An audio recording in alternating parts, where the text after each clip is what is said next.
Thank you for joining the DEA Telemedicine listening session.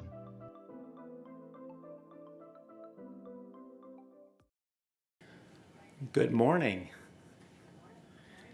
Welcome to DEA's 2023 Telemedicine listening session. I'm extremely thankful and appreciative to everyone who has taken time from their busy schedules to participate in person and virtually in this two-day event. I am also appreciative for those who are watching the live stream of this event from the DEA Diversion Control's website. You'll hear me say it a couple times, www.deadiversion, all one word, .usdoj.gov. I would now like to introduce Administrator Ann Milgram.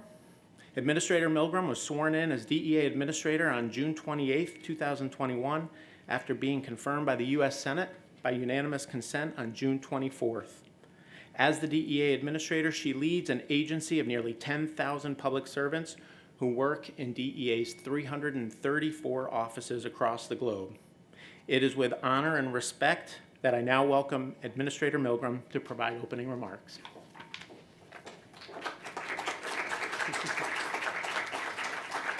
Thank you so much, and good morning. I want to start by thanking all of you who are here with us today, both in person and online, and a special thank you to all of our presenters. It means a lot to us to have all of you with us today as we embark on these listening sessions. I also want to say my deepest thanks to Diversion Control, our head of Diversion Control, Tom Provoznik, our deputy, Matt Straight, and the whole team that has worked tirelessly on this day, today and tomorrow, as well as the whole team at DEA who's really given their all to make this day and tomorrow a success.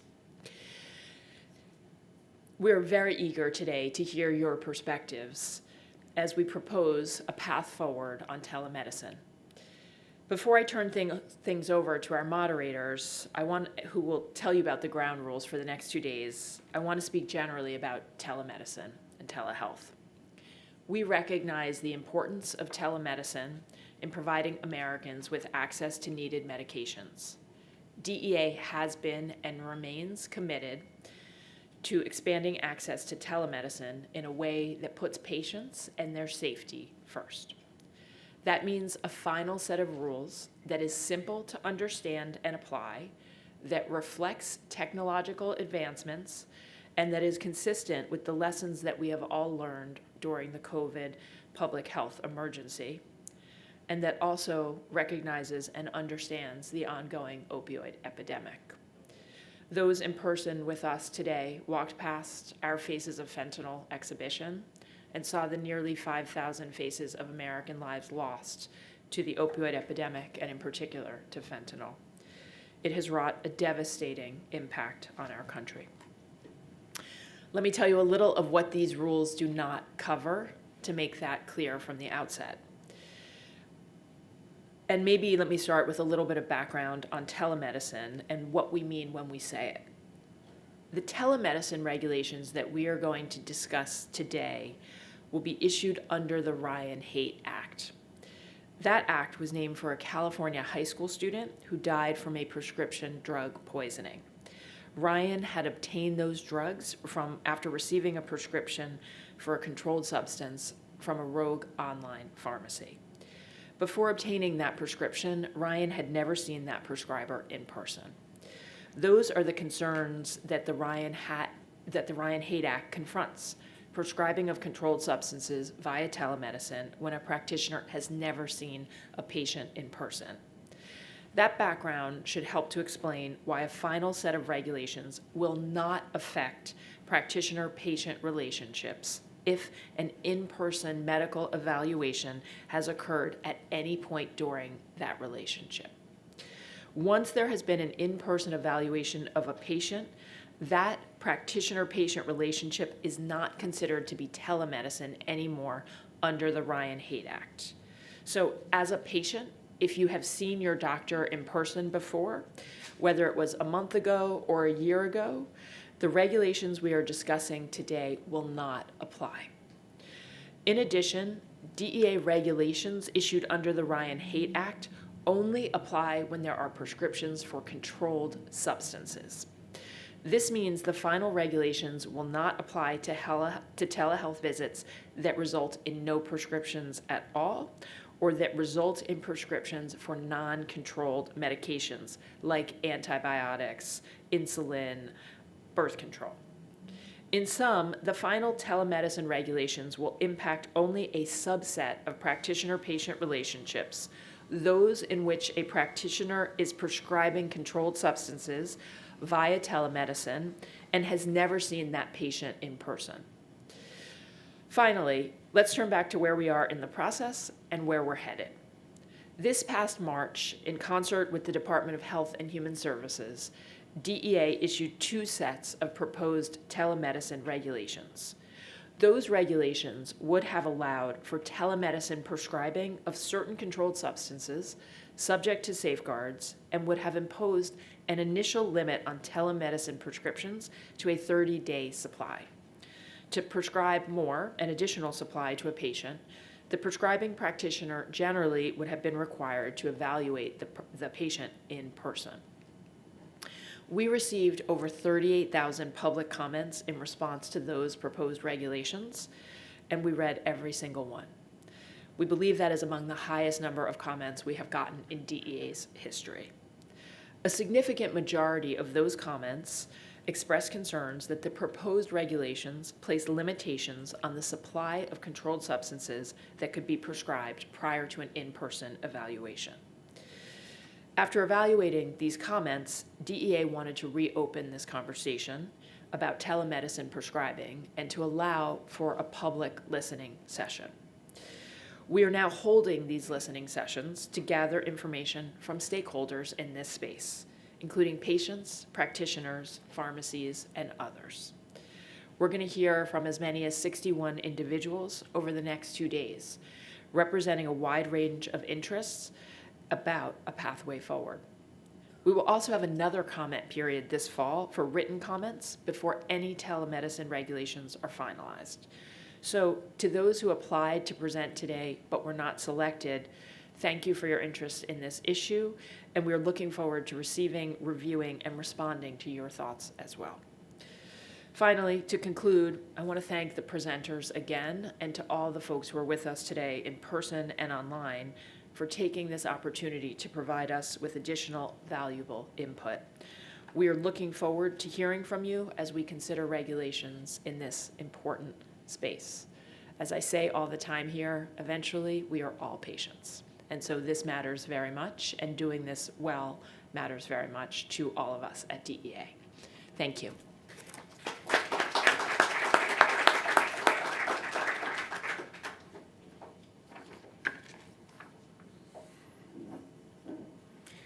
Thank you for your remarks, Administrator Milgram. Let me now introduce the person who is sitting next to her on her right. Assistant Administrator Tom Provoznik is a career diversion investigator and oversees the work of the Diversion Control Program. Thank you, Tom, for also being here today. My name is Matthew Straight. I am a Deputy Assistant Administrator, and I oversee the Office of Diversion Control Policy. This is the office responsible for the regulatory drafting efforts of the Diversion Control Division. I will be serving as the moderator for this listening session event. And over the next 2 days, we will have, as Ann mentioned, as many as 61 presenters, both in person and virtual, providing their unique views and opinions on important regulations impacting the practice of telemedicine with controlled substances. This event is being transcribed and will be part of the administrative record relating to DEA's rulemaking in this space. This listening session is novel for the DEA in that we have not generally held public meetings to inform our regulatory drafting efforts. I hope that this effort underscores our desire to improve upon our information gathering capabilities to better inform this important work. At no time has this novel approach been more logical and more appropriate. Why? Because these regulations will impact the delivery of health care for every American in the United States, and frankly, we do need to make sure we get it right. We've structured this event so that we could hear from stakeholders who could either be here in person or participate virtually. We issued a notice of meeting in the Federal Register on August 1st, and then gave the public until August 21st to register for the event. We received a total of 1,308 registration requests for those who wanted to participate.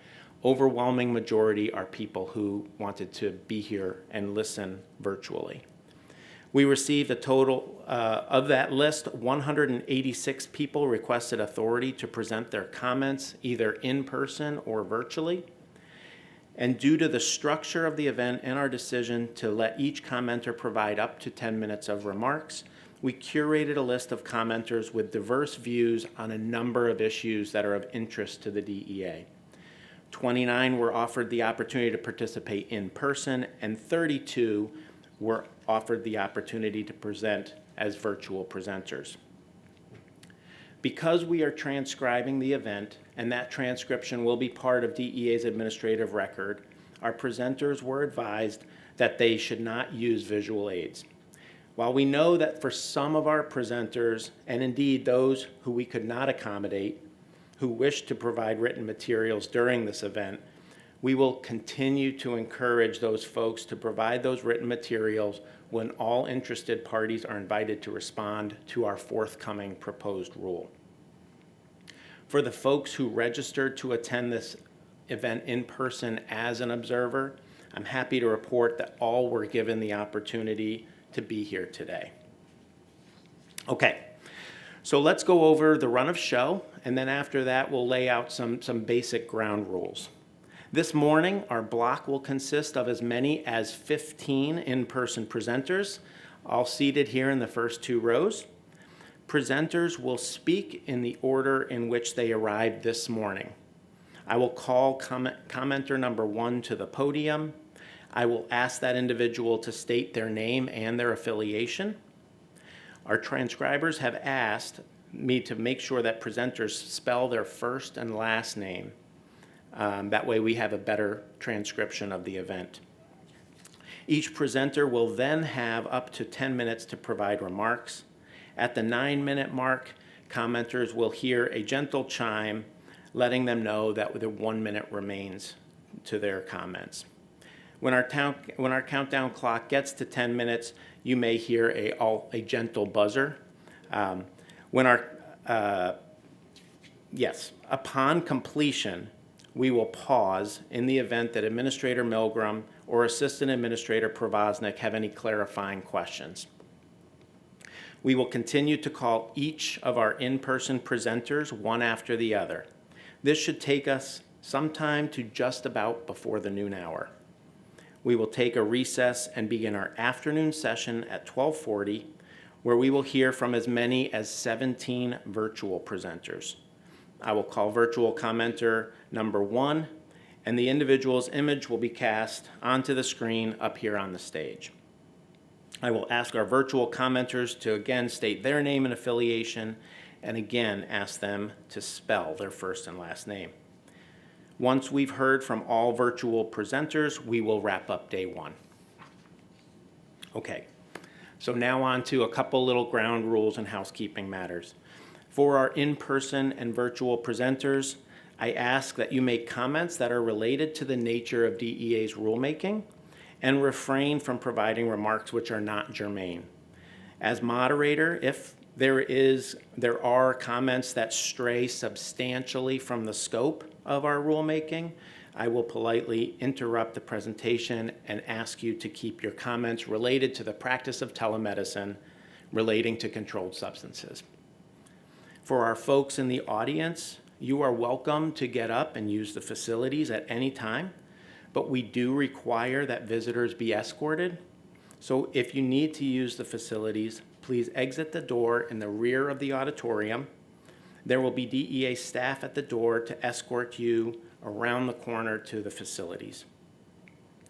If you need to leave the building, maybe for a quick bite at our session, in between sessions, please know that you will have to return through the visitor's entrance that you came into this morning. Also, for our folks in the audience, much like the DEA is in listening mode, we ask that you stay so as well. There are unfortunately no opportunities for questions and answers as part of this event, and we ask that everyone stay silent during the session. This will not only improve the quality of our transcription, but the quality of our simulcast for those who are watching us virtually. Also, please keep your phone on silent. If you need to take a call, again, feel free to exit the rear door of the auditorium and take that call in our lobby. Second to last point, if an audience, in the unforeseeable situation where we have an audience member who is disruptive, as moderator, I will ask our security team to escort you out of the building. We don't anticipate that happening, but I just want to say it for the sake of clarity.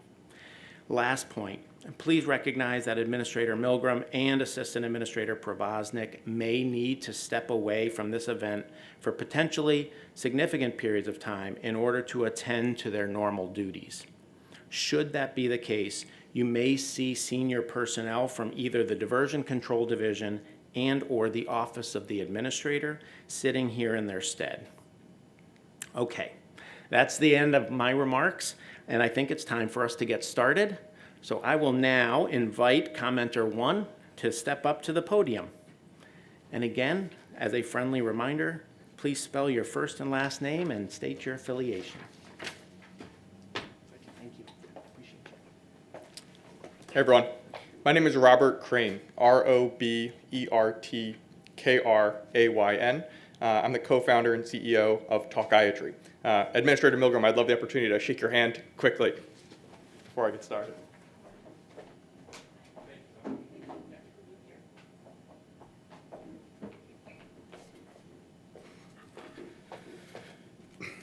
Talkiatry is a nationwide psychiatry group.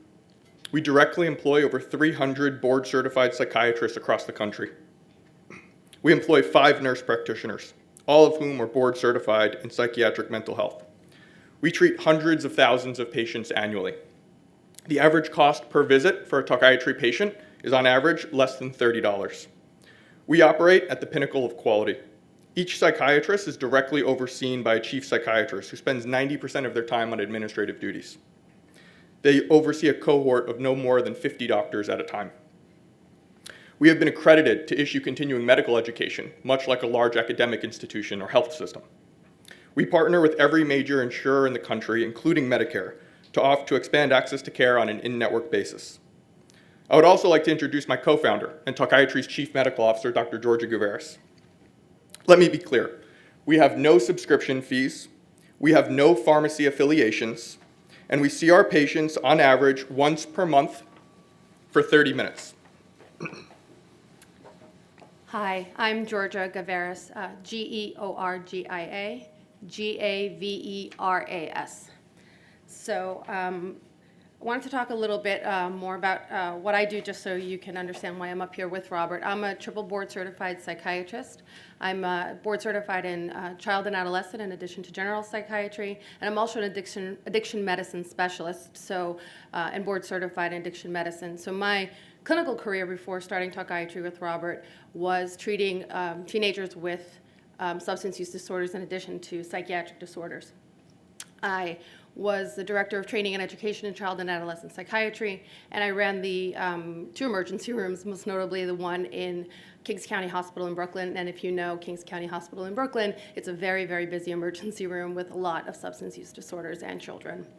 I've also had a long academic career as well, which I'll spare you the details.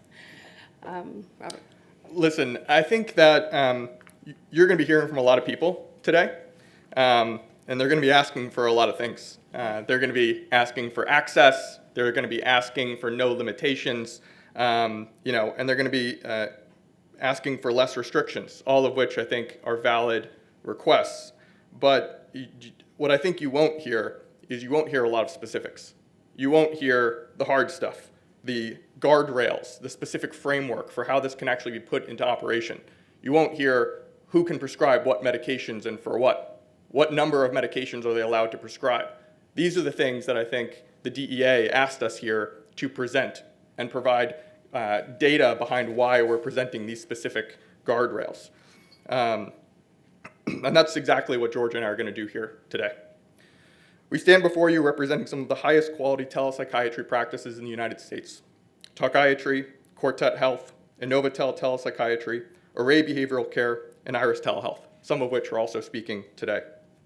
Together, we directly employ over 1,600 clinicians, and we treat over 1 million patients annually.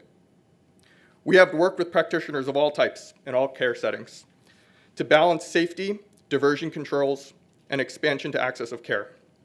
We've created a joint recommendation, and we've spoken to a lot of other associations to get their input, including the American Telemedicine Association, the American Academy of Child and Adolescent Psychiatry, the American Psychiatric Association, and the American Hospital Association. Before I get into specifics, let me provide some background.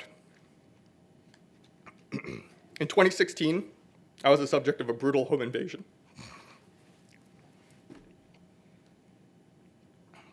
A friend suggested I go and speak to someone. Their wife is a psychiatrist.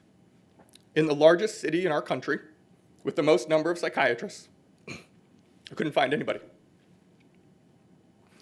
You email 20 doctors, and whoever responds is the doctor you go and see.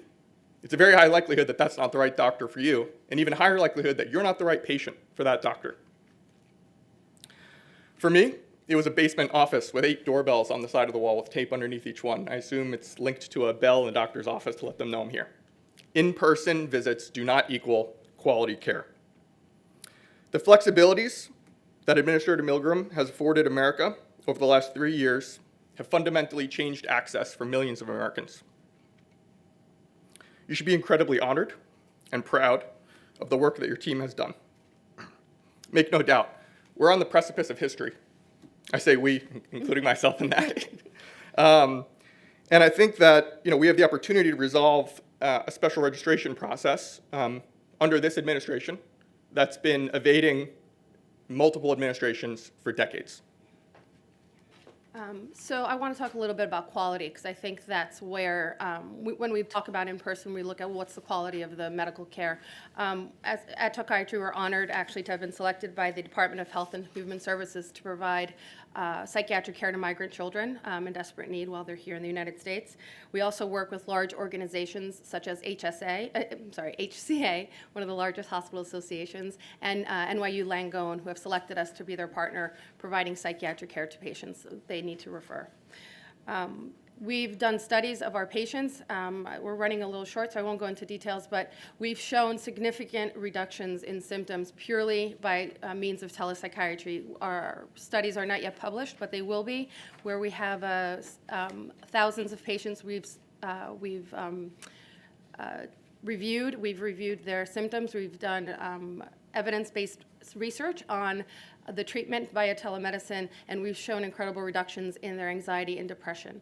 When it comes to ADHD, I think that's really the hot topic when it comes to controlled substances. We found that patients that came to us with a chief complaint of ADHD, only 40% after psychiatric evaluation were actually diagnosed with ADHD. I think what happens a lot of time is a patient will come to us saying, I have ADHD, when they're really saying I have attention problems. And what it really takes, again, going to quality, is if somebody that knows what ADHD is, what psychiatric illnesses are, to evaluate them and really to determine, is this ADHD, and then treat them appropriately. About 25% of patients that we have seen who we have diagnosed with ADHD were actually successfully treated with medications that don't fall under the controlled substance umbrella, and we're able to do that successfully. For people on controlled substances, we've also shown significant reductions over time in the prescriptions and even discontinuation of treatment for patients. These medications are an important part of psychiatric care and have evidence-based and FDA-approved uses. Now on to the proposal we're here to share with you today with the limited time that we have remaining. We propose 2 paths for the DEA to allow the prescription of controlled substances. 1, the existing registration, including the proposed notice of proposed rulemaking that was issued on March 1st, 2023, to allow a path for referrals. And second, the one we're actually here to discuss, a new special registration which will allow qualified practitioners to prescribe Schedule 2N non-narcotic 3, 4, and 5 medications via telemedicine without an in-person visit or referral. This predominantly impacts large provider groups that see patients exclusively or predominantly via telemedicine without an in-person evaluation. We will propose exemptions from certain requirements for A, providers at not-for-profit organizations, for those at hospitals, for-profit and not-for-profit, and for buprenorphine prescriptions. Some overarching points before we get into the nuance. So long as a practitioner holds at least one DEA registration in any state, only one special registration will be required to prescribe controlled substances in all 50 states, DC, and its territories. Providers would not need a separate registration for each state where they practice, only a medical license in that state. Providers would not be required to maintain a physical location or to physically store records in each state where they practice. Providers can store records electronically in common spreadsheet formats or certified electronic medical records. And lastly, providers can prescribe controlled substances under the authority of the DEA registration or the special registration, depending on the setting in which they treat the patient.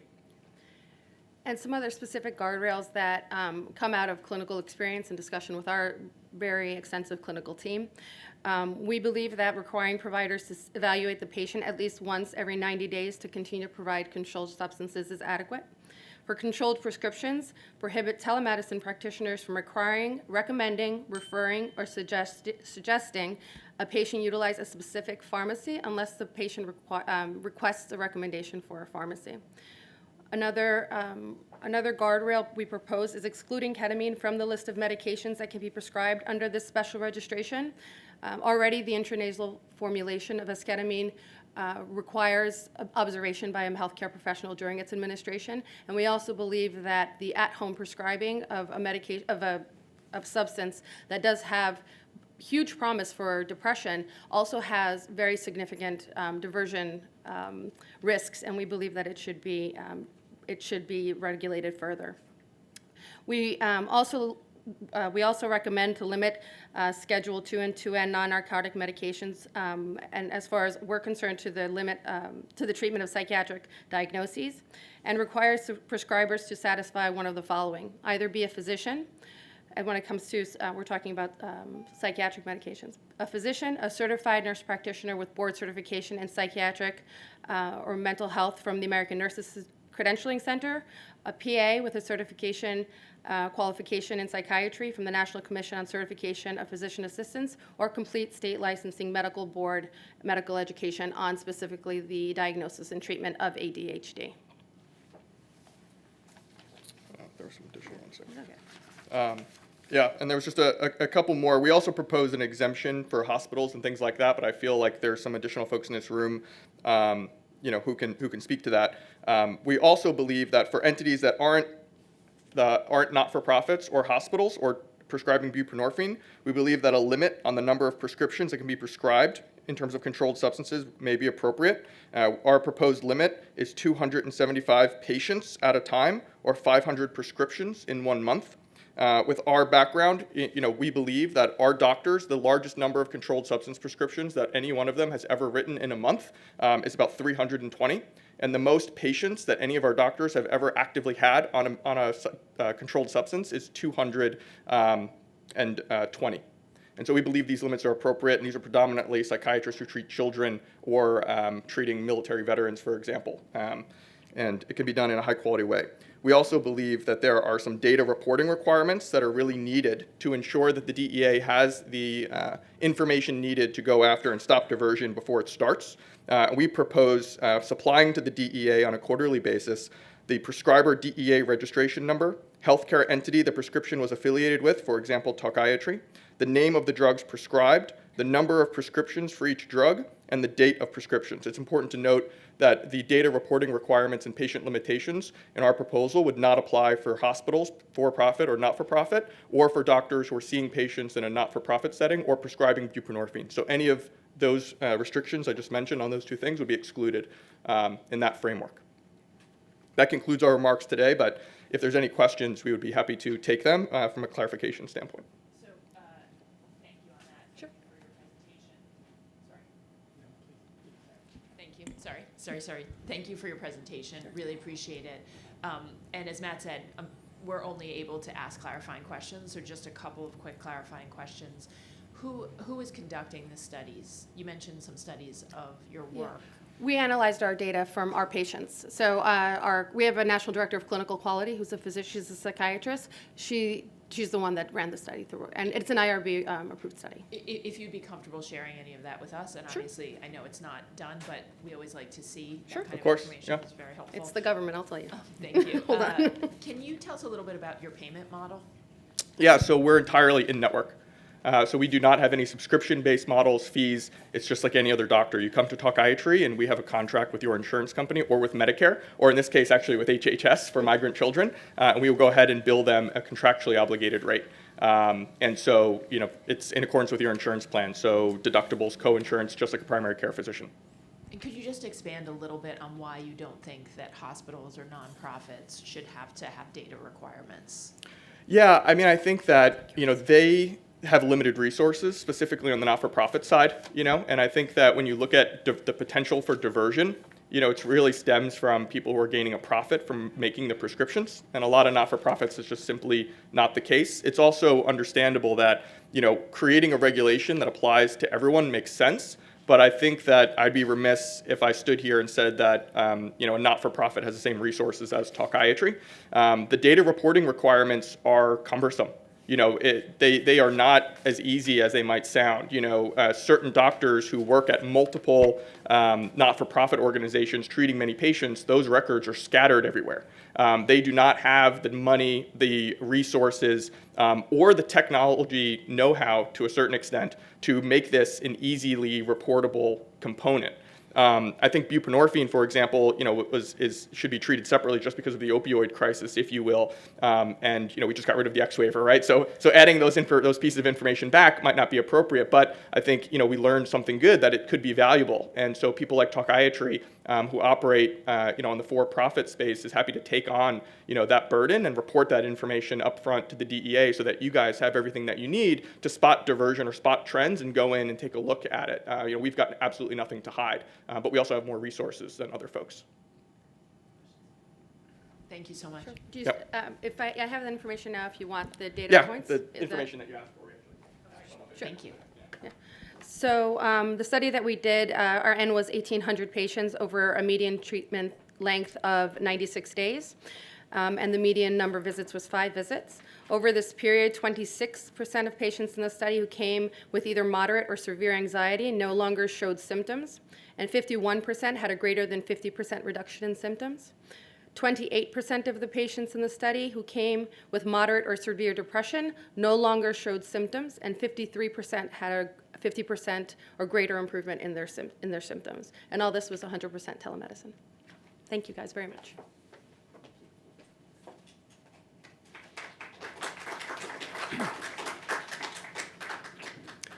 Okay, I'd like to next invite commenter number 2 to the stage.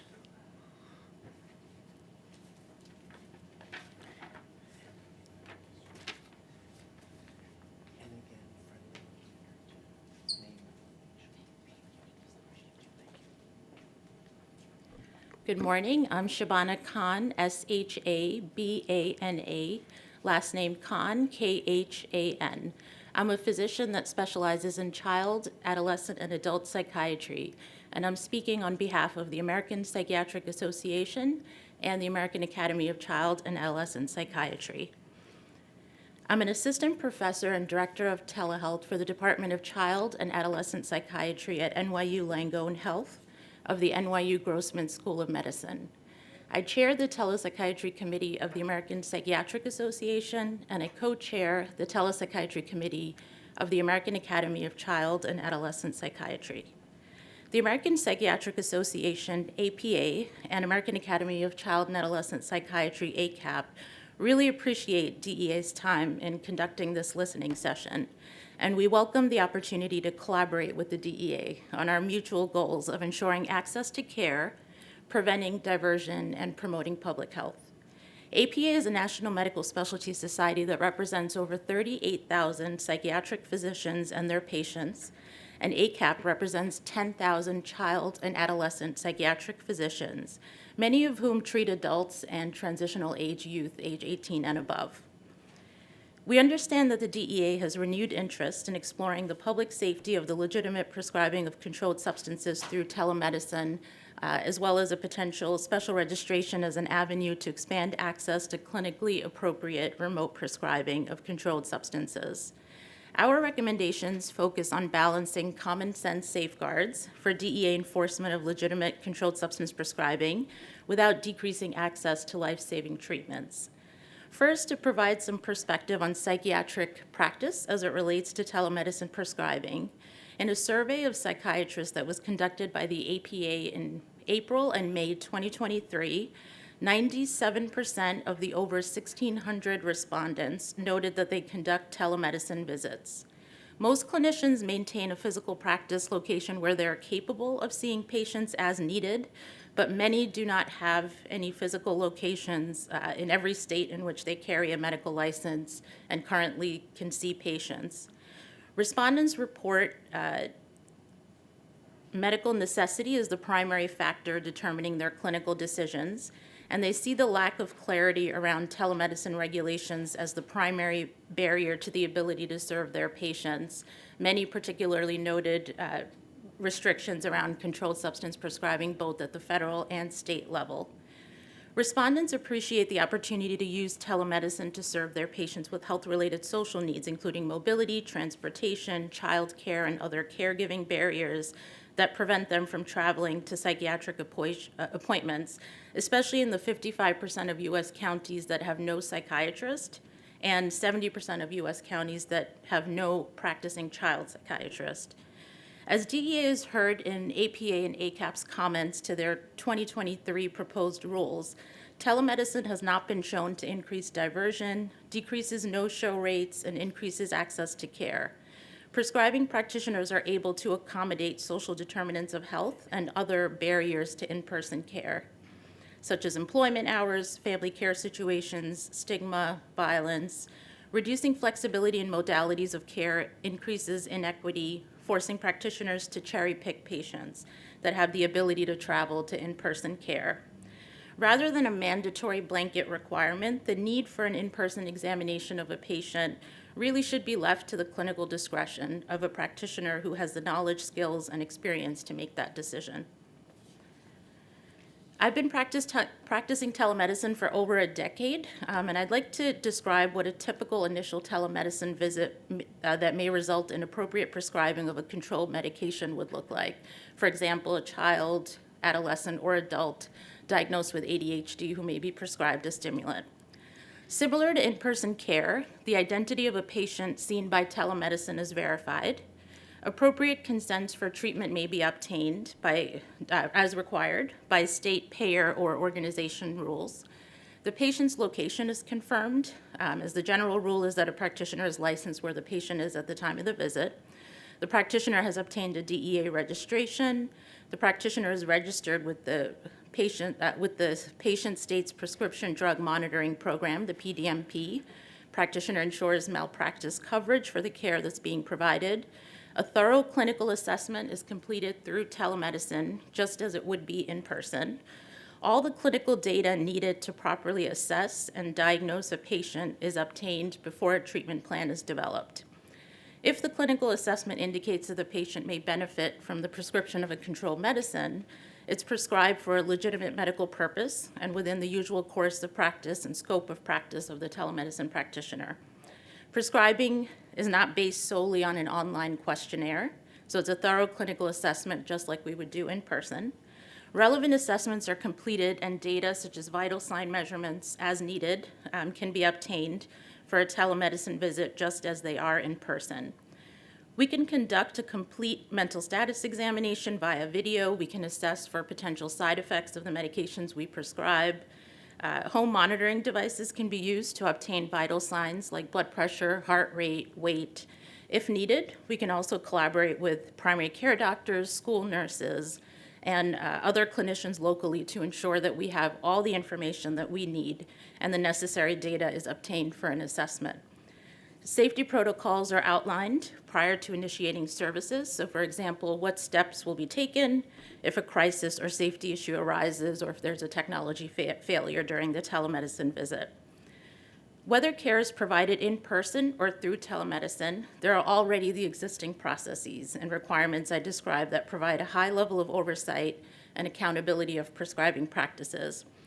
Along with these existing requirements, a telemedicine special registration could allow practitioners to affirm their adherence to the processes, along with additional key elements, including having a plan in place if a patient may need to be assessed in person at some point. The special registration potentially would allow care to be completely remote, but if a patient needed to be assessed in person, what would be the plan? Whether the telemedicine practitioner could see them in person, that may not always be feasible, or they can collaborate with other clinicians locally who are not necessarily DEA registered, but they possess the capability to capture and convey necessary physiologic data as needed to make appropriate clinical decisions. Required checks of the PDMP, the Prescription Drug Monitoring Program, while this is already required in most states, clinicians would need to be able to access the PDMP in any state in which their patient is located. PDMP access data and time could be included in the notes section of their prescription. Improved interoperability of the PDMPs across states would be helpful so that practitioners can access PDMPs across states. The data from PDMP should be shared across states, and that should be a commitment across federal agencies. Required reporting by pharmacists, other medical practitioners, or organizations if prescribers have a pattern of high-risk prescriptions based upon the pharmacist's or other provider's check of the PDMP, defined as prescribing multiple scripts of higher dosages than are recommended by clinical guidelines, and/or duplicate prescriptions from multiple providers for the same medication. Reports would trigger an investigation, which may not result in penalty or enforcement action.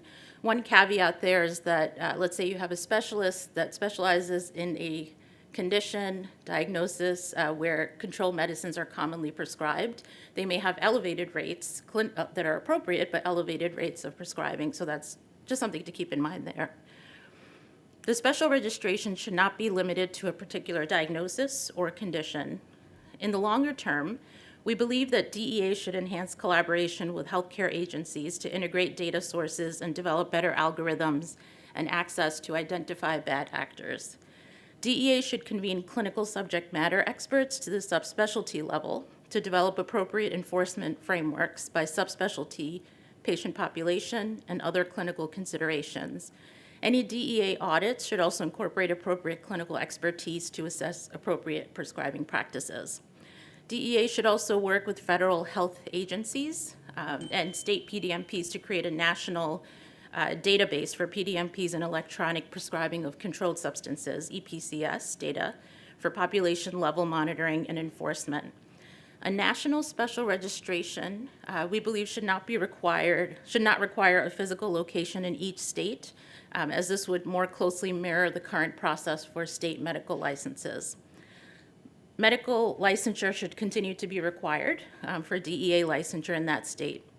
The special registration could require reporting of the prescriber's employer to hold telemedicine employers accountable as necessary.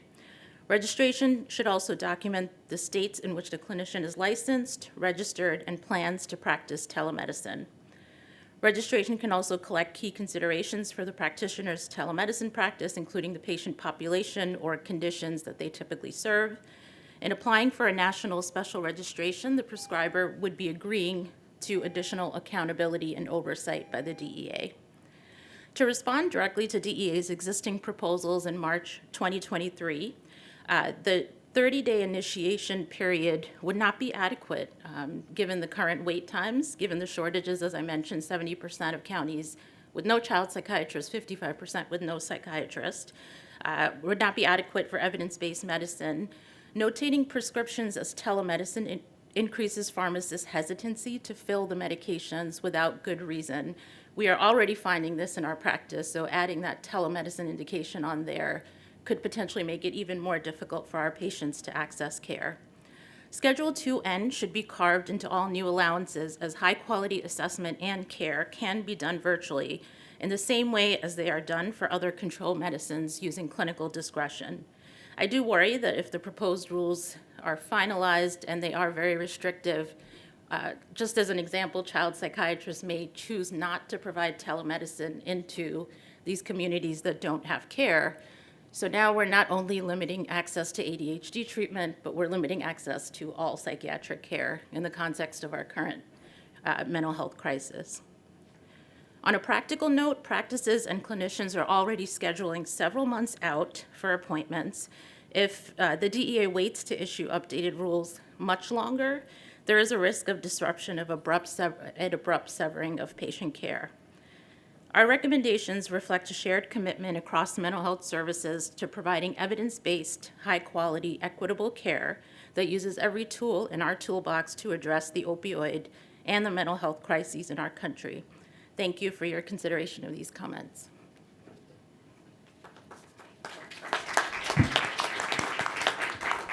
Just a couple of quick sort of follow-up Sure. expansion questions. You talked about the clinical data that you collect as part of when you gave the example of a telehealth patient experience that you have. Can you just expand on what that clinical data looks like that you would be collecting in your sort of average telemed? Absolutely.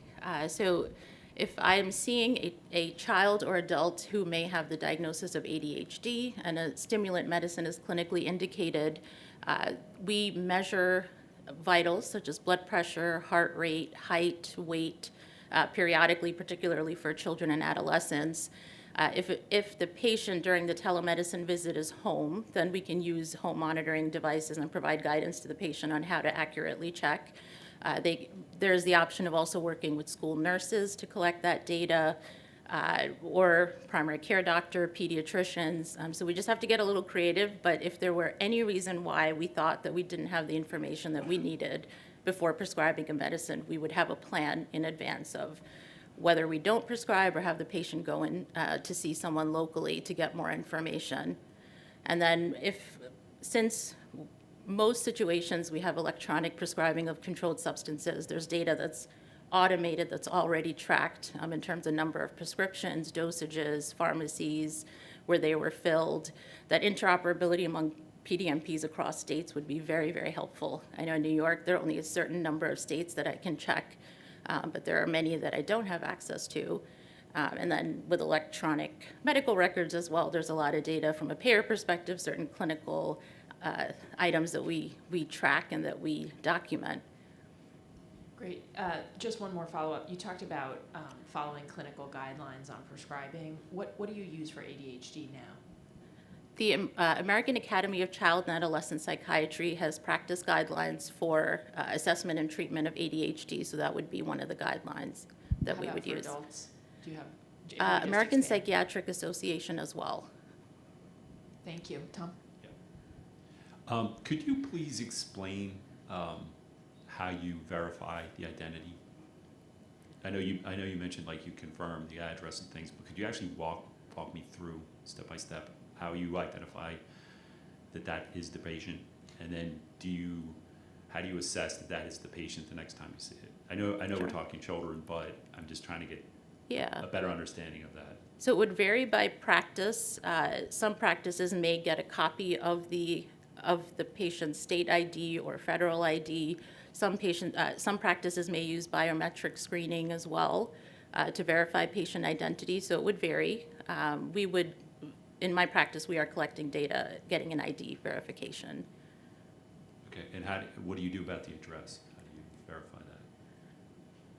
So it would be on the ID, or patient would self-report their address as well. Okay, but you're not doing any other check to ensure that that's the address. That's all. I'm just trying to clarify that. Okay, thank you. Thank you. Thank you.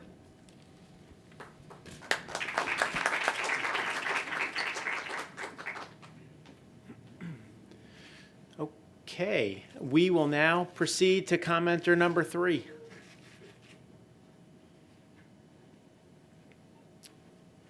Thank you. So you bet. I'll ask you to take this off so we can shine for the virtual folks. Absolutely. Thank you.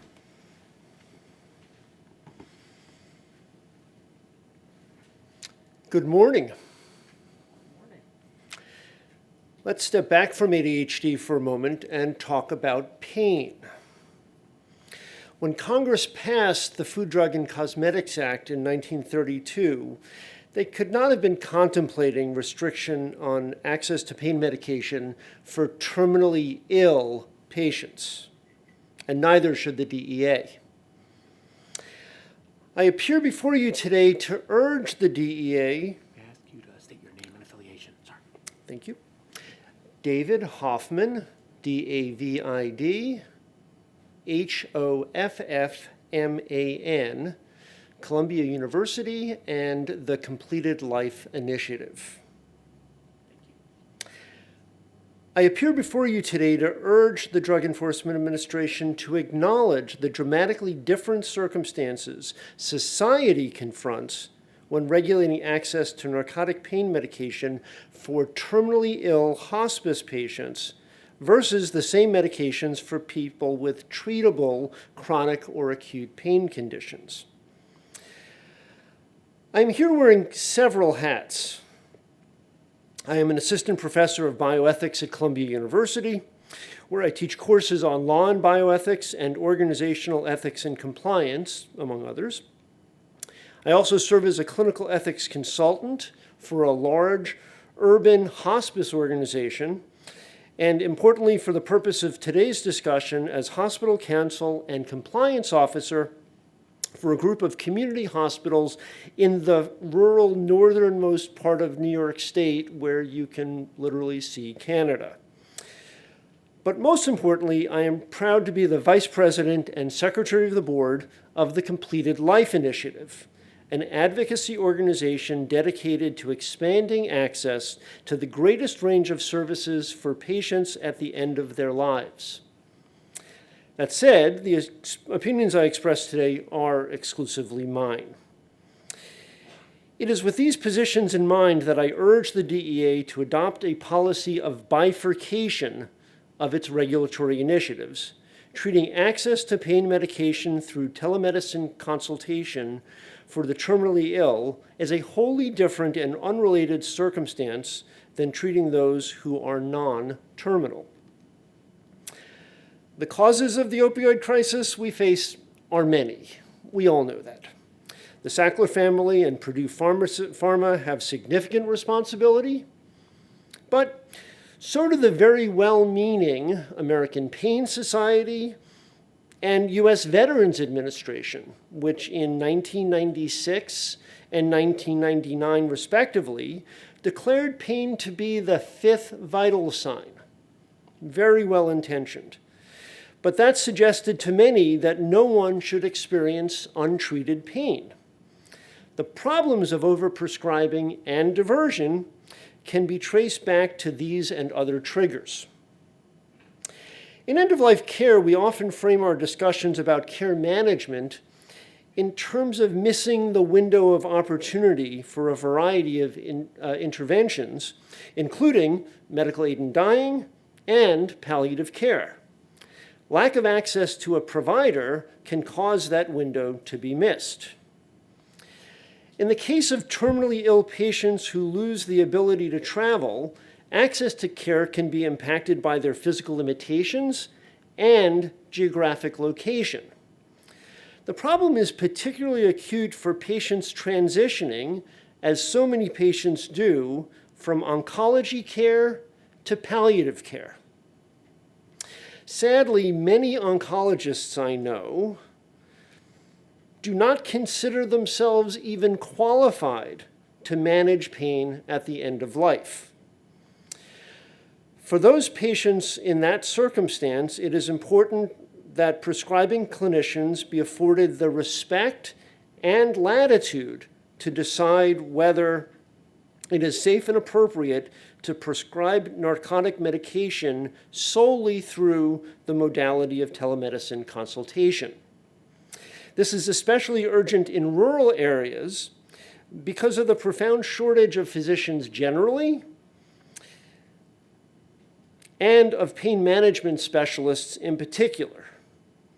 Medical education is, of course, not the responsibility of the DEA. I understand that. But as part of its regulatory intervention, it must consider that this physician shortage is born of the failure by medical education organizations and indeed the federal government to acknowledge and respond to the current physician shortage, which was publicly acknowledged by the American Association of Medical Colleges and the Accreditation Council on Graduate Medical Education at least as early as 2005.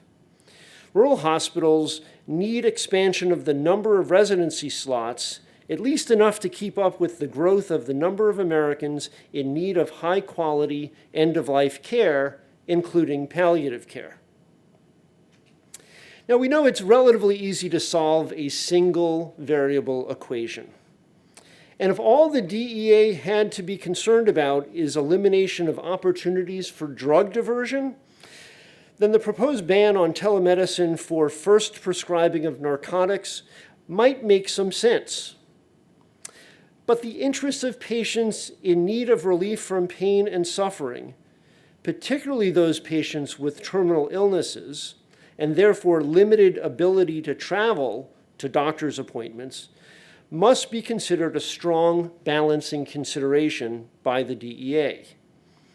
I therefore urge you to assess your responsibilities more broadly than simply limiting access to narcotics, grounding DEA policy instead in a broader view of its obligation to protect patient well-being, which is what the Food, Drug, and Cosmetics Act requires.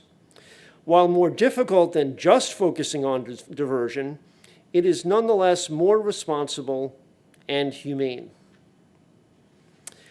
Both goals can be achieved by using enhanced tracking of CPT codes for pain management of terminally ill patients, and by expanding use of CPT code modifiers to create easier tracking of narcotic use by hospice patients, and generation of exception reports from e-prescribing systems to detect multiple clinicians writing prescriptions for the same patient. We have just incredible amounts of data locked up in all of our electronic medical record systems. More than enough information for DEA to be able to monitor and readily detect the presence of overprescribing for patients experiencing end-of-life pain, such as is experienced by patients who have cancer conditions and are required to transition from their oncologist to a pain management specialist if they can find one. There's no question, drug diversion is a real problem, particularly in rural areas. But the solution should not come at the expense of patients who want to squeeze out every possible day of comfort at the end of their lives. Thank you.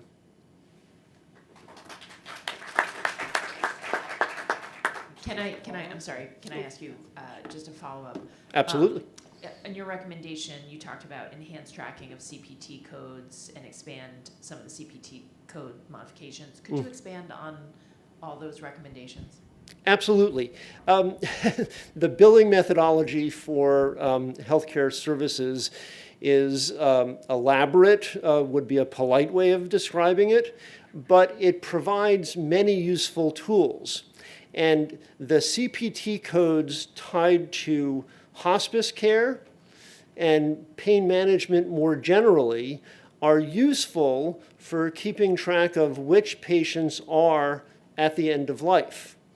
We have the opportunity to add modifiers so that a clinician could clearly identify a patient who transitioned from oncology care to palliative pain management care so that you could, in effect, remove them from the set of clinical encounters that you need to be most concerned about from a diversion perspective. You asked one of the earlier speakers about the availability of data to identify who is getting what modality of care, even within either treatment for ADHD or pain or any number of other conditions.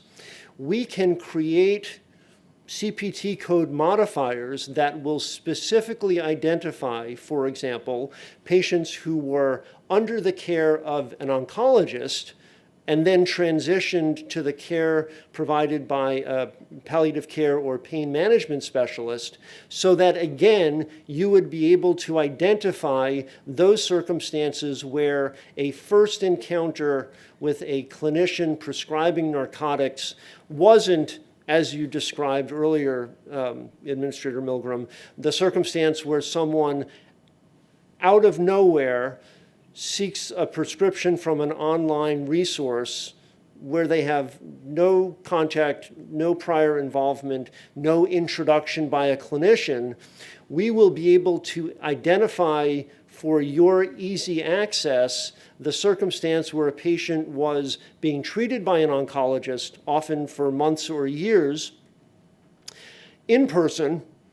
That oncologist was no longer comfortable managing that patient's care because there was no longer any curative care possible, and that patient, at the most vulnerable and often most burdened moment in their lives, is scrambling to find someone to find pain medication.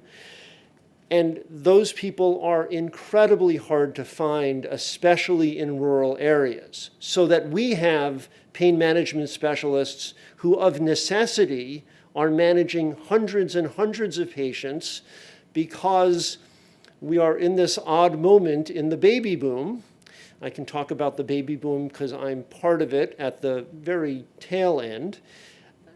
We have doctors retiring from practice just as people of their age are showing up in record numbers looking for cancer care and end-of-life care, and we have fewer and fewer people to take care of them. I don't expect you to solve the problem of the physician shortage. I do ask that you acknowledge that it is part of the challenge we face in the clinical community, and do what you can to write regulations that are sensitive to that particular circumstance.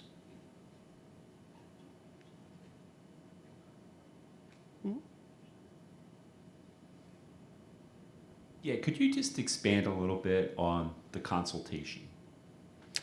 Right, so when a patient is finishing up some other course of treatment for an acute or chronic condition, including conditions that wind up being terminal, we can arrange a handoff from that clinician who's providing curative care, whether that's a physician, nurse practitioner, PA, clinical psychologist, any other professional, to a virtual prescriber for pain management and other palliative care services without the necessity of a patient at the end of life who may be in their living room in a hospital bed having to physically travel to that alternate provider. The consultation can, because of the quite remarkable capabilities of electronic medical records, involve the transfer of treatment records.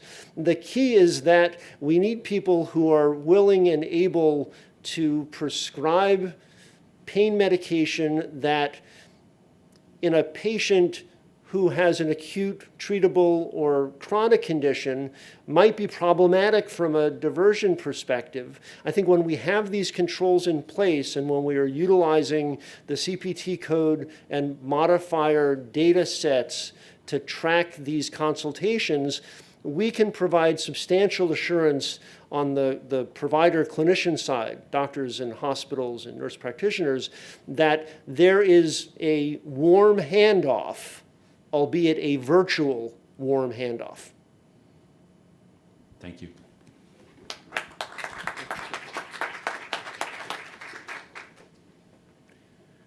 Okay, I'm inviting now commenter number 4. Thank you.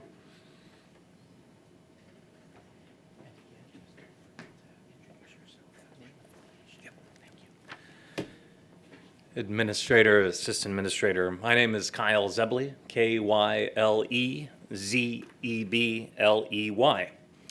I serve as Senior Vice President of Public Policy for the American Telemedicine Association, also known as ATA, and Executive Director of ATA Action, which is the ATA's affiliated trade association focused on advocacy.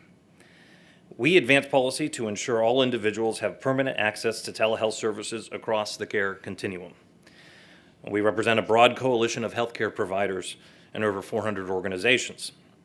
It is a guiding principle of the ATA that telehealth is health, and healthcare practice should be regulated on a level playing field, regardless of whether in person or virtual, and regardless of virtual platform.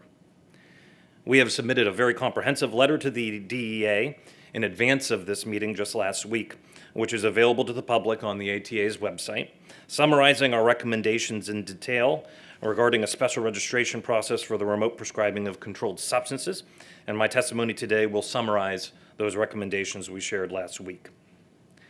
We appreciate DEA's responsibility to write rules that provide effective controls against diversion and protect public health and safety.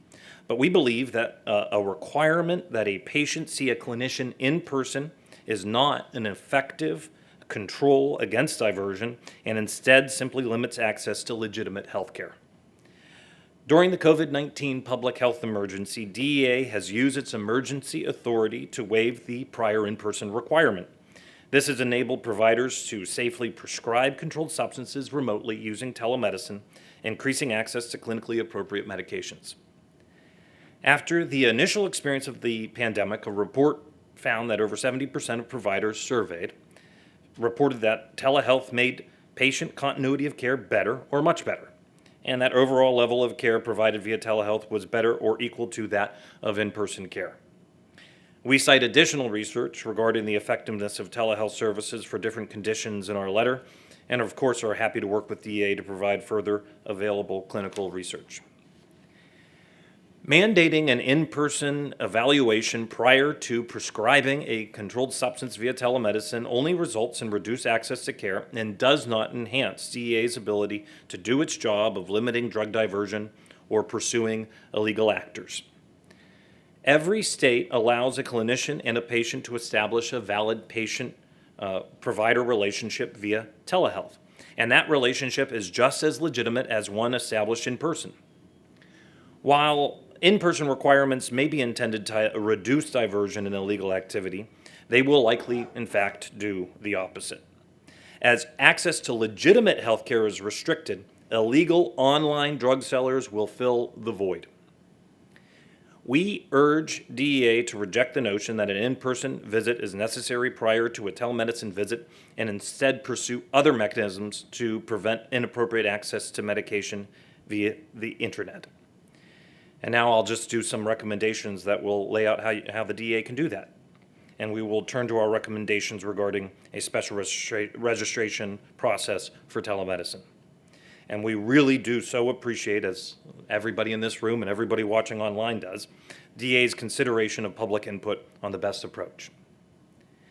We believe that if implemented without undue burden or restrictions on providers, a special registration process can be an appropriate mechanism for DEA to fulfill its mission of preventing diversion while allowing legitimate telemedicine to occur. ATA Action urges DEA to consider two principles when regulating telemedicine prescribing of controlled substances. One, clinical practice should not be limited by non-clinical decision makers, and two, telehealth is not a type of care but a modality of care. Rules should take into account the unique nature of the use of technology as a modality without arbitrarily restricting its use. ATA Action's recommendations for DEA for a special registration process include 7 tenets, which I'll spend the remainder of my time describing. First, the special registration process should work in conjunction with the existing registration processes. We recommend special registration should be an optional, supplemental form associated with the existing registration process and should result in a modifier on a practitioner's DEA number, such as a T at the end, to indicate that the provider has a special telemedicine registration. Second, telemedicine providers should not be required to maintain local addresses in every state where they practice. The value of telemedicine by nature is only fully captured through the ability to practice across state lines. Providers are already required to obtain state licenses and authority in the states where they practice, Thus, many telehealth providers hold multiple state licenses. However, the most significant limiting factor to a multi-state practice and the most counterintuitive is the requirement to have a physical location in every state where you practice. Having a physical location in each state defeats the purpose of serving patients remotely. Medical boards do not require physicians to have an in-state brick-and-mortar address in order to obtain a medical license, and the DEA should follow with the same approach to the special registration process for applicants with multi-state telemedicine footprints. Third, special registration should include the elements DEA needs to monitor for illegitimate practitioners and illegal prescribing practices. We outlined specific elements that DEA could require in a special registration, including business information, state authority to practice, and attestations that DEA could ask of providers. Fourth, special registration should not be limited to any specific specialty or treatment condition. Schedule II prescribing could involve additional oversight, but should not have additional restrictions. Clinical judgment should be left to the clinician. There are not distinctions for prescribing of controlled substances for different conditions or treatments for in-person providers, nor should there be for telemedicine providers. However, we do, of course, understand that Schedule II medications are classified as more dangerous than Schedule III through V and recognize DEA's interest in particularly limiting diversion of these medications. Therefore, we recommend the same general special registration process for all Schedule II through V medications, but with some additional information required on the same form of registrants who indicate interests in prescribing Schedule II medications. Fifth, dispensers, pharmacies, and pharmacists should be able to identify legitimate prescribers who have a current special registration. When a pharmacist receives a prescription from a provider who has an active DEA special registration for telemedicine, they should have confidence that if the prescription originating from a geographic location that is not near the pharmacy or near the patient, that it is not a red flag. A part of the purpose of telehealth is to reach patients that are not in the provider's geographic area. We recommend that DEA make clear that the addition of the T modifier to the registration number should explicitly indicate to the pharmacist that geographic red flags should not be considered. Sixth, the location of the patient should not require any registration. Patients should be able to receive telemedicine services from their home or any other location. Those locations where the patient is during the visit should not be required to have any controlled substances authority. The prescriber prescribing the controlled substance and the dispenser dispensing it should have the controlled substances authority, not the location of the patient when they see the prescriber remotely. And finally, the special registration process should not place any arbitrary limits on a clinician's ability to practice within the scope of their authority. Prescribers should not be limited to treating an arbitrary number of patients, in our perspective. They should not be limited to issuing prescriptions for an arbitrary time period. DEA should not arbitrarily limit which clinician types have which authorities or privileges, and prescriptions should not be limited to FDA-approved indications, as off-label use of medications is legal and, of course, common.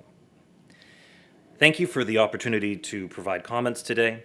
We urge the DEA to consider realistic timelines when implementing these new processes. We note that if DEA proposes a new rule regarding special registration, that the current pandemic flexibility should be extended beyond November 11th to ensure care is not interrupted. We emphasize that following a final rule, DEA should allow adequate time for the healthcare community to accommodate new clinical and administrative procedures and update systems. We look forward to providing further feedback on our recommendations and otherwise assisting in this process on behalf of the entire telehealth community and our patients that those in the telehealth community are serving. We thank you so much.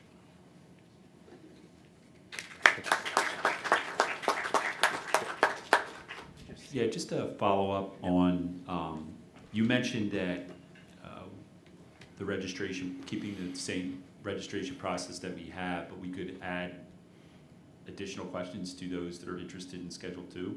Could you be a little more specific on what you're suggesting that we might be asking? Well, I know on existing DEA license forms, there is a clarifying question as to whether or not you will be prescribing Schedule II, and those have received higher scrutiny from our understanding from clinicians in the field. So modeled perhaps on that process of providing additional information as needed. It is in the letter, and we could definitely follow up with you on those specific questions. Okay, thank you. Thank you. Thank you, sir. Appreciate it.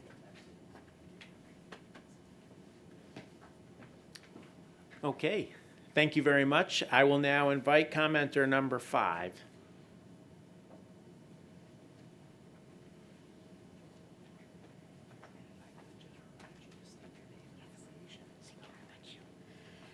Good morning. My name is Dr. Helen Hughes, Helenhughes. I am the medical director for the Office of Telemedicine at Johns Hopkins Medicine, and I'm honored to be able to comment today. In addition to my role as medical director of telemedicine, I'm also assistant professor of pediatrics in the Johns Hopkins University School of Medicine and a practicing pediatrician in East Baltimore. It's my pleasure to comment today on telemedicine prescribing of controlled substances without an in-person medical evaluation. I'll be making the following 3 key points in my comments. First, there are many clinical situations which require telemedicine controlled substance prescribing without an in-person visit. Second, arbitrary one-time in-person evaluation requirements do not prevent abuse and diversion. And third, the current proposed requirements will be operationally and technically burdensome to implement, especially for complex health systems like our own. Johns Hopkins Medicine, headquartered in Baltimore, has seen a digital evolution in care delivery spurred by the pandemic. We had fewer than 800 total outpatient telehealth visits prior to the pandemic. We've had an Office of Telemedicine since 2016, and due to a number of barriers, it was very slow getting things off the ground. But since March of 2020, our providers have completed more than 1.8 million telehealth visits to over 470,000 unique patients. This care represents over half of our outpatient care during the early months of the pandemic and 13% of outpatient care over the last 12 months at our institution. And this care spans a wide variety of specialties from psychiatry, genetics, neurology, surgery, and oncology. And this rate has been steady over the past 1.5 years with about 30,000 visits per month, and we consider this to be our new normal. Although we've seen telemedicine used across all specialties or institution, we found it particularly impactful to increase access to mental health care. At Johns Hopkins Medicine, 65% of our outpatient psychiatry visits were conducted via telemedicine in 2022, and 40% of the provider-patient relationships in psychiatry were maintained exclusively via telemedicine over the past 3 years with no in-person visits. Leveraging telemedicine, in our view, is the only realistic pathway to achieve the goals of President Biden's mental health strategy, seeking to connect more Americans to mental health care. We feel strongly that the drug enforcement agencies should not interfere with reasonable clinical decision-making. Telemedicine controlled substance prescribing happens in a variety of settings across Johns Hopkins Medicine, often without a previous in-person encounter. And I want to provide 3 specific examples from specialties across our institution. In child psychiatry, Adderall prescribed during an in-person telemedicine prescribed in a second opinion ADHD telemedicine visit with a patient who lives in rural Maryland and cannot travel in person to Johns Hopkins. In neurology, anti-seizure medication prescribed in a telemedicine visit by a neurologist who is unanticipatedly covering while her clinical partner is out on maternity leave. In palliative care, opioids prescribed to a terminally ill patient receiving virtual palliative care services. In each of these cases, the ability for these providers to prescribe controlled substances and to use their medical judgment over telemedicine without a prior in-person visit allows patients to receive clinically appropriate essential care via a convenient and patient-centered modality. And we strongly believe the in-person medical requirement should be removed in its entirety. While the proposed rule would prevent or limit prescribing the above scenarios, it does nothing to prevent a provider who saw a patient one time in person, even 10 years ago, from recklessly prescribing controlled substances via either telemedicine or in-person care. And we've seen no evidence to suggest that telemedicine controlled substance prescribing over the past 3 years has led to patient harm or increased inappropriate prescribing. We would support several alternatives or amendments to the current proposal. Our strong preference, as I've stated, would be to remove any in-person requirement and instead develop a streamlined telemedicine special registration that would allow the DEA to perform centralized record keeping, prescription tracking, and data monitoring it needs to police prescribing practices and prevent drug diversion and abuse. The special registration process without other prescribing limitations would provide an avenue for practitioners who are willing to make this extra effort to complete a second application in order to provide the care they deem necessary for their patients when their patients need it. If telemedicine's prescribing of Schedule II medication is restricted, as proposed, we recommend the DEA consider adding Schedule II non-opioids or 2N to the exception in order to allow for treatment of mental health conditions such as ADHD and other medical conditions. This would be particularly important, as has been previously mentioned, for pediatric populations where there is an even more significant mental health workforce shortage that can be addressed through telemedicine. The burdensome operational and record-keeping requirements as proposed are not beneficial and difficult to the doctor-patient-pharmacy relationship, which already relies heavily on IT interoperability, which can sometimes cause confusion. Our electronic health record does not currently attach information to prescriptions regarding the modality of an originating counter and the location of the provider or the location of the patient at the time of healthcare delivery. At a minimum, for the safety of our clinicians, we recommend the DEA remove the requirement of the practitioners to report their physical address during the telemedicine encounter, especially if the provider is located at home, which is a common practice location for our providers.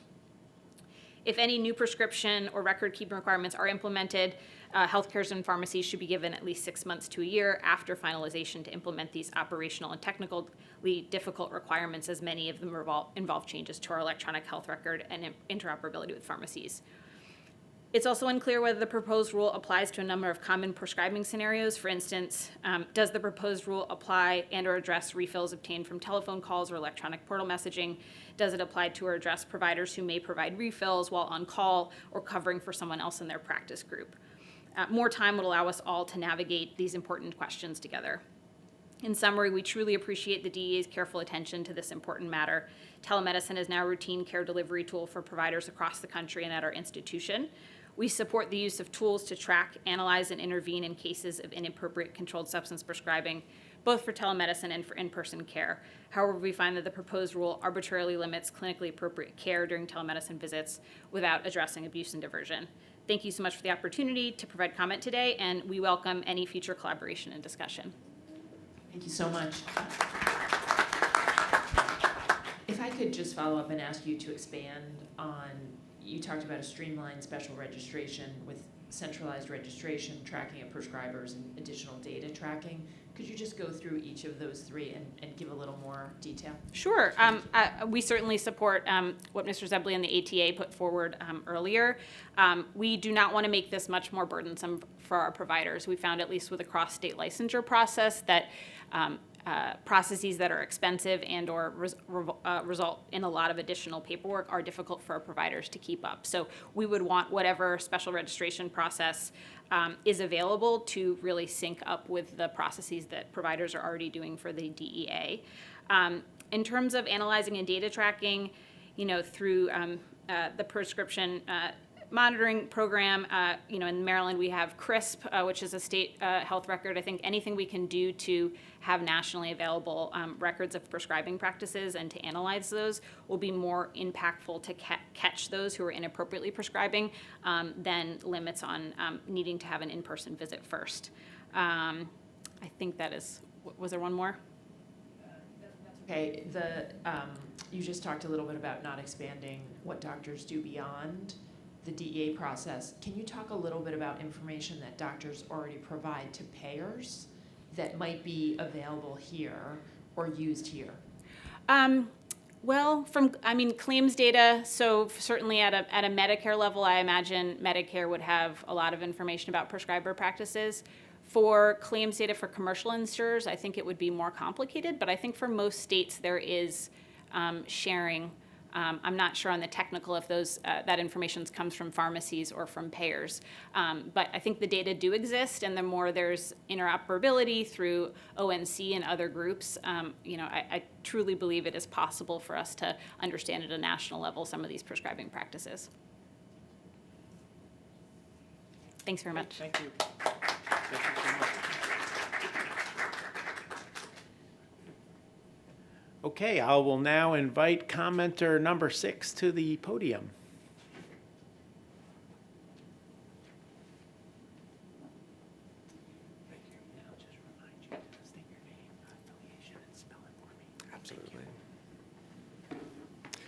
Good morning. I'm Brian Clear, Brianclear, and I'm a family physician, addiction medicine specialist, and I'm Chief Medical Officer at Bicycle Health, and speaking on behalf of the organization today. I directed in-person OUD care programs for about 5 years prior to beginning telemedicine work with the onset of the COVID public health emergency. Through the flexibilities permitted by the waivers, at Bicycle we've come to employ 80 addiction medicine specialist providers and treat over 11,000 patients with opioid use disorder across 37 states. When I began this work in 2020, like most of our providers, I initially assumed that telemedicine would be limited compared to in-person care. In some ways it is. But like all effective treatment settings, it also has advantages. And these have been so significant. They've enabled us to expand access and improve outcomes in ways that have exceeded expectations from in-person experience. We see a 90-day retention rate of 70%, compared to in-person norms of about 50%. We're able to see and begin treatment for over 2/3 of new enrollees within 24 hours of their initial outreach. 19 out of 20 patients who begin care with us achieve their initial effective treatment dose within 7 days, and 80% of our patient population completes a drug screen in any given month. These outcomes would indicate an extraordinary program in any setting, and we've achieved them broadly at scale through telemedicine. So why are we initially skeptical of telemedicine OUD care? We've recently used a qualitative research design to survey our own provider team to find out, and we find common themes of initial hesitance around starting telemedicine work that come from the newness of the setting as it establishes credibility, regulatory uncertainty, and also from assumptions about who patients with OUD are, which leads to doubt about telemedicine's ability to serve them well. This third hesitation comes from a common misconception. If you look at the typical population of an in-person OUD care program, you might assume that the average person with opioid use disorder is unemployed, has few or no family obligations, has a high likelihood of being unsheltered, and has limited access to technology and perhaps little ability to use it reliably. It would be wrong to extrapolate that to the larger OUD population. Traditional OUD care programs serve 10% of the population who need their services and tend to design their programs for the most severely affected 10%. As a result, the majority of those with opioid use disorder, even if there is a nearby in-person program, often don't access it, either due to conflicting obligations or perception that the program is not intended for them. Our survey results support that despite initial skepticism, after beginning telemedicine practice, our team feels effective and rewarded in their role. Providers observe that we can effectively build relationships with patients in the telemedicine setting. We can see into patients' homes. We can meet their families. We can see them quickly on their lunch break when they can't get off work. Our team also notes the ability to reach rural patients and treatment-naive patients, which has been especially rewarding. 18.2% of our patients are rural, 67% are employed, and over 20% of new patients have not engaged with any medical opioid use disorder treatment program before. We're reaching patients who have not previously been reached. As a result, like our patients, our providers also tend to stick with us and stick with telemedicine. We consistently see a less than 1.5% quarterly provider turnover rate. Another element of telemedicine OUD care that invites curiosity and skepticism is how drug testing is performed. We utilize a randomized at-home drug testing program that prompts patients on average once every 30 days to complete a urine drug test. Test results are submitted through a series of timed photographs of the at-home kit, and we also utilize video-observed saliva drug screens when necessary. We know that sample falsification rates at in-person programs range from about 5% to 18% in the literature. To get a sense of our own sample falsification rates, we ran a study that required a cohort of patients to submit a one-time sample by mail to a research partner. And following that submission, we collected a buccal swab under direct video observation for genetic matching to the previously submitted urine sample. Among submitted samples, only 2.3% were found to contain exogenous or spiked buprenorphine or other evidence of adulteration. 0.8% were determined to be human urine from a source other than the patient. These observations support a high rate of drug screen adherence among participants who completed the study, and full findings are pending publication later this month. When we do determine that a patient is struggling to use their medication as directed, we now have a new tool that I'd like to mention briefly. Previously, if non-adherence continued following our best interventions, our only option would be to refer to an in-person program for Sublocade or for daily observed treatment. More recently, we can now use Sublocade via telemedicine in some areas, which is then administered directly by a qualified pharmacist. Sublocade is a once-per-month injected, extended-release buprenorphine depot. For some patients, it can solve medication adherence issues, and it's essentially impossible to divert. It's not a magic bullet. It's still very costly, and access is limited. But it is a promising new resource that we've used now for several patients and look forward to continuing to scale as more pharmacies begin to offer the service. The next experience I'd like to offer this group is what happened when an in-person mandate was implemented in the state of Alabama in July of 2022. In July, Alabama enacted a law requiring that for any controlled prescription to be issued on the basis of a telemedicine encounter, the prescriber must have seen the patient in person at least once within the preceding 12 months. When this law was enacted, we'd been operating in Alabama and were treating just over 500 patients via telemedicine. In response, first, we successfully supported 20% of those patients in transferring to in-person programs, but that left about 400 who were either unresponsive to the effort or were unable or declined to find an accessible in-person provider. To try to retain these 400, we sent a team of 2 physicians and support staff to Birmingham to offer a weekend pop-up clinic. All patients were asked to travel to the pop-up clinic to see our physicians in person and satisfy the mandate for 1 year. 162 patients were able to complete the visit. Over 200 patients did not and were lost to follow-up. Of the 162, 160 recently completed their second annual in-person visit this past July, and 158 also completed an experience survey. Of these, every one of them arrived by car, none by public transit. Mean travel distance was 86 miles, 25% missed work to attend, even on the weekend, and 16% needed to find childcare to attend. Patients disagreed with the following 2 statements on a 1 to 5 Likert scale with a median score of 2. 1, seeing my provider in person improves my care or my ability to succeed in treatment. And second, I have other resources for opioid use disorder care in my community. In Alabama, we saw that the in-person mandate selected for the most resourced and engaged patients. We know that almost everyone who completed the requirement once went on to do it again a year later, but we'd be foolish to assume that the in-person visit itself had anything to do with achieving that 98% 1-year retention rate. In fact, it created a filter, which removed the most vulnerable 60% of patients from our treatment program, and we don't know what happened to them. By any measure, it was a disaster. Telemedicine OUD care has been highly successful at expanding access and improving quality of OUD care. Also, we've seen that improvement is as vulnerable as a person in early recovery from OUD, particularly in the face of hasty regulation. My ask is that in designing a permanent regulatory framework, we consider that we need it to work for the majority, not just for the more resourced and motivated minority. For patients, we should understand that any new barrier to patient access will discourage that access.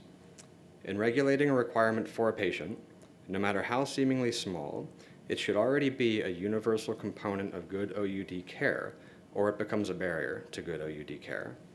A bona fide physical exam, whether in person or via telemedicine, does meet this standard, and so does maintaining a valid form of patient identification. An in-person requirement does not. For providers, those of us currently braving telemedicine OUD care are highly motivated and willing to accept risk and expense for public health and for the field. The majority of providers won't be as eager to sign up for new costs and risks unless there's an offsetting benefit. If special registration is the pathway chosen to enable telemedicine OUD care, it won't be successful if its net effect is a burden and an expense. My group would prefer for telemedicine OUD care to be enabled through regular rulemaking as opposed to the addition of a new special registration process. However, special registration could potentially be a net benefit to multi-state telemedicine OUD practice if it offers a single national registration pathway rather than state-by-state registration. For effective OUD care, it would only need to permit the prescribing of Schedule 3 through 5 medications that are FDA approved for the treatment of OUD, and presumably it would not authorize any on-site medication storage or dispensing. It would also be reasonable, as a condition of receiving special registration, to require attesting to certain practice elements that are established as universal in good quality telemedicine OUD care, such as PDMP reviews, a formal medication adherence support or diversion control policy, and a formal drug screen monitoring policy based on published standards of care endorsed by a reputable professional society. It would also be reasonable to require e-prescribing. I strongly discourage requiring any arbitrary dose, duration, or formulation requirements in any framework. Finally, I urge DEA to design any new process to improve your ability to oversee and audit prescribing patterns and to intervene when exploitative practice is identified, but to avoid attempting preemptively to control or limit clinical practice through regulation. It's been my pleasure to participate in this forum. Thank you for organizing this event and for this opportunity. Thank you so much. Just a couple quick questions for me. You talked a couple times about protocols around drug testing. Sure. What are those protocols that you follow currently? Certainly. So every one of our patients, when they first begin treatment with us, they're mailed a set of 3 at-home urine drug screen kits. They're also mailed a saliva drug screen kit and a home pregnancy test. Patients agree to complete one of these drug screen kits anytime they're randomly prompted to do so through text messaging or through our app. The providers control the average interval at which these prompts are sent. They're sent no less often than every 30 days. Patients typically complete the first test within the first 3 days of treatment for opioid use disorder. They're usually completing follow-up tests on a weekly basis until they get their first favorable test. Then it's at provider discretion thereafter.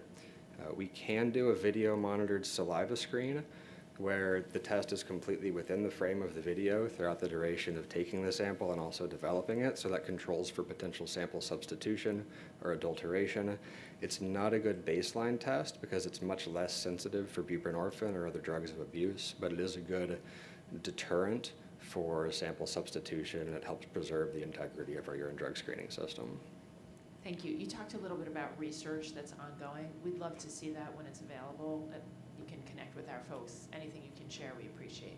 Absolutely. We've got 2 publications that just finished peer review. They're pending publication. We'll send them your way. Just expand just a little bit on, at the very end, you talked about a new process of auditing. What is your vision of what that would look like? I understand from, I believe, informal comments that I have heard from DEA in certain forums that one problem with auditing multi-state telemedicine practice has been that records are dispersed throughout different practice locations. Some of them are even unstaffed. It may just be a computer in a room with a receptionist. I would imagine that a consolidated special registration process that's based around the single primary practice location would make it easier for DEA to require that all records of their entire national or however many states they're practicing in practice to be kept at that one location, so that DEA can be sure that you're getting a full picture of that provider's practice with one audit rather than multiple state-by-state audits. Thank you. Thank you.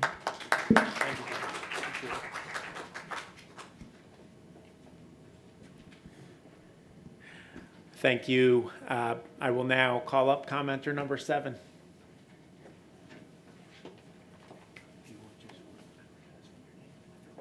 Absolutely. Thank you. My name is Thomas Milam, T-H-O-M-A-S, Milam, M-I-L-A-M. I am the Chief Medical Officer at Iris Telehealth. Good morning. As I said, I'm Tom Milam, and I am honored to have been invited to speak to this DEA listening session, and I thank the administrator and assistant administrator and the staff and colleagues that are here today for the time and attention given to this important matter. By way of introduction, I have been a board-certified psychiatrist for over 25 years, and for 12 of those years have been involved in developing and delivering telebehavioral health solutions for underserved communities and healthcare systems throughout the U.S. As I said, I'm currently Chief Medical Officer for Iris Telehealth. I'm president of our medical group there, and I serve as Associate Professor of Psychiatry and Behavioral Medicine at Virginia Tech Carilion School of Medicine in Roanoke, Virginia. Iris Telehealth is a Joint Commission accredited healthcare organization that focuses exclusively on providing behavioral health care virtually to underserved community mental health centers and primary care clinics, hospitals, emergency departments, and residential treatment centers. We currently employ nearly 450 U.S.-based psychiatrists, psychiatric nurse practitioners, and therapists in hundreds of care sites across 40 states. Iris has been delivering care since 2013, well before the pandemic, and over the years we've had many constructive conversations with DEA on various topics like we are addressing today. I want to say up front that I believe it is imperative we enable the prescribing of Schedule II medications virtually via telemedicine and without in-person requirements, as long as proper safeguards are in place to ensure patient safety and prevent diversion. In my upcoming remarks, I will discuss the numerous safeguards already in place, as well as some that could and should be added or strengthened. Ultimately, if in-person requirements are mandated for controlled medications, particularly Schedule II medications, simply as a means of diversion control, which is an important effort, it will lead to unnecessary delays in care and the prolonging of significant human suffering for legitimate patients seeking legitimate treatment from legitimate DEA-registered providers. I think it's important that DEA understand what safeguards are already in place to ensure patient safety and prevent diversion when prescribing controlled, particularly Schedule II medications, whether such medications are prescribed by in-person or telemedicine providers. First, before prescribing any new controlled substance for a patient, and periodically thereafter, healthcare providers review the prescription monitoring program for the state in which the patient resides, as well as numerous surrounding states when that data is available. While prescription monitoring programs vary from state to state, they are a good initial safeguard against the overprescribing of controlled medications by multiple different providers and in quantities and combinations that may prove dangerous or lethal. Brandeis University's Prescription Monitoring Center of Excellence issued a brief in 2012 stating that evidence is accumulating that prescription monitoring programs are effective in reducing diversion of controlled substances, improving clinical decision-making, and assisting in other efforts to curb the prescription drug abuse epidemic. While DEA does not have carte blanche access to prescribing data from each state's prescription monitoring program, most programs do permit interstate data exchange and thereby provide collaboration and early-stage processes for preventing and stopping aberrant and illegal prescribing practices. Rather than create new additional record-keeping and reporting requirements for controlled medications that put additional burdens on providers and clinics who are already working hard to manage heavy caseloads for the patients they see, I encourage DEA to continue working closely with state legislators, the Federation of State Medical Boards, National Association of Boards of Pharmacy, SAMHSA, and other reputable national organizations to expand the security, privacy, and reporting of existing and controlled medication prescribing data. We do not have to create a whole new reporting system de novo. The second safeguard for ensuring patient safety and preventing diversion of controlled substances involves the effective use of controlled medication contracts. Whether in brick and mortar or virtual care settings, patients who are prescribed controlled medications, especially controlled Schedule II medications, are required to sign contracts that indicate under which circumstances those controlled medications will or will not be prescribed. Those contracts include items such as drug screening requirements, refill contingencies, pill counts, and the use of prescription monitoring programs to track patient prescriptions. Patients and providers are expected to adhere to the tenets of those contracts as long as those controlled medications are prescribed. A third safeguard for ensuring patient safety and preventing diversion involves e-prescribing controlled medications. Healthcare providers are expected to use DEA-certified electronic or e-prescribing platforms that require two-factor authentication, that only allow registered legitimate pharmacies to be listed, and that have hard stops to prevent exceeding quantity and refill limits. Most e-prescribing software is already incorporated into commonly used electronic medical records, rendering easily forged paper prescriptions obsolete. E-prescribing controlled substances directly links providers with legitimate pharmacies, which allow patients to choose convenient local or mail-order pharmacies. Because these pharmacies are the nexus between patients, providers, and controlled medications, prescribing and dispensing is best limited to data from pharmacies that take on maintaining and reporting controlled substance prescription data. As I said before, creating a new provider or clinic-based reporting structure would be cumbersome and would unnecessarily duplicate existing reporting structures and safeguards.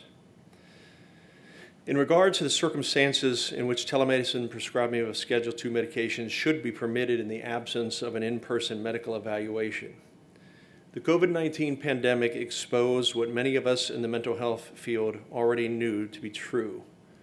There is an incredibly dire and worsening shortage of psychiatrists and many other mental health professionals in the U.S. and worldwide.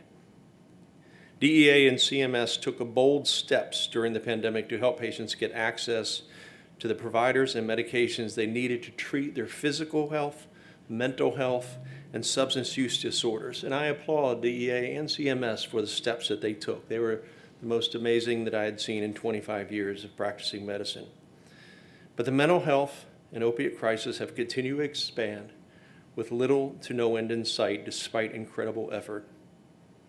So what can we all do to make sure patients continue to have access to the care and medications they need, including Schedule II medications, to get and stay well while ensuring patient safety and preventing diversion? First, DEA and Congress could select and add federal and state-funded nonprofit healthcare organizations to the list of those exempted from the Ryan Haight Act. Community mental health centers, FQHCs, rural health clinics, and other nonprofit frontline health and addiction treatment centers should be afforded the same exemption from the Ryan Haight Act that Indian Health Services and veteran clinics received. You might say there already is an exemption for DEA-registered hospitals and clinics, but that exemption is not as clear as it sounds. Companies like Iris Telehealth work with hundreds of nonprofit clinics and hospitals and communities across the U.S. that remain very confused and don't understand if they are or not a DEA-registered organization. That leads to confusion and patients not getting the medications they need. Second, for providers who choose to practice and treat patients 100% virtually without regard to an in-person examination or requiring one, the long-awaited special registration referenced in the Ryan Haight Act is imperative. Providers granted special registration with the DEA could be identified by the letter T incorporated into their DEA number in a manner similar to that done for X-waivered providers who sought to prescribe buprenorphine to help curtail the opiate epidemic. Such T-waiver providers could undergo FBI background checks and other federal and state clearances so they could prescribe for patients they treat in any U.S. state without being required to have physical locations in the state where they treat patients. Special registration should not be simply granted by filling out a Form 224 or 224A and paying a fee, but should come with requirements including additional and meaningful training on patient safety and diversion. Finally, regarding ADHD and Schedule II stimulant prescribing, as a psychiatrist with 25 years experience practicing in community and academic centers, hospitals, and emergency departments, I can assure you that ADHD is a very serious developmental and learning condition. It is often diagnosed in childhood, but it can emerge and become disabling under the progressive demands of early and middle adulthood. I'm glad to provide clarity to that from my book chapter, Attention Problems, published in the 2014 edition of Essential Psychopathology Casebook. 10% of children and 5% of adults struggle with ADHD, especially in rural, underserved, and ethnically and racially diverse communities across the country. It is very hard for a lot of these folks to get the physical and mental health and addiction treatments they need and deserve, and they never will get it unless we implement progressive, community-oriented telemedicine reform at the state and federal level without the encumbrances of pre-pandemic geographic reimbursement and controlled medication prescribing practices. There is no need to further frighten millions of children and families and adults who fear losing access to their medications and their telemedicine prescribers in our efforts to prevent diversion control. We can inform and transform the healthcare landscape and ensure patients get the physical, mental health, and substance use disorder treatment they need virtually anywhere. Thank you.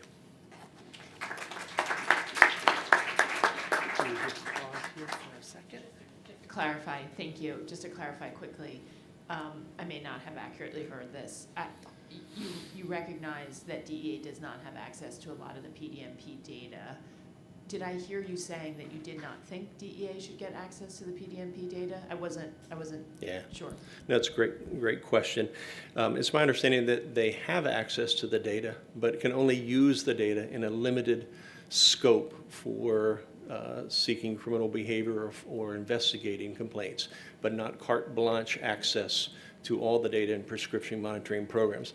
I think they should have access to that data and work with the organizations that I mentioned for a collaborative effort that you all get the information that you need to prevent diversion control, work that's helpful to us and to communities, but it doesn't burden patients with going through a lot of additional steps to get the medications they need, to be refused medications for legitimate prescriptions at pharmacies when they present them just because they prescribe by telehealth. There should be access to data that is very transparent so that some of this confusion around legitimacy is clarified.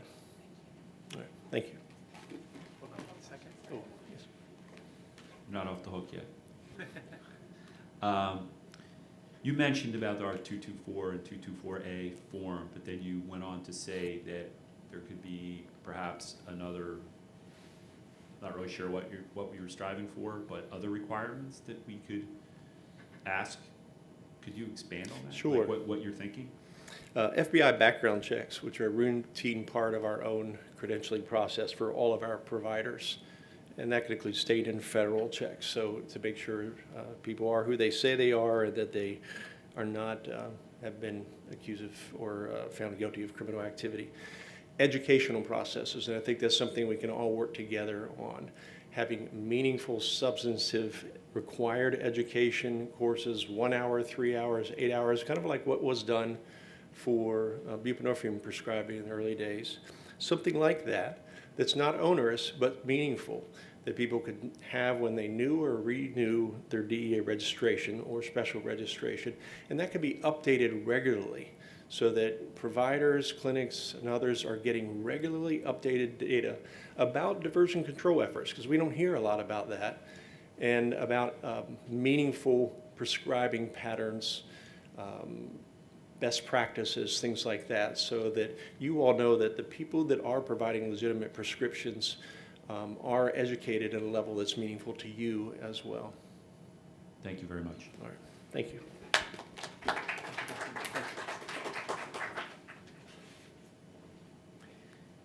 And I'm now inviting commenter 8. Thank you. Don't forget to just state your name and your affiliation. Thank you. Good morning.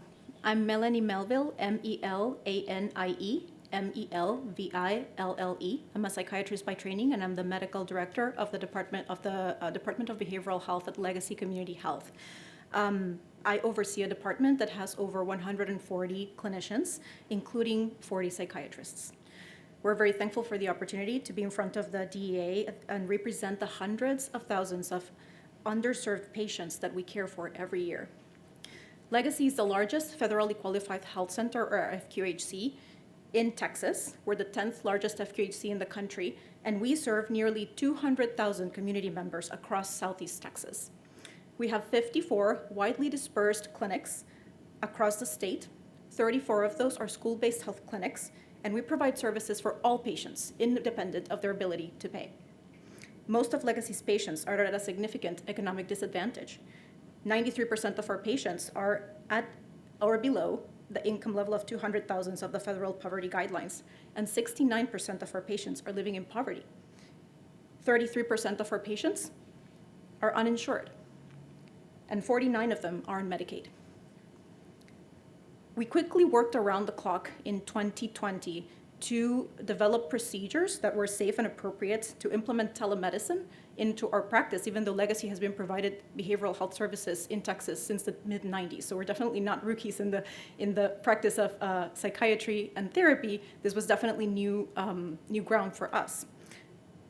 Once we were able to establish telemedicine, and we didn't need to put our psychiatrists in brick and mortar clinics, we were able to triple the size of our department. We were able to finish 19,000 more appointments from 2019 to 2022. 19,000 more appointments were completed. Through the pandemic, we all saw an increase in depression. We also saw an increase in anxiety. We saw an increase in academic difficulties for youth returning to in-person school and even still doing virtual learning. We also saw the negative effects of social isolation, and we also saw even an increase in OCD behaviors relating to the concern about transmitting an unknown virus. But you all know this already. We all know that psychiatry care, now more than ever, is needed. So we asked the DEA to remove any red tape and make it as easy as possible to intervene and prevent costly interventions such as ER visits and hospitalizations that happen when these illnesses are not treated in a timely manner. We believe that the most responsible, most accessible, and appropriate need of meeting these increased demands is through telemedicine. At Legacy, we also understand that the administration may have very real concerns about the legitimacy of telemedicine for prescribing controlled medications. For this reason, I also ask that we note that psychiatry is different than other disciplines in medicine. I'm not throwing shade to other disciplines, just pointing out the obvious. Psychiatrists treat conditions that often don't necessarily need a physical exam to be diagnosed and treated. We treat psychotic disorders. We treat mood disorders, insomnia, ADHD, anxiety disorders. All of these are appropriately treated through a virtual exam and telemedicine follow-ups. In fact, sometimes we can even learn more about our patients when we see them in the comfort of their home. I can give you an example of one of our patients who had actually been seen in person by us several times. And the first time that we saw them via telemedicine, we realized that this person actually met criteria for hoarding disorder. We would have never been able to catch that and treat it appropriately with medication and psychotherapy if we had not been able to see this patient in the comfort of their home. Because we knew that at some point the waivers were going to go away, we actually implemented a procedure internally at Legacy, trying to see all of our patients that were being seen via telemedicine in person at least once a year since last August. I'll give you an example of one of my patients that I started seeing via telemedicine. This is an autistic patient who also has ADHD. Without the use of Vyvanse, which is a stimulant, as you all may know, it's a controlled medication, he is unable to participate in school. He becomes aggressive. His hyperactivity and impulsivity prevents him from actually participating meaningfully in school. His mother had to take the entire day off. His grandmother also had to take the entire day off to take care of my patient's sibling because they had to drive 4 hours each way so that they could come and see me, so that I could say, check, I've seen this patient in person. I can continue to prescribe. That's 2 adults and a child missing of their daily activities and incurring in the cost of time, effort, and resources of a 4-hour drive each way to see me for 20 minutes so that I can check this box. And we're not even started, right? This is not even already a requirement. This is something that internally we try to be prepared for. We also ask that the administration consider the availability of providers and specific characteristics of each state. For example, Texas experiences a severe shortage of mental health providers. In 248 of the 254 counties. In 2023, Forbes identified Texas as the worst state for mental health in the US, and notes that it's the state that has the highest percentage of uninsured adults with mental illness. Those are my patients, those are the people that I see. We also ranked highest in the percentage of adults with cognitive disability who could not see a doctor due to cost, and highest percentage of youth who had a major depressive disorder in the past year and did not receive treatment. Psychiatry is one of the hardest disciplines for us to fill positions. We have a clinic in Beaumont, which is 100 miles away from our central clinic in Houston. That position was open for 3 years. 3 years, we did not have a psychiatrist in that clinic. As of yet, we have not found a child and adolescent psychiatrist to provide services in that clinic. Before telemedicine was an option, we were forced to meet the needs of our patients by hiring a psychiatrist in Houston, and they would drive twice a week to see the patients in Beaumont. Of course, this clinician burned out after 2 years, after driving, twice a week to Beaumont, and she eventually moved to a clinic in Houston. We couldn't fault her. Note that Texas is extremely large. Transportation is one of the main barriers that our patients have for attending their visits. When we started doing the requirement of an in-person visit every year, which again was an internal requirement to make sure that we could meet whatever requirement was set out in the future, we saw an increase of 30% in no-show procedure, in no-show appointments. Even though we told our patients, hey, it's very likely that if I don't see you in person, I'm not gonna be able to continue to prescribe. And yet, they couldn't make it to their appointment. They didn't have a ride. They didn't have childcare. All of our locations are along a bus line, but even if the patient has access to a bus, oftentimes they have to change up to 3 buses in order to make it to our clinics. Our wait list is 8,000 people. So if I have a patient who doesn't show because they didn't have transportation, that means that I wasn't able to see another person either, right? And I wasn't able to get these patients in. We get 19,000 referrals a year for behavioral health services.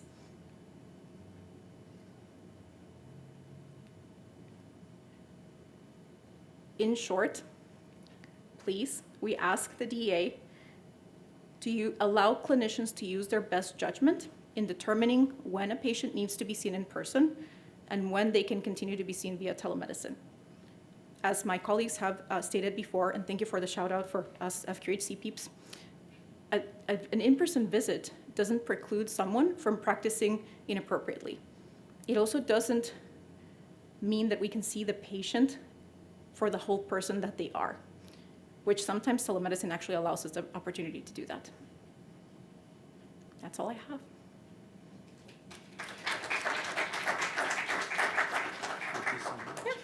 Hold on. I have one follow-up.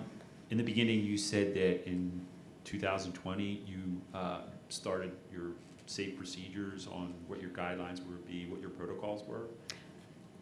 For telemedicine? For telemedicine. We started in 2020. 2020? Yes. Could you expand on what it is what were those protocols? Yes, of course. So in the, I don't know if you're familiar with Texas law, but Medicaid actually did not cover telehealth in Texas up until our organization, our awesome Lindsay Lanigan over here, helped us prepare the white paper that helped change the law. So we did not provide, we provided telemedicine only for that Beaumont clinic that I was talking about. And that was the only telemedicine that we did. And to give you an idea, we knew that we were not gonna get any reimbursement from those appointments. But we still hired a psychiatrist to do telemedicine to Beaumont because we knew that those patients needed care. So we had to very, very quickly determine procedures and find a telehealth platform because our electronic health record, again, we're an FQHC, so our electronic health record is not the fanciest one, so that we could start providing care for our patients. So in the matter of 2 weeks, we were able to go fully telehealth with our clinicians in the clinic, and 2 weeks later, we were able to send all those clinicians home. And one of the reasons for that also is because including behavioral health clinicians in the clinic where I practice, the traffic of people is 400 people a day. So can you imagine how scary that was in the middle of the pandemic? So by removing half of that patient population, we were actually able to protect not only our patients, but also our primary care colleagues who are seeing patients in person because they didn't have the option of telemedicine. Sorry, just to follow up, you said you have 140 clinicians, 40 psychiatrists. Who are the other clinicians in that group? There's psychotherapists, integrated behavioral health consultants, and psychologists. Great, thank you. Okay, thank you.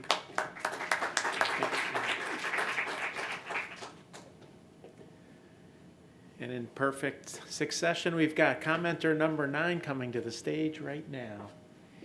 And I'll just remind you to state your name and affiliation. Hi, my name is Dan Reck, D-A-N-R-E-C-K, from Matt Clinics. So as I said, my name is Dan Reck. I'm the CEO of Matt Clinics. We're the largest based opioid treatment group in Maryland. On behalf of our employees and our patients, I'm pleased to share our thoughts on this proposed rule. Each year, Matt Clinics treats over 3,000 people suffering from opioid use disorder, and the primary treatment modality we employ is the prescription of buprenorphine products, often through the use of responsible telemedicine. In addition to prescribing a critical medication, we offer our patients broad behavioral health services, including case management, substance use counseling, mental health therapy, and psychiatry. And while we appreciate the DEA's attempt to balance access to care with responsible prescribing of controlled substances, we are concerned that the proposed rule does not go far enough to control diversion and the misuse of buprenorphine. If rules around prescribing are too permissive, it is likely that we will see a repeat of many of the excesses that ultimately led to the over-enforcement and restrictions on high-quality care in other areas of medicine. Unlike most well-intentioned public policy, where we are often surprised by unintended consequences, the negative consequences of this proposed rule are likely to be all too predictable. Buprenorphine is a controlled substance that the DEA itself has described as, quote, capable of producing significant euphoria, while adding that it is, quote, gaining popularity as a heroin substitute and as a primary drug of abuse. A robust illicit market for buprenorphine exists. Diversion is an existing problem that implementation of the proposed rule will inevitably compound. The results of diversion should not be minimized. Patients actively using illicit substances can fund their use by selling their prescribed buprenorphine, typically for $500 to $1,000 per month. Most patients who are prescribed buprenorphine, however, find it to be incredibly effective at relieving symptoms of physical dependence on opioids.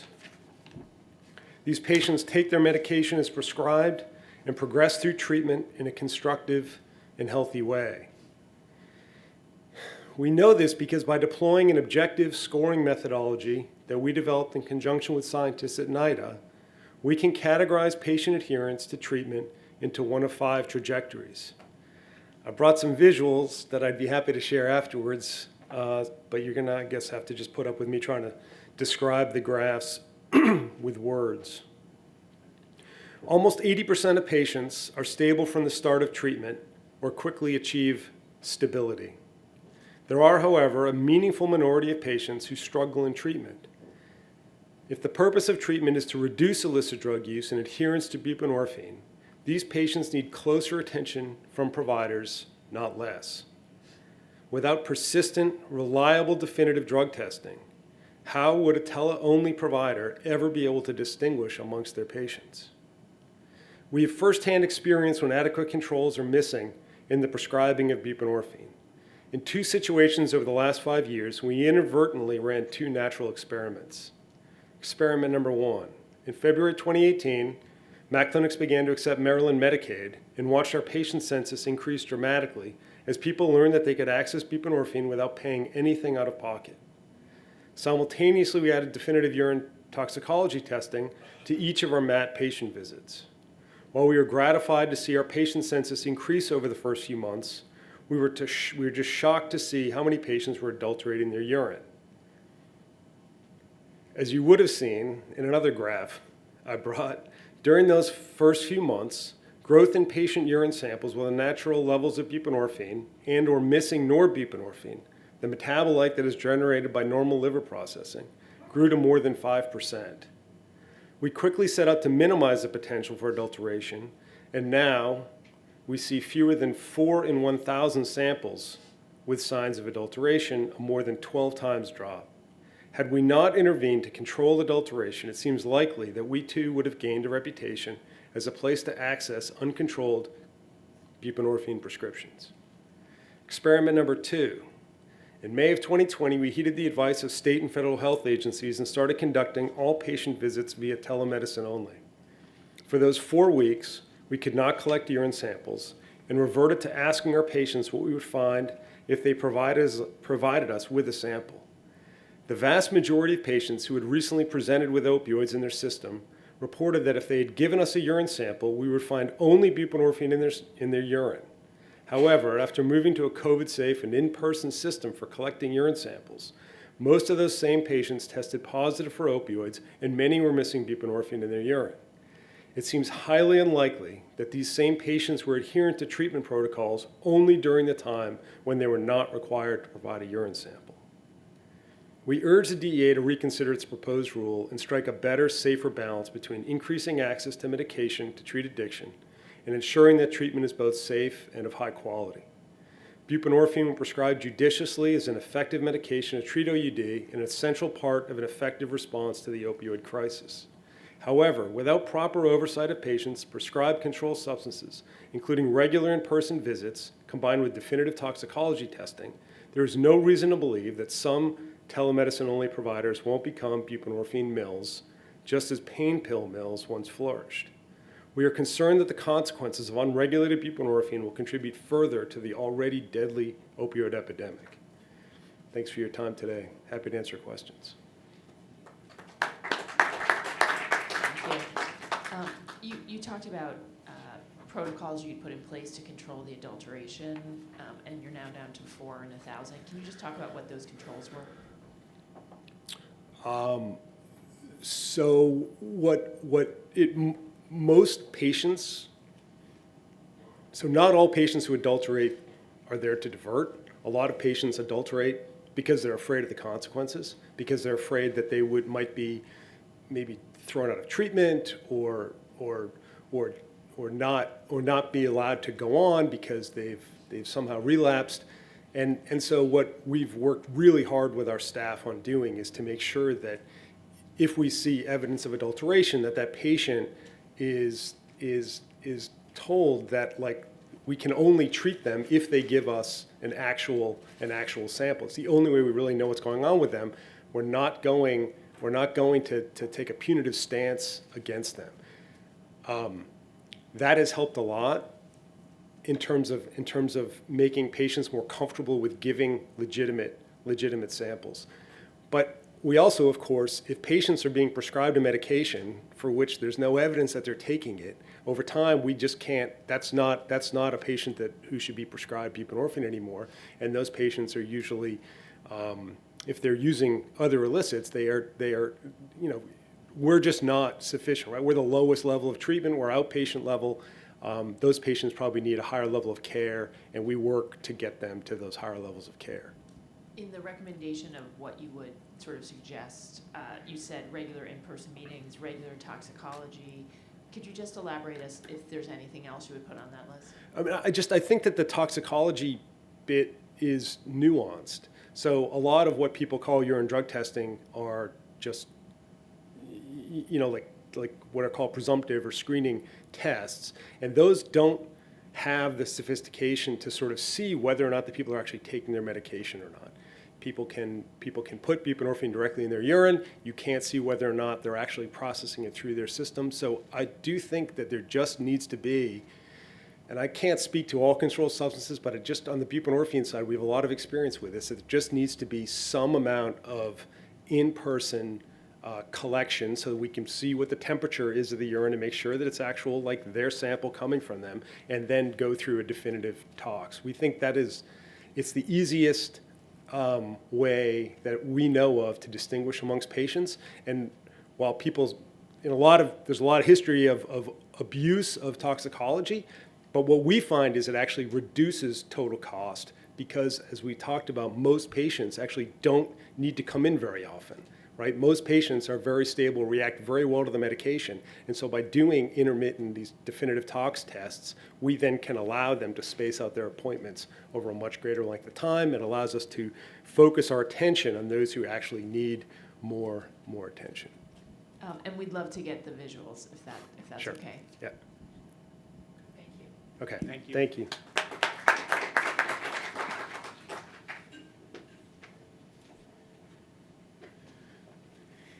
And we now have commenter number 10 coming to the stage.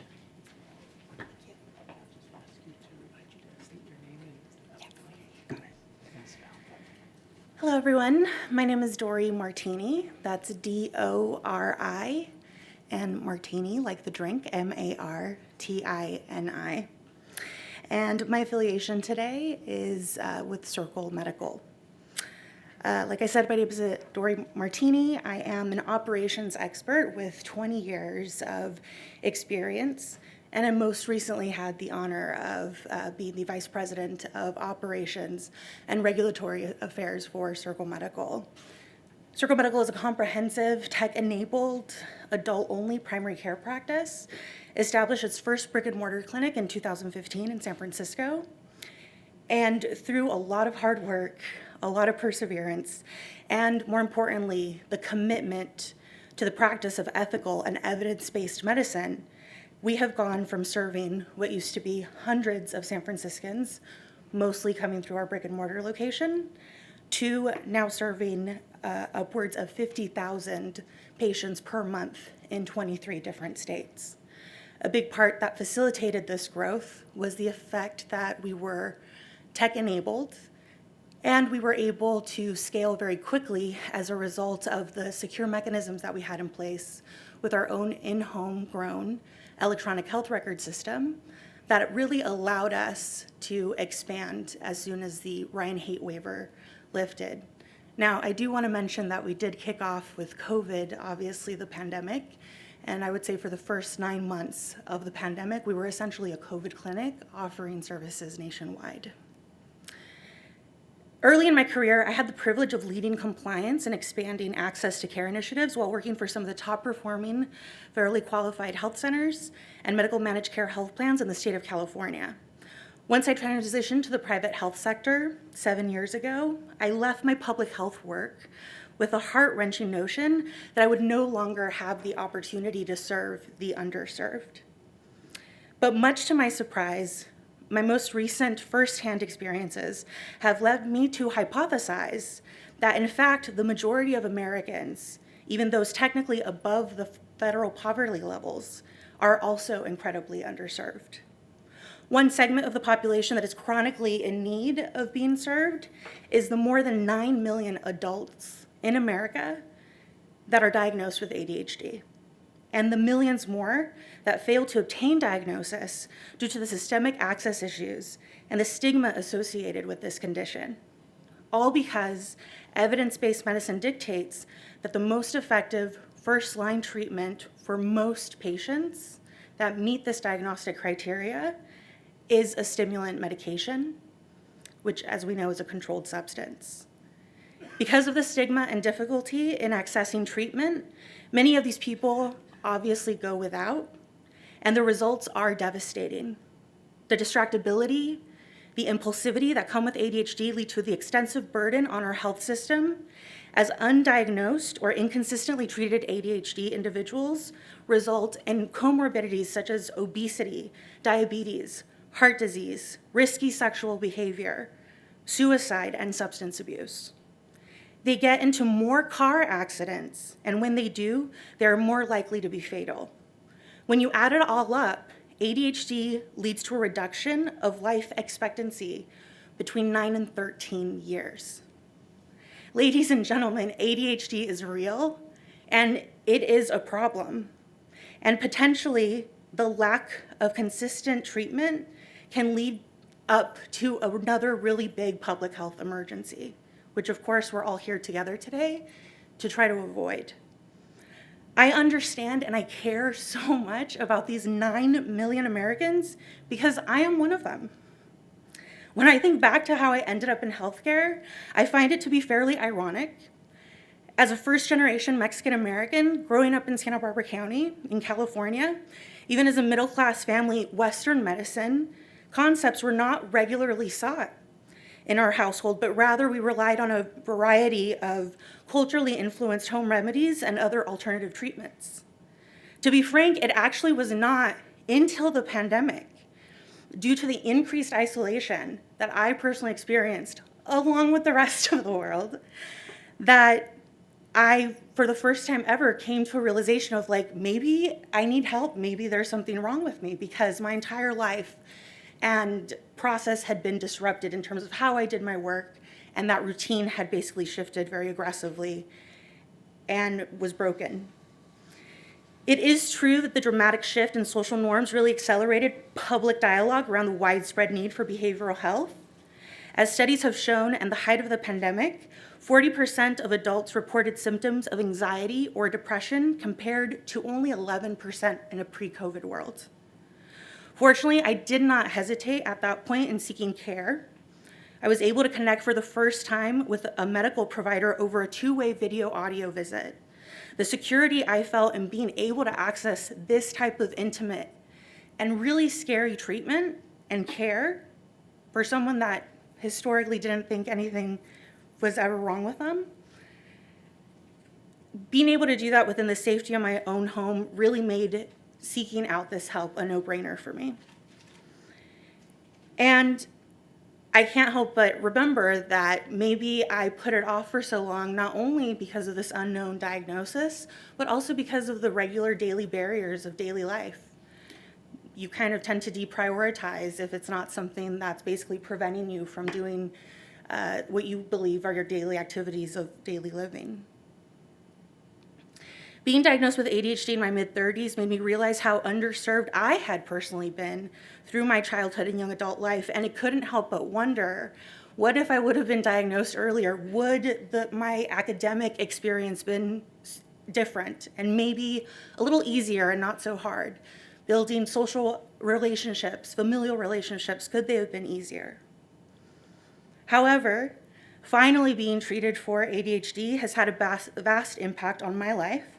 And I would be remiss not to share that in a way, a big part of my life's personal work and professional work collectively has really unknowingly brought me here across country to be speaking in front of all of you today. During my time as Vice President of Circle Medical, I also authored and submitted a detailed 24-page letter to the DEA in response to the proposed rule for the remote prescribing of controlled substances, which is also available to the public through Circle Medical's website. I like to spend the remaining part of my time addressing the critical questions raised by the DEA regarding telemedicine prescribing of controlled substances, focusing specifically on Schedule 2N medications, non-narcotic medications, patient safety, and proactive diversion strategies. First question, should telemedicine prescribing of Schedule 2 medications be permitted in the absence of an in-person medical evaluation? First, let's consider the necessity of in-person evaluations. The expansion of telemedicine during the pandemic has shown that safe and effective care can be delivered remotely. In the last 3 years, over 500 board-certified Circle Medical practitioners conducted hundreds of thousands of real-time two-way video audio telehealth appointments, demonstrating that the safe, evidence-based care remains consistent, irrespective of the modality. However, what has been key in being able to safely and effectively deliver this care are the safeguards that we have put in place, which brings me to our second question.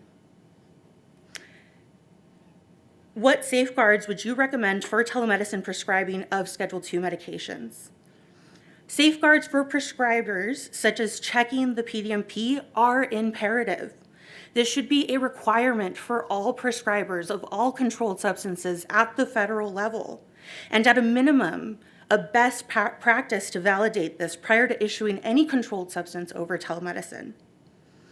Establishing a controlled substance agreement between the prescriber and the patient allows for the correct expectations to be set up front, so then that way the patient understands that they are going to be held accountable to being seen through a telemedicine visit every single month. and being able to disclose if they have any other conditions and or if they end up taking another medication, having to divulge that information immediately to their prescriber. We understand the importance of ensuring that clinically the recommended dosage and usage guidelines provided be followed, and believe this is where the DEA and practices like Circle Medical can stand to work together to help solve for diversion at the point of patient entry as opposed to at the point of treatment. Because when you're dealing with a patient that is in need of treatment and has a diagnosis, a legitimate one, it is so disruptive to the care to be able to have to kind of stop because they cannot get their treatment medication. For example, Circle Medical has implemented advanced patient ID verification mechanisms that require the patient's ID to be electronically scanned prior to being able to book an appointment. In other words, this technology can actually tell if a fake ID is being uploaded into our system, among many other things that could indicate the potential for someone attempting to access our services fraudulently. One could argue that this level of verification is not being done today in most in-person clinical environments alone, as it is customary for most patients to simply present their ID and it gets usually photocopied by a front desk person for the medical chart and for billing purposes. As a result, our tech-enabled practice, we have had significant documentation and data that we have been actually able to share with the DEA in one specific instance where there was a criminal attempt, essentially, of this individual who was going around to various practices, both in person and through telemedicine, to try to obtain as many controlled substance prescriptions as possible. And the fact that we had the level of data and all of the information and all of the attempts and all of the fake ID attempts from this patient really allowed the DEA agent in this particular case to be able to make a charge. We believe that this is one example of many where technology can really help safeguard patients who are truly in need of medically necessary treatment, while also supporting the DEA's ability to help implement the necessary guardrails that will lead to safer prescribing and de-risk diversion. There is definitely something that we need to talk about, and that is question number 3, which is what telemedicine prescription data should be collected, maintained, and reported to the DEA.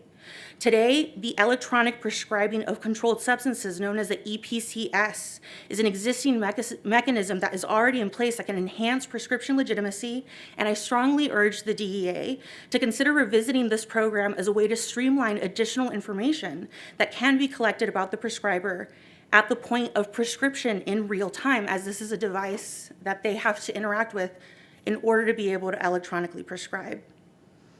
Associate Administrator Thomas, I know that you have been asking throughout today's presentations, what are some of those very specific questions that can be asked as part of the special registration application? I would say something that the DEA could look into is the actual process for an application type questions that is asked by a malpractice carrier. Malpractice carriers will ask physicians very specific questions about their practice, such as what percentage of your care is delivered via telemedicine versus in person? What kind of patients and or populations are you serving? What are the main areas of care that you're actually providing care for? And taking it a step further, because this would be specific to prescribing, asking what are some of the most frequent medications specifically by name. Many of these telemedicine practices have been able to adopt very specific clinical guidelines where they will not deviate from them. So more than likely, you would be able to have a very strong view of how they're practicing. The other thing that I would really mention is that I think the DEA should really consider evolving its technological stack and develop some sort of universal plugin for electronic health records so that prescribers have direct access to report whenever they come into contact with potentially a questionable individual over a telemedicine encounter. Going back to that case that I had the opportunity to work on with the DEA, that was one of the questions that the agent had asked me. Are you proactively reporting any of these individuals that are maybe trying to tamper with your system or upload these IDs? And when she walked me through what that process would actually consist of, we both kind of agreed that it's fairly rigorous and it's a little challenging, and there's probably a better way there. My final question that I would like to quickly address is, what telemedicine prescription data should pharmacies collect, maintain, and report to the DEA? Folks, I cannot stress enough that if we were to wave a magic wand and come up with the most amazing, perfect process, special registration today, walk out of here, our work is done, it does not mean that the patient is going to get that medication at the pharmacy. Pharmacies need guidance on their responsibilities in verifying prescription information. The pharmacist has no way of knowing without extensive communication with prescribers and a lot of back channeling whether all rules have been quote unquote followed. To address this, one option is to establish a more collaborative agreement between the prescriber and the pharmacies. This is something that is done today a lot within cancer centers, where they're working in tandem and in partnership when it comes to really knowing the inner workings of the patients that they're serving. There's always a lot of mentions from pharmacies when we speak to them, because we have an average of about 400 patients a day at Circle Medical that report their inability to access their legitimate treatment at the pharmacy level. The two top reasons that they list that they're refused that prescription is shortages, and the second one is that it was prescribed through telemedicine, and therefore there is a discomfort by the pharmacist to dispense that medication. And it's understandable that they're uncomfortable because there is a lack of clarity around these quote-unquote red flags. The pharmacist should know to what degree they are going to be held responsible for, and at what point does their due diligence basically exhaust, so that they can be confident that they're not going to lose their pharmacy licenses, their pharmacist licenses, at the point of dispensing a legitimate medication.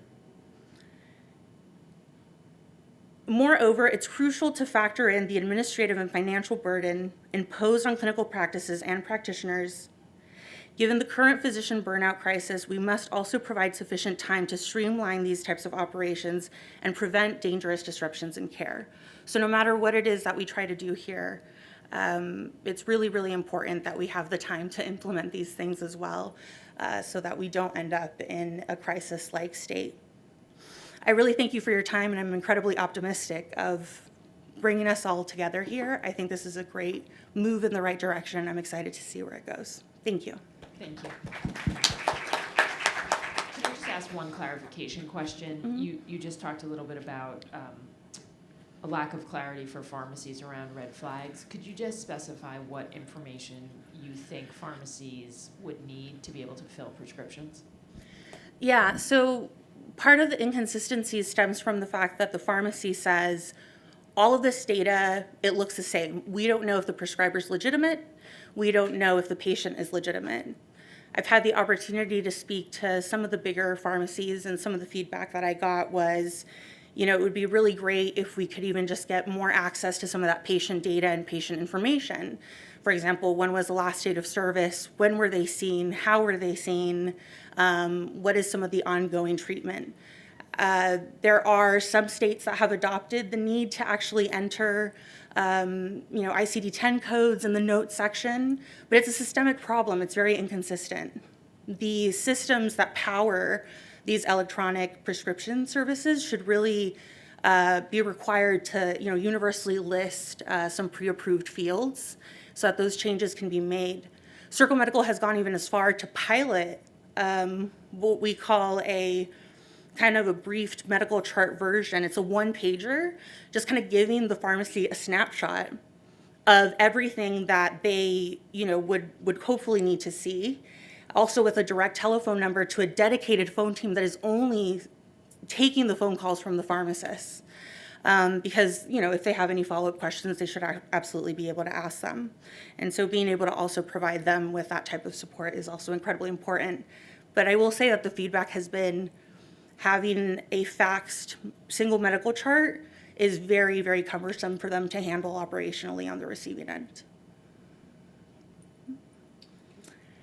Thank you. Very much. Thanks.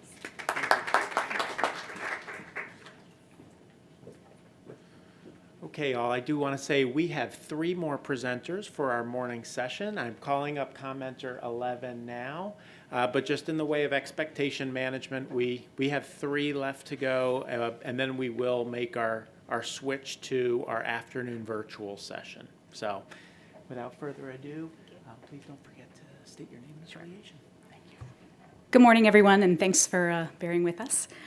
My name is Lori Usher-Pines. That's LORI-USCHERPINES.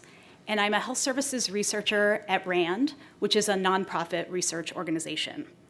I represent a team of researchers and clinicians from Harvard and RAND that have been conducting research on telehealth for opioid use disorder for about a decade now. And today my comments are going to focus on prescribing of buprenorphine via telemedicine. First off, we applaud the DEA for reconsidering a special registration process that would allow some clinicians to prescribe buprenorphine without an in-person medical evaluation.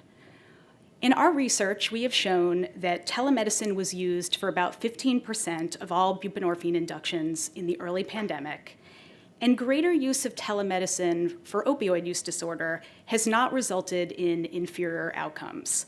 Our research, as well as the research of others, has shown that permitting telemedicine to start patients on buprenorphine can improve access to care without obvious negative impacts on patients. We also recognize that the DEA is concerned about a new framework that fundamentally expands access to a controlled substance.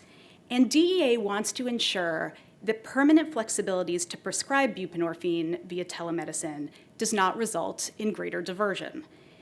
The DEA is looking to strike the right balance between an overly restrictive system that limits patient access and an overly lax system that results in more diverted buprenorphine. So, looking for some guardrails to really strike that important balance. I'd like to start today with a few overarching principles that can inform the design of a special registration process, and then I'll talk about some specific guardrails that the DEA can consider incorporating into that process. The first principle is to limit the special registration process to higher volume clinicians, such as those who start more than 5 patients per year on buprenorphine via telemedicine. This focus on the higher volume prescribers would limit administrative costs and focus regulation on clinicians in a position to have the greatest negative public health impact. So clinicians who only treat a handful of patients via telemedicine would not have to register under this model or be subject to additional guardrails. But we believe that their likely impact on public health would be small, even if a minimal amount of diversion were occurring. According to our estimates using Medicare claims data in 2022, about 25% of buprenorphine prescribers started at least 1 patient on buprenorphine in that year via telemedicine. So 25% started at least 1 patient. However, only 1% started 5 or more. So if you limited a special registration process to the 1% versus the 25%, that would greatly limit the administrative burden for DEA and for registering clinicians. The second principle is that when selecting guardrails, the DEA should try to avoid burdening patients who already face numerous barriers to care, and we've heard a lot about that today. When choosing between a guardrail that creates additional hurdles for patients or for clinicians, choose to inconvenience the clinician.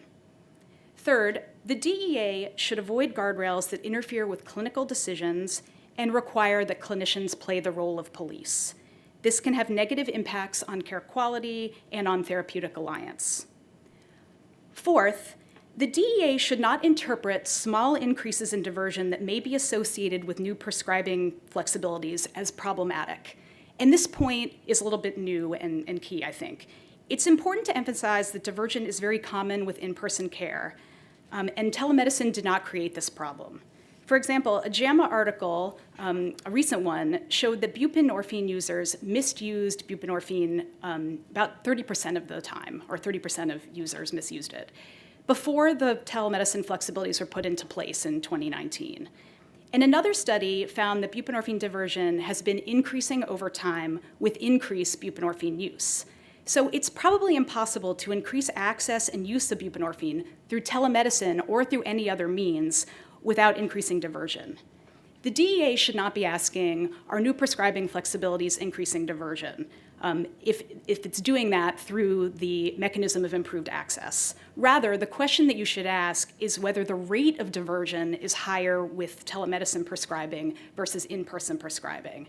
And to our knowledge, there is no evidence yet that this is the case, that when high-quality clinicians deliver telemedicine, there's more of a risk of diversion.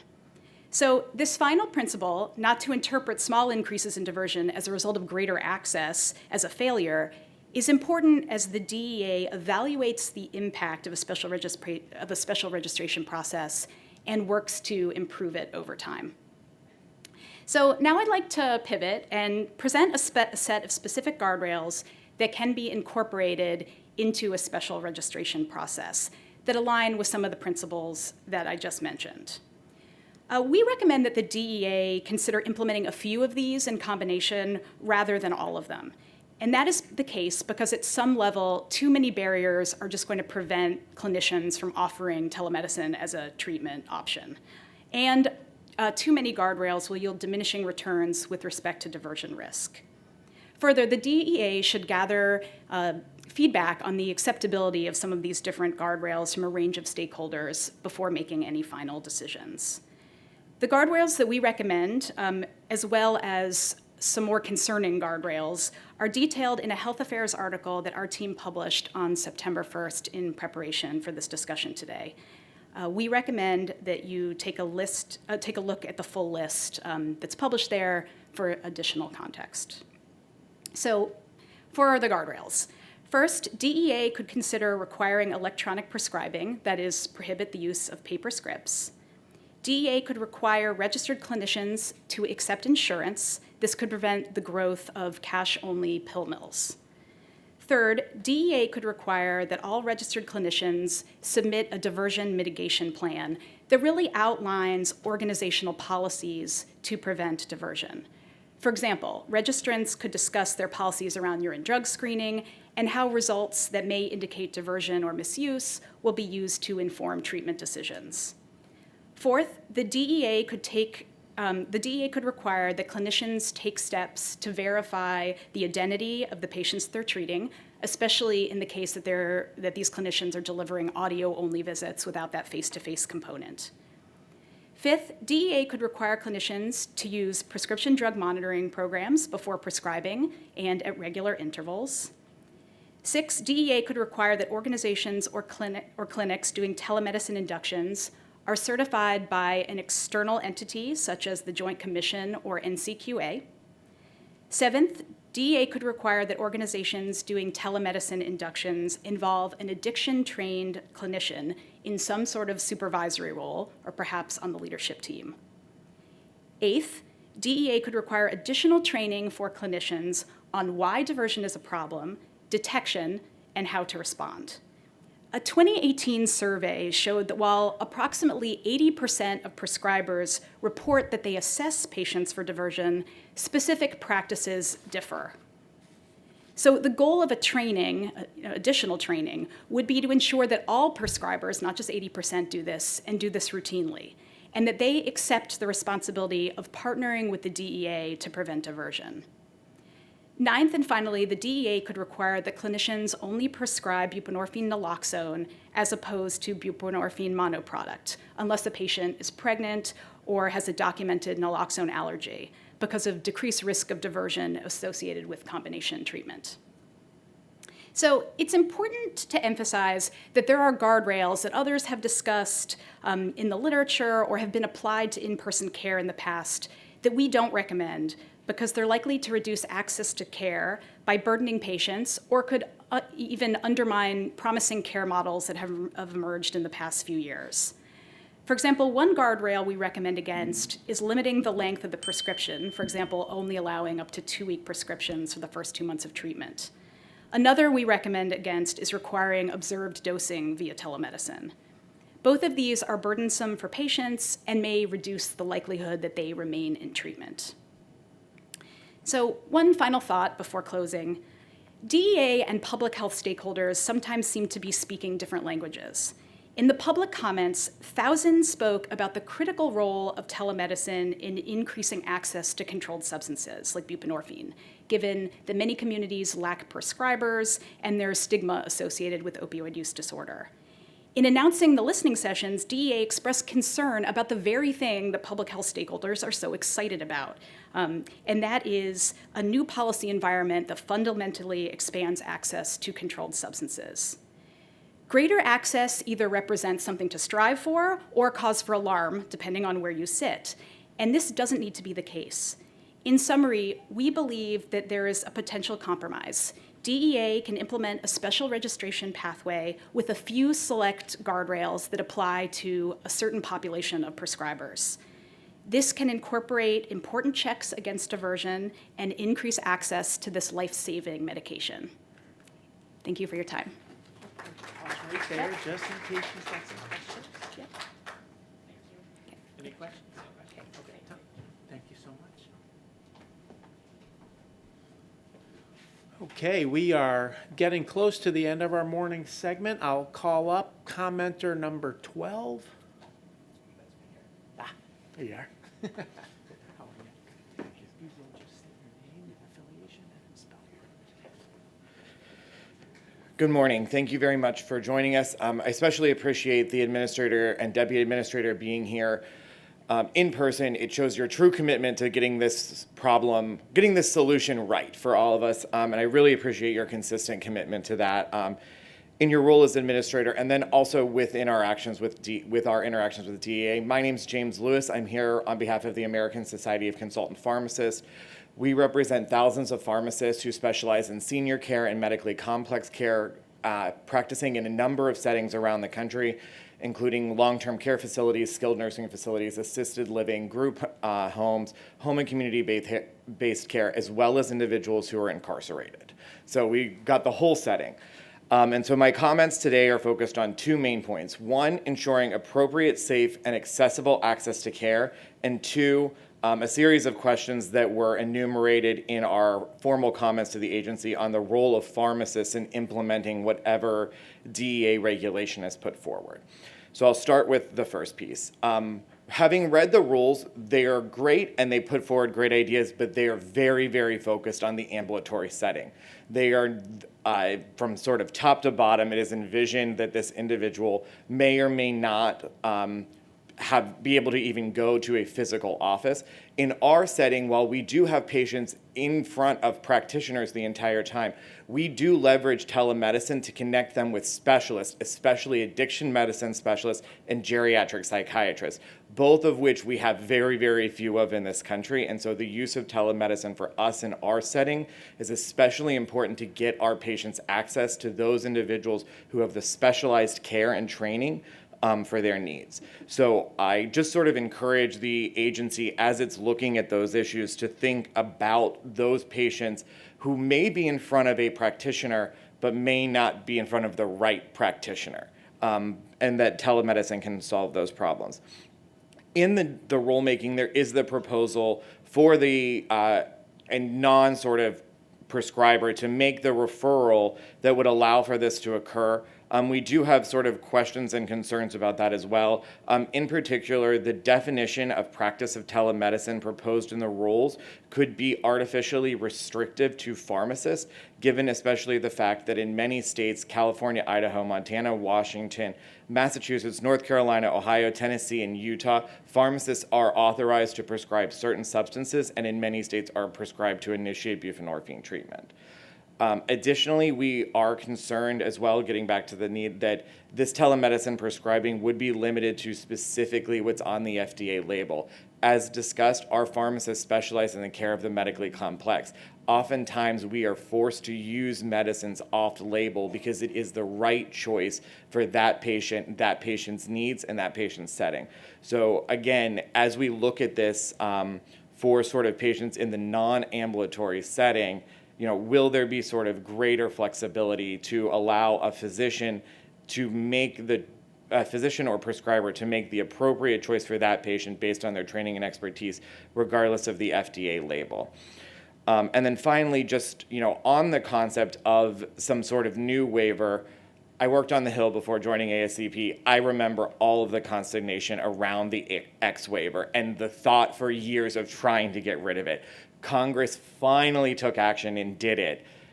Aren't we just going to create another waiver that's going to create another series of artificial barriers between people who know they have a problem with opioids and those people seeking and getting the care they need to get clean and sober? Finally, so this is moving into the second part, I do appreciate the agency's efforts for the incorporation of ECPS. Gone a lot further than some of the other federal government partners on that. So we really appreciate that, but ECPS will not solve all of the concerns that pharmacists have. We've already heard from other speakers that pharmacists are already hesitant to dispense medicines via telemedicine because there is a severe risk that they could be held accountable for that. So our questions remain, is a pharmacist or pharmacy responsible for verifying that an in-person visit was conducted? Or if this is a referral, that the appropriate in-person evaluation for the referral was conducted? Is the pharmacist responsible for verifying the national provider number and DEA registration number of each? Also understanding that a lot of times our patients are coming in from a hospital transfer or another transition of care. Does that transition of care from another setting, a hospital, acute care, or home health agency, qualify as that telemedicine referral? And finally, will a pharmacy be responsible for verifying the DEA registration in 2 states if the prescriber is not in the same state as the prescribee? So again, I thank you for your attention to this. We have submitted our formal comments, which goes into greater detail about all of these concerns.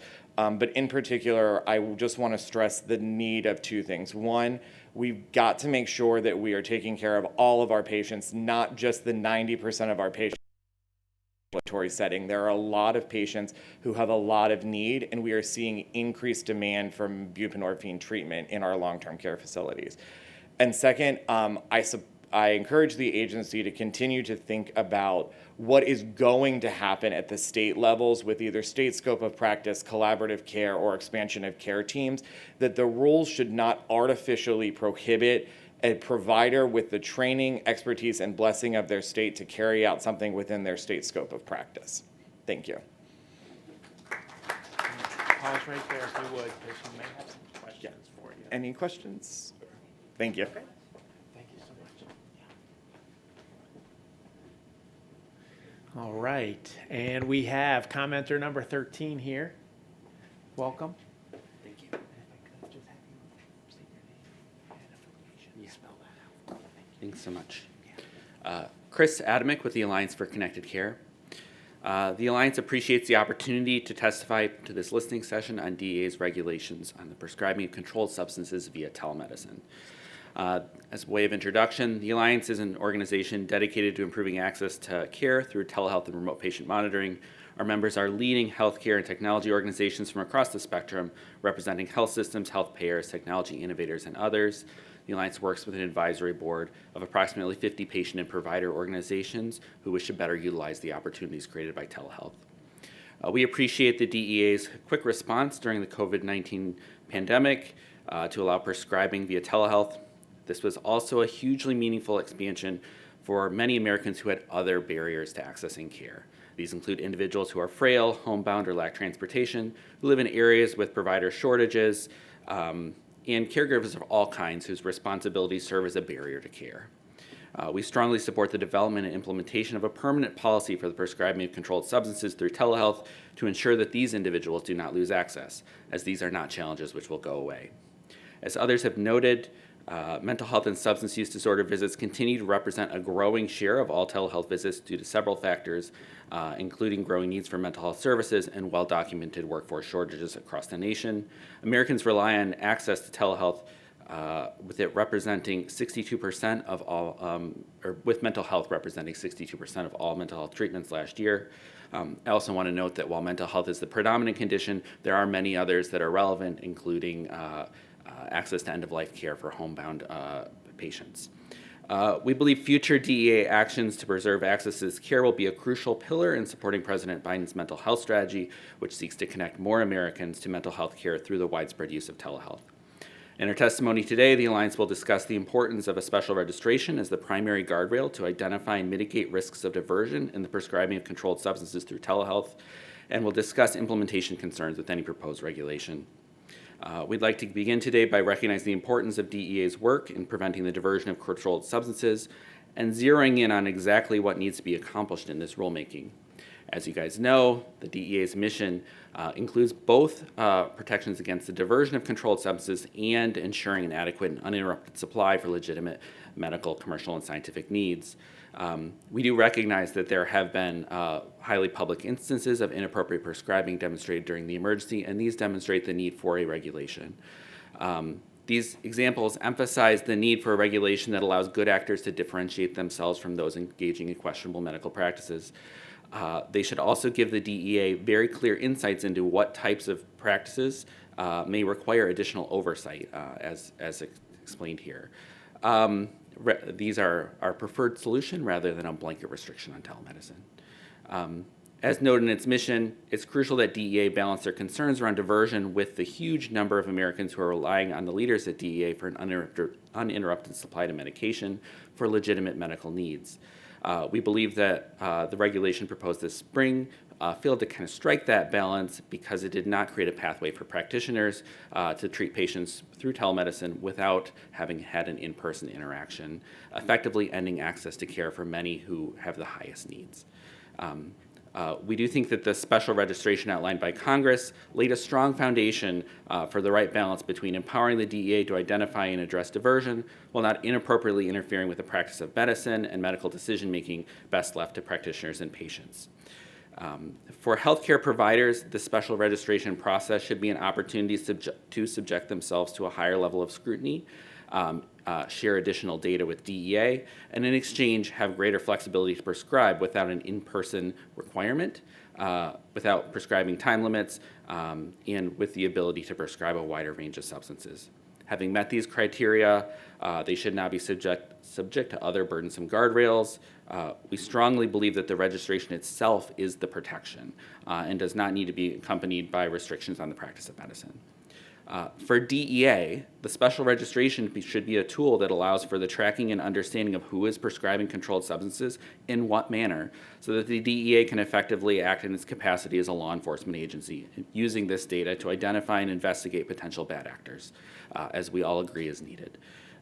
As noted, we support data-driven decision-making on documented abuses of controlled substances where they exist. We believe that rather than creating overbroad restrictions on the practice of medicine, there can be a targeted solution.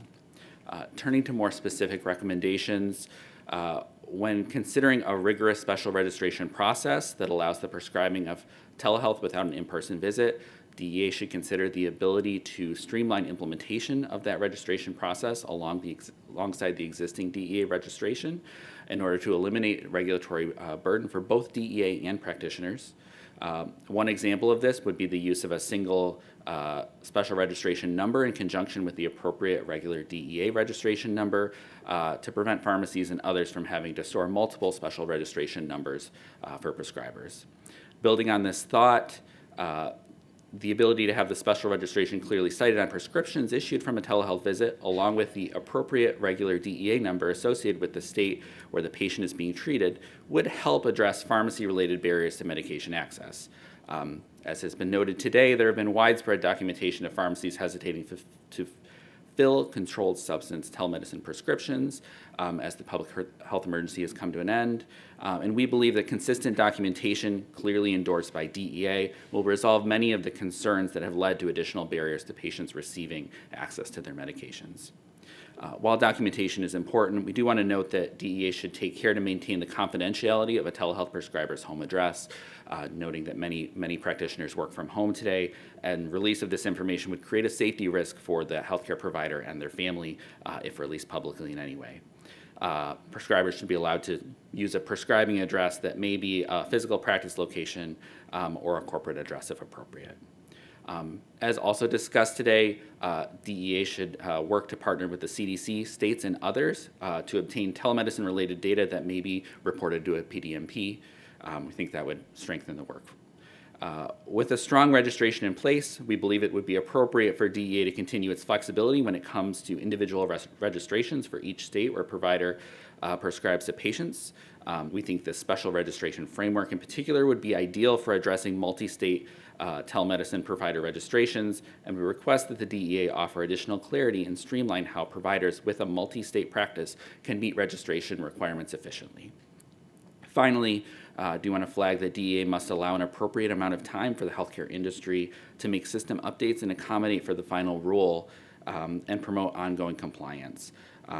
This is not only healthcare providers, but also the many systems that support them, such as electronic health records, pharmacy dispensing systems, licensure verification systems, and et cetera. Finally, I do want to flag that we urge DEA not to finalize some requirements that were proposed this spring.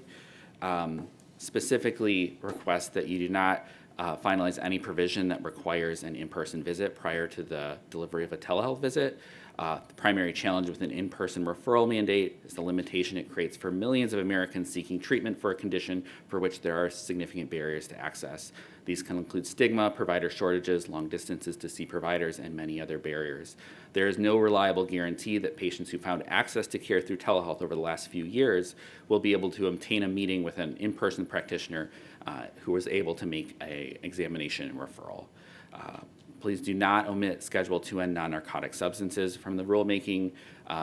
The public health emergency demonstrated almost 3 years of evidence for the prescribing of Schedule 2N non-narcotic controlled substances via telemedicine. In the broader interest of continuing to prevent substance use disorder, we make specific note that proper treatment of a condition like HGHD with a controlled substance can be crucial to lowering the likelihood of a future substance use disorder. Finally, please do not add other restrictions, such as the 30-day limits on prescribing, which interfere with the practice of medicine and create barriers to high-quality care. Building on that specific example, if we think about this restriction in practice, it means that a telehealth clinician will be pressured to prescribe a medication to a patient without a clear knowledge of whether that patient will be able to complete the full treatment regimen. Many other restrictions would have similar challenges for the practice of medicine. Thank you so much for this opportunity to comment. We continue to believe it's both reasonable and possible for the DEA to protect Americans while differentiating between higher risk business practices and the normal provision of medicine through telehealth. We urge DEA to continue working with stakeholders, as you are now, and find a nuanced approach to diversion that allows ongoing relationship-based care between patients and their virtual providers. Thank you so much. Thank you for being here for 1 second. Any comments? Tom, any comments for you? Okay. Thank you so much. Appreciate it. Okay, well, we are at the conclusion of our morning block of in-person commenters. I want to say thank you to all 13 individuals and the organizations they represent for coming all this way to be here. I think we got a lot of great information.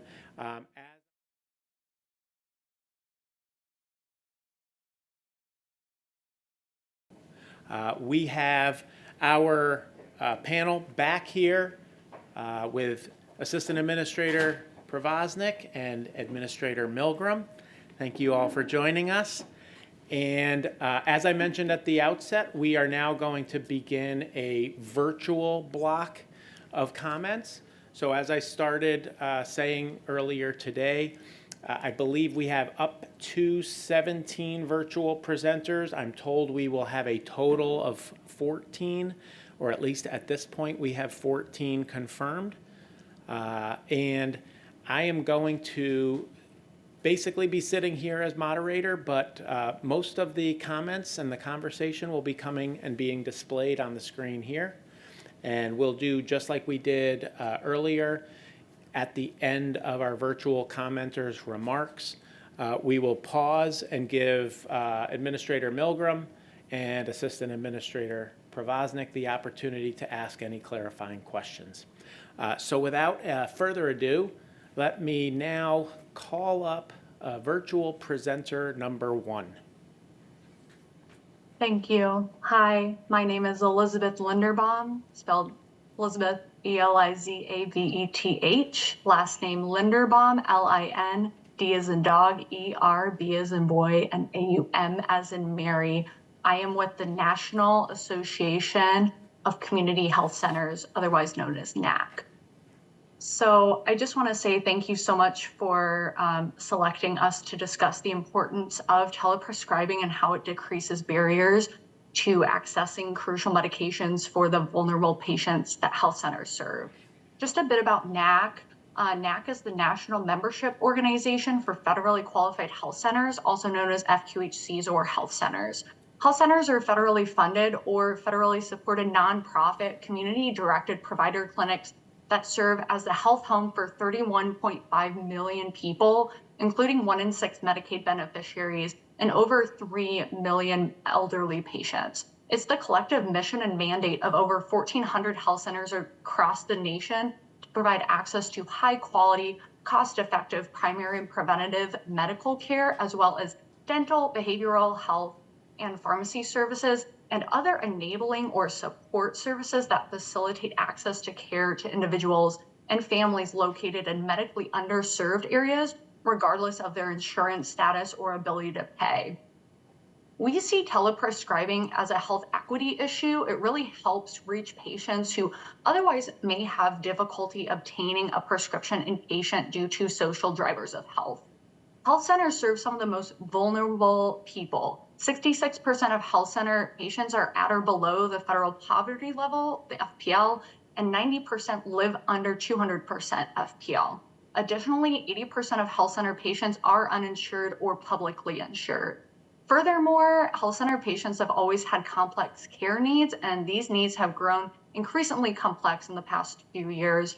From 2013 to 2017, the percentage of health center patients diagnosed with substance use disorder grew 73%, and patients diagnosed with depression grew 39%.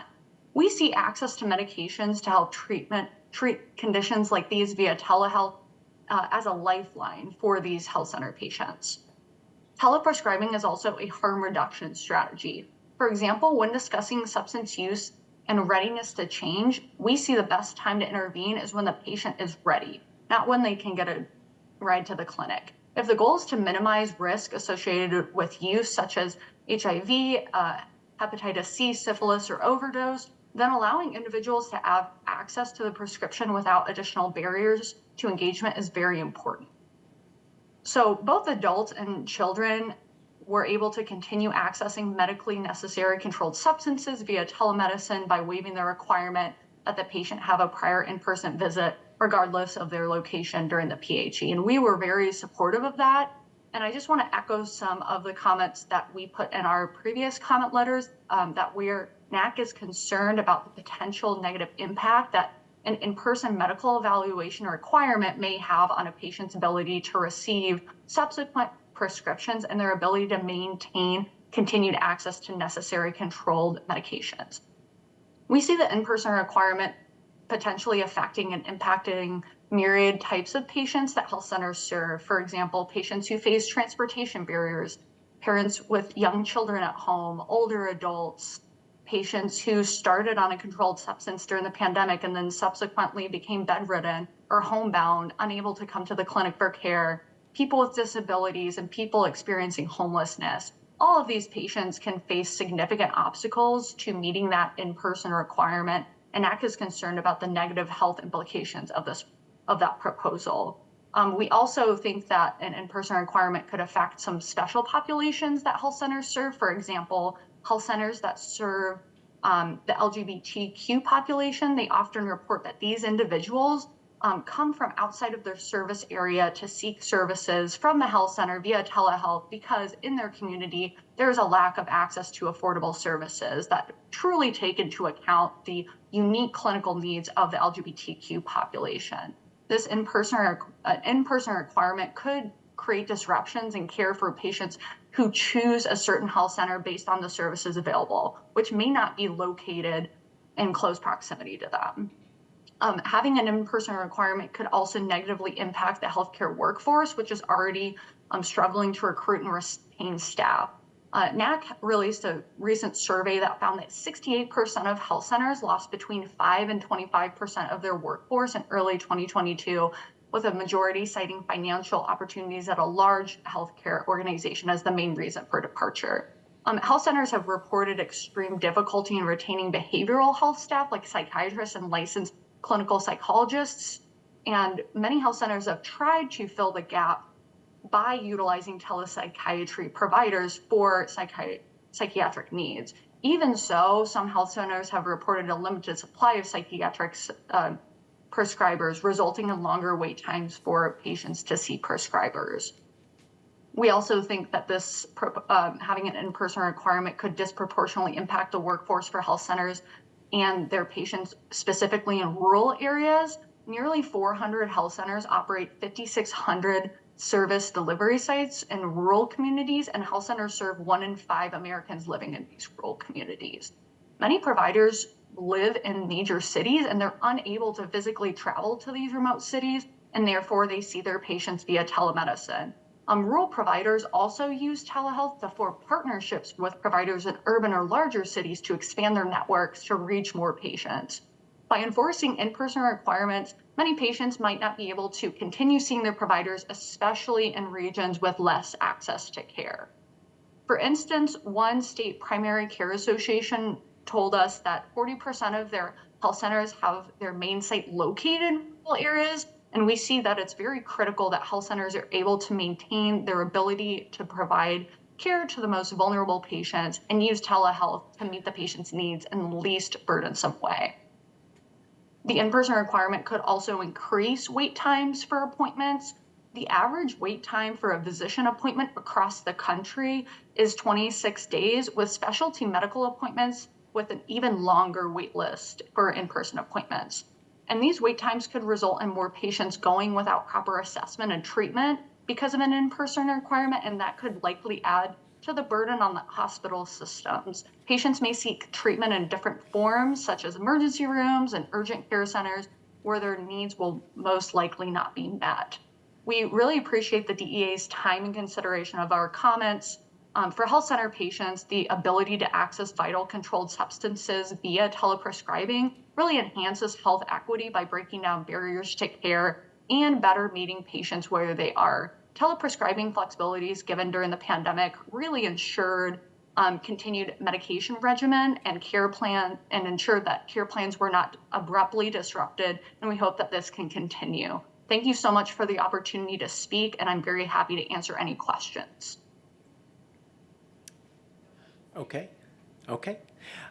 Thank you so much for your comments. I have paused. The administrator and Assistant Administrator Provoznik are saying there's no questions. So what we will now do is queue up virtual presenter number 2. Thank you. My name is Michelle Cope, spelled MICHELLECOPE, and I'm with the National Association of Chain Drug Stores, or NACDS.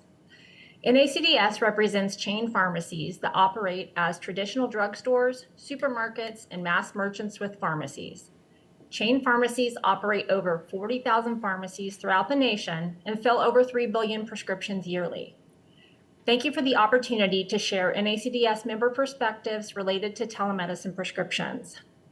It is imperative that DEA work to ensure that any requirements the agency establishes for telemedicine prescriptions do not inadvertently and unnecessarily stifle patients' abilities to benefit from telemedicine by unduly burdening pharmacies attempting to fill telemedicine prescriptions.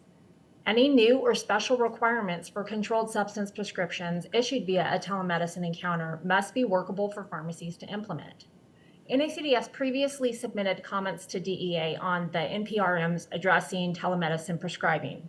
From our prior comments, we want to reiterate and emphasize the following points relevant to the focus of today's listening session. Number one, there's a strong likelihood that controlled substance prescriptions issued via a telemedicine encounter will be electronically prescribed.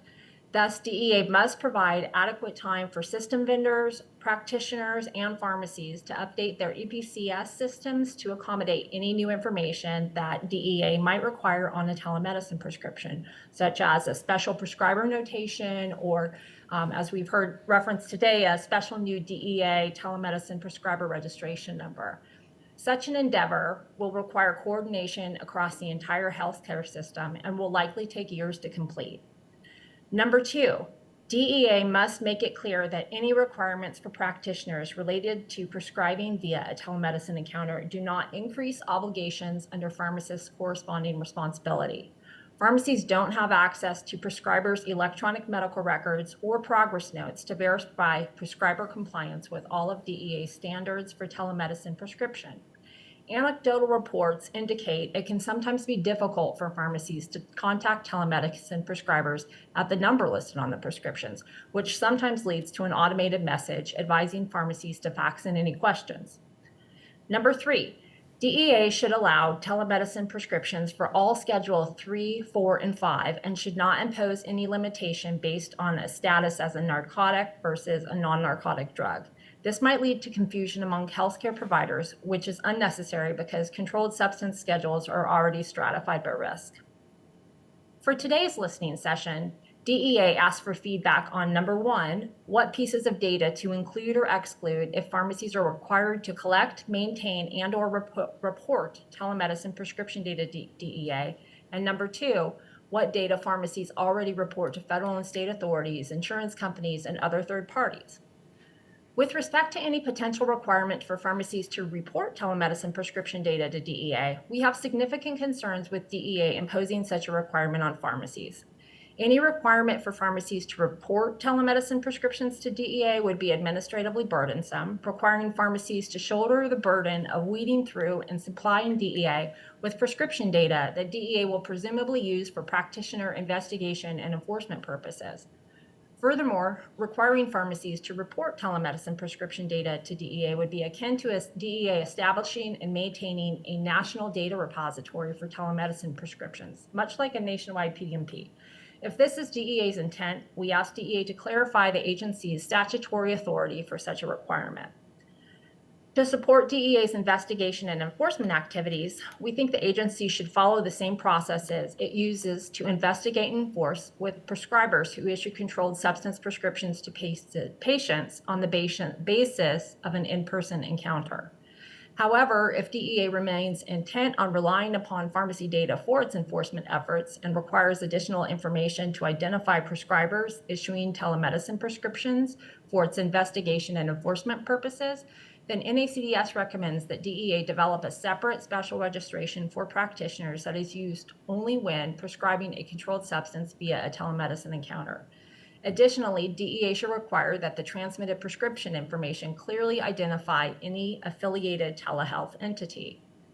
With respect to any potential requirements for pharmacies to collect or maintain new prescription data unique to telemedicine prescriptions, e.g. a telemedicine notation or a telemedicine DEA registration number, as previously stated, accommodating new prescription data elements would involve substantial changes to data transmission standards and to electronic prescribing and record-keeping systems across the entire healthcare system that would likely take years to complete. Currently, states, insurance companies, and other third parties do not require pharmacies to identify or distinguish telemedicine prescriptions for record-keeping purposes or to process pharmacy claims, so pharmacies don't collect, maintain, or report such data.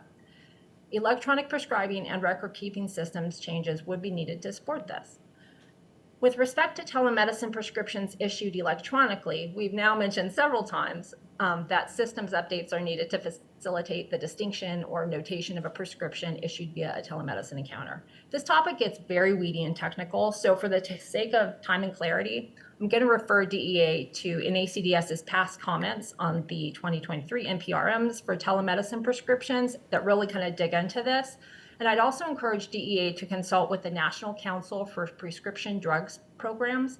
That is the standard-setting organization that develops health data transmission standards that facilitate the data exchange for electronic prescribing of controlled substances, prescription and pharmacy-related healthcare claims, and other information exchange. But in short, if DEA opts to require new information on prescriptions to delineate telemedicine prescriptions, pharmacies, as well as EHR and pharmacy system vendors, would need adequate time to implement system changes to support the transmission of these data points so that pharmacies could record and maintain any new required prescription information in their records. Lastly, to further support DEA's ability to identify telemedicine prescribers and assess prescriber compliance with the originally proposed rules, we encourage the inclusion of 2 additional data elements on controlled substance prescriptions that are issued via a telemedicine encounter. Number 1, the practitioner's state license number in the state into which the telemedicine practitioner is issuing a prescription. And number 2, if the prescriber issuing a telemedicine prescription is part of a larger dedicated telemedicine practice, the name of that company or group. So thank you again for the opportunity to speak today, and I'm happy to answer any questions you might have. Can I follow up with a couple questions? Absolutely, yeah. Thank you so much. When you talk about being part of a larger telemedicine practice, what would the delineation be for that sort of size? We do not have at this point a specific recommendation for how many practitioners would be under that practice, but I think what we're kind of getting at is the large telemedicine groups that have hundreds of prescribers, and I understand that DEA will be inviting further comment on that, so that's a point that I'm happy to bring up with our membership and to provide further insight on. Could you expand a little bit in terms of, you talk a little bit about what data the pharmacists and the pharmacies are already collecting. Could you give an example in one sort of prescribing situation? Could you expand on what that data looks like that you collect today? Sure. Well, it's what's required to process a claim or to, meet DEA's existing record-keeping requirements or state-level record-keeping requirements, right? So it's the name of the patient. It's, it's all of that information that's delineated in the DEA's rules and laws that specify what goes on in prescription. So what is required, that's what pharmacies maintain. And that's limited. With respect to the data points that we have heard brought up or that we saw raised in the rule, currently, originally DEA had proposed a notation of a telemedicine prescription for prescriptions that were issued via a telemedicine encounter, and that's not something that is collected now. And without jumping into the NCPDP script standard, that's not something that there's a dedicated, implemented field for transmitting that information to. So that's not currently recorded. And if there would be a new DEA registration number, that would that potentially would be something that would have to be accommodated to. So, I think I answered the question, but let me know.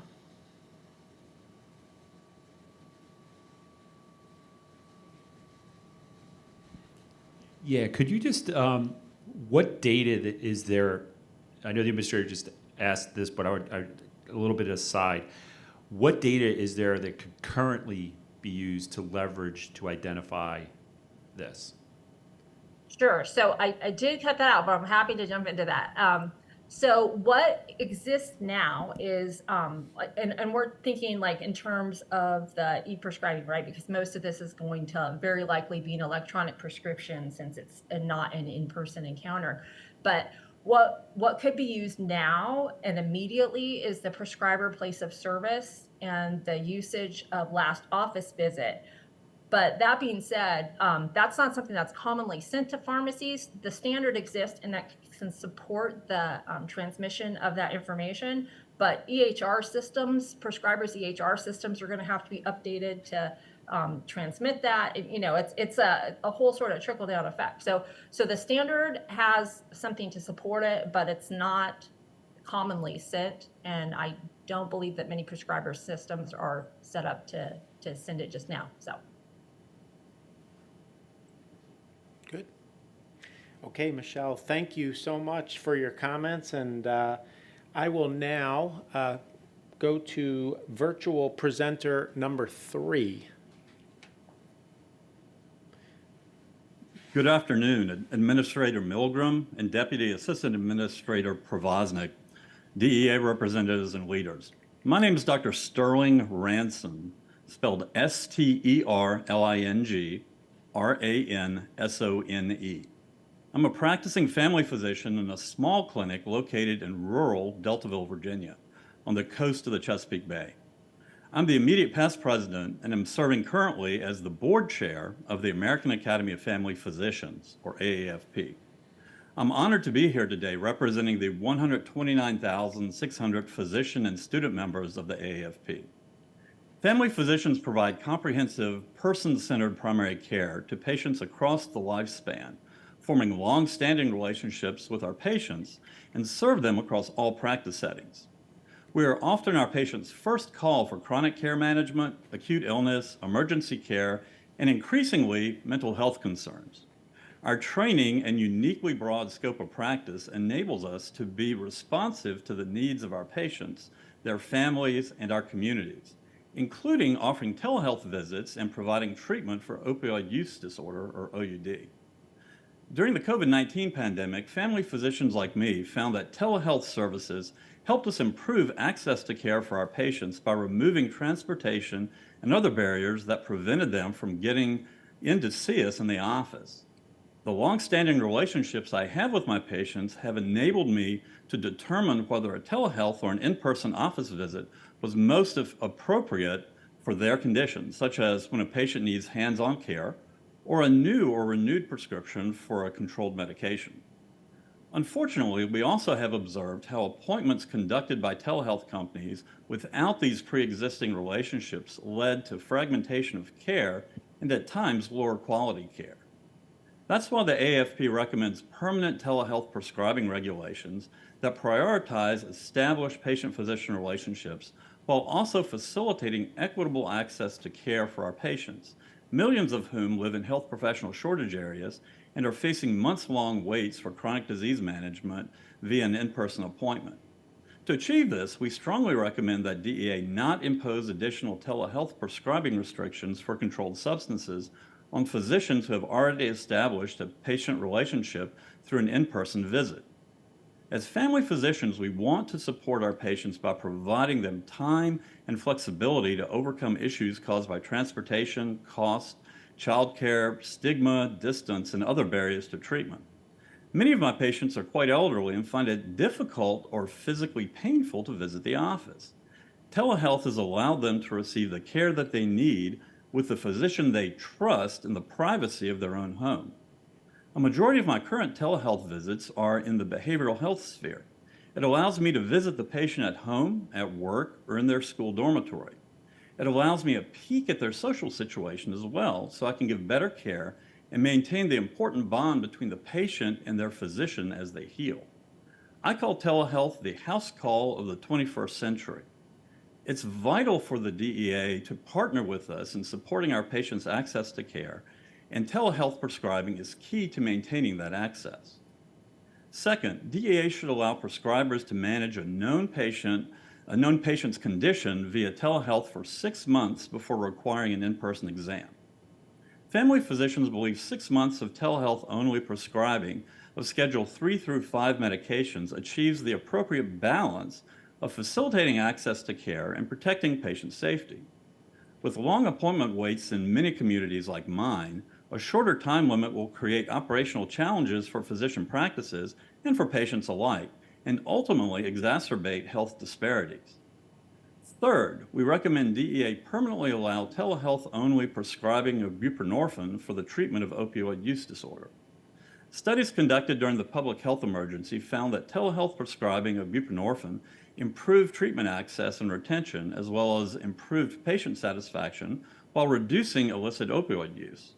Given the robust evidence in support of telehealth OUD treatment, limited access to OUD treatment providers, and low rates of buprenorphine diversion, we strongly encourage DEA not to finalize any proposal that would require an in-person visit and exam for prescribers of buprenorphine for OUD treatment.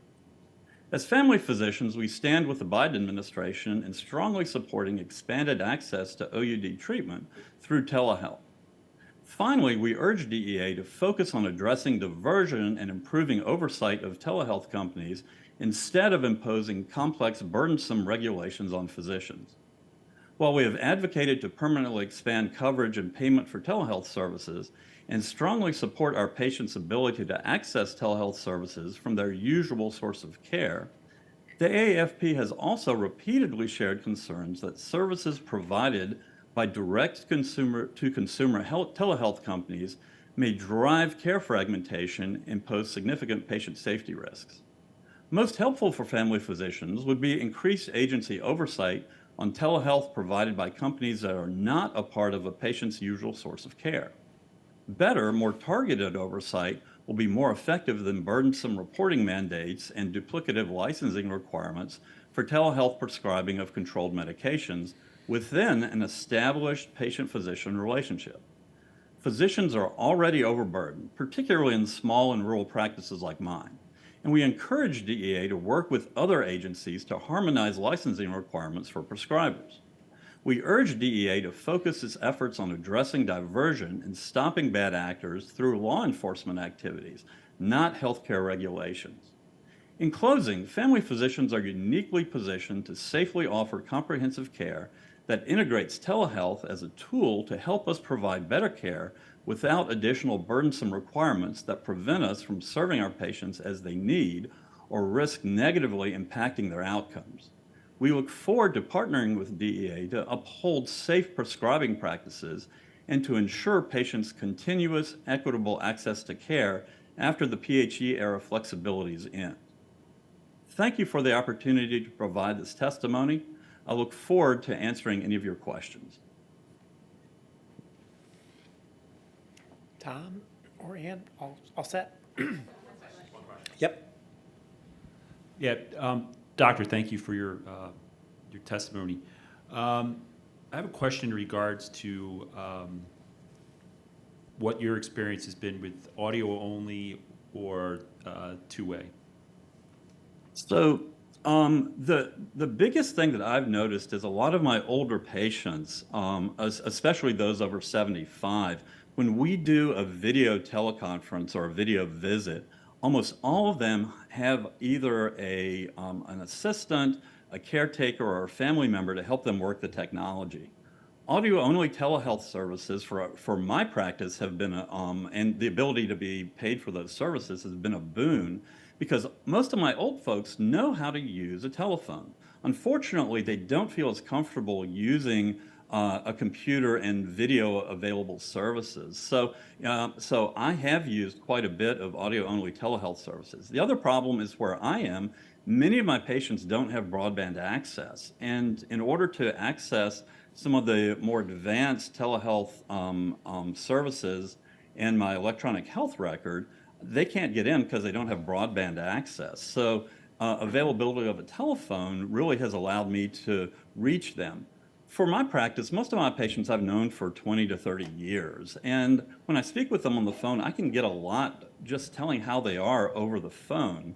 So I personally have been quite pleased, and it has benefited my practice to have the availability of the audio-only services. Can I just follow up on the audio only? Sure. My sense from how you're describing it is that you don't have an identity verification component because you have longstanding relationships with that patient, but I don't want to make that assumption.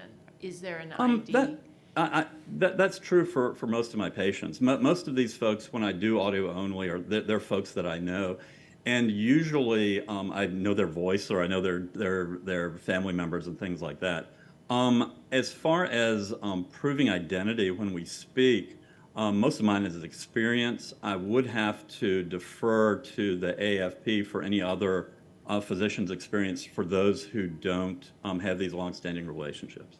Just one last question. You talk a little bit about some concerns with the telehealth companies that were doing appointments with some of your patients. Can you just elaborate on that a little bit? Give us some examples, maybe? Yes, ma'am. Well, I practice in a rural area with my wife, who's a pediatrician, and we frequently will have patients come in to see us for follow-up after a visit. That was a telehealth visit with one of these companies, where we have not received the data, i.e., diagnosis or treatment plan or treatments from those companies when the patient sees us for follow-up.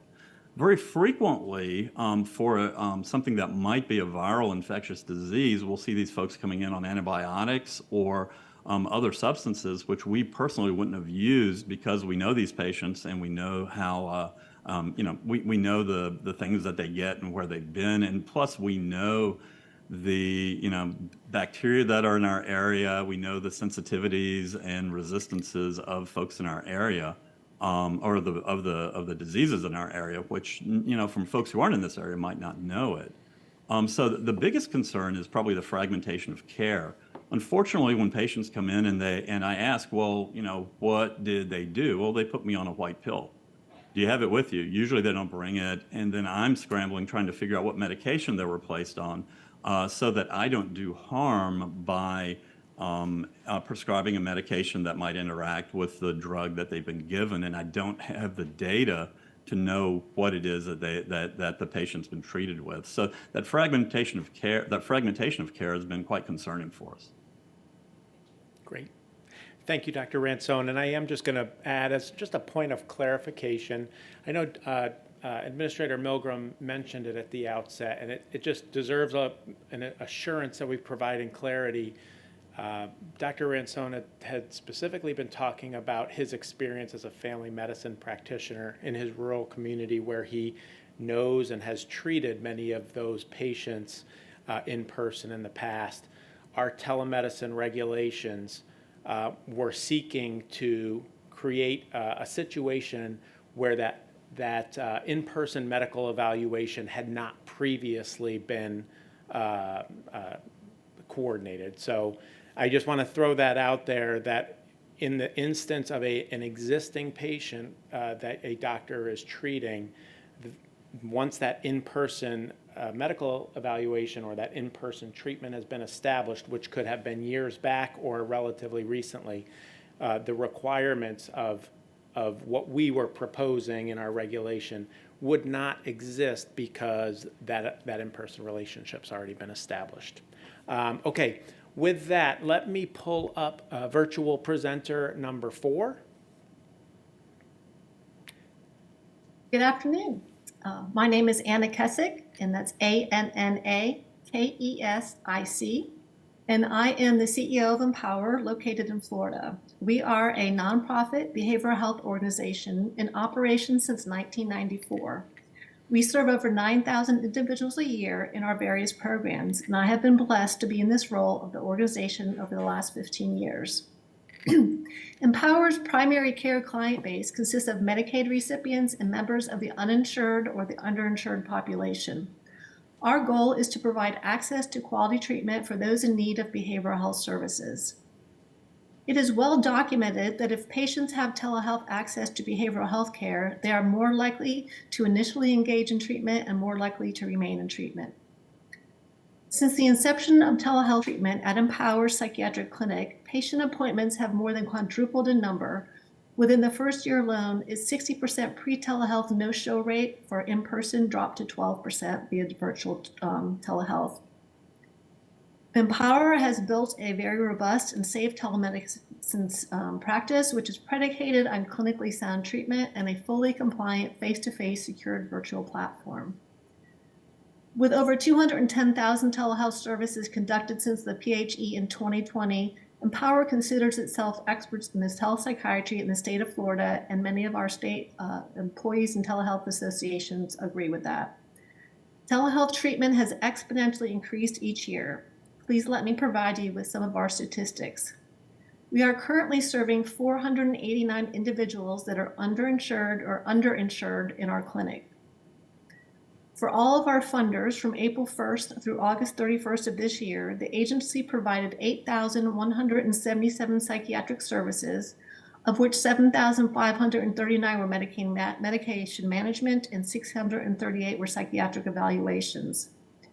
During COVID, October 1st, 2021 through May 31st, 2023, 500 individuals were served in our clinic at Empower. A total of 7,332 behavioral health services were provided to all of our clients during this time.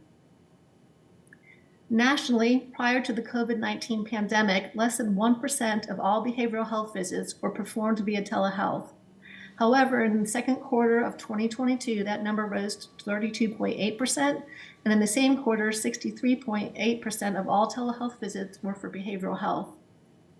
According to a new analysis by Trilliant Health, telehealth delivered behavioral health services jumped 45-fold since the inception of the pandemic, demonstrating a critical need for such services. The pandemic helped to lift the stigma for receiving behavioral health services. It has also contributed to an increased need to the many individuals who have lost loved ones, jobs, personal related health issues, etc. We are only beginning to see the aftermath of the toll of the pandemic that has taken on, taken an individual's mental health well-being and put it in jeopardy. Under the definitions section in your rule, it states that, quote, CMS recognized that for many mental health services, visualization between the patient and the clinician may be less critical to the provision of service. Mental health services are different from other services because they principally involve verbal exchanges between the patient and the practitioner, end of quote. For these services, face-to-face visits are not necessary to provide sound and quality treatment. Empower's mission to serve the uninsured and underinsured population of Florida. There is a national critical shortage of psychiatric providers, and this data is mirrored here in the state. There are even fewer psychiatric practitioners willing to work with our population, and even fewer child psychiatrists than the national average. For these reasons, it is even more critical to utilize telehealth to meet the need. Without telehealth, this large segment of population will not and cannot be served. Regrettably, the flexibilities outlined in the DEA proposed language are construed too narrowly to appropriately address the needs for the behavioral health population, especially for lower income clients without transportation, children and families in the child welfare system, individuals in rural areas, and individuals residing in provider impoverished areas. Instead, the proposed language is highly focused on narcotic medication and does not give the same credence to behavioral health patients who have a long-standing valid doctor-patient relationship via telemedicine and are in need of non-narcotic controlled substances for psychiatric treatment. In fact, the majority of telehealth visits pre- and post-pandemic have been for the treatment of behavioral health conditions. In the DEA intent of proposed language, it states, quote, more than 75% of all counties in the U.S. are classified as mental health shortage areas, and 50% do not have mental health practitioners, end of quote. Behavioral health practitioners and organizations are left to ask, how will the in-person requirement help patients who need non-narcotic controlled substances for their mental health? The simple and direct and honest answer is it doesn't. Rather, it will create unintended discriminatory hardships on mental health patients who are not abusing medication and impedes timely access to care and continuity of their treatment. Empower's referrals for these services mainly come from school system, family members, corrections, diversion program, the judicial system, juvenile justice, and the child welfare system. Rarely are they referred from primary care physicians. And although having a primary care medical home is a best practice, many of these clients do not have access for a variety of reasons. Furthermore, the language seems to focus principally on the enforcement component of DEA and not the practical solutions. The vast majority of medical practitioners are not and have not contributed to the misuse and abuse of prescribing controlled substances. This is particularly true for behavioral health practitioners. With such a focus, these individuals that truly need services and have access to care issues are being penalized, as well as the dedicated practitioners who provide these services.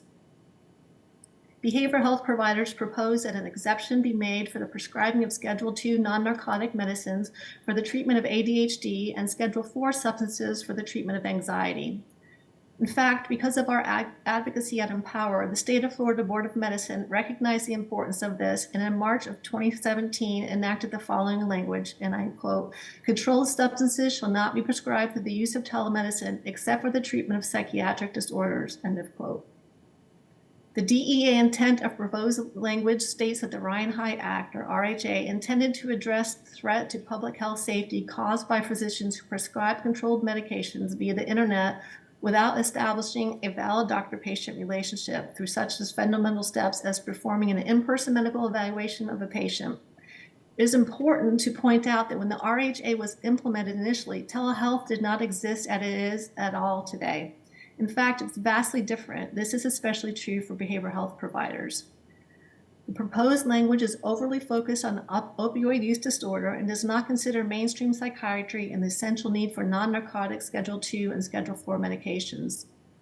The proposed language creates a greater risk that non-specialty behavioral health practitioners without specific current knowledge of psychiatry will prescribe controlled substances during their in-person examination rather than defer and refer patients to specifically trained psychiatric practitioners. It is important to note that PCPs write 79% of all antidepressant prescriptions and 45% of antipsychotic medication, and may inadvertently contribute to overprescribing of these drugs nationally.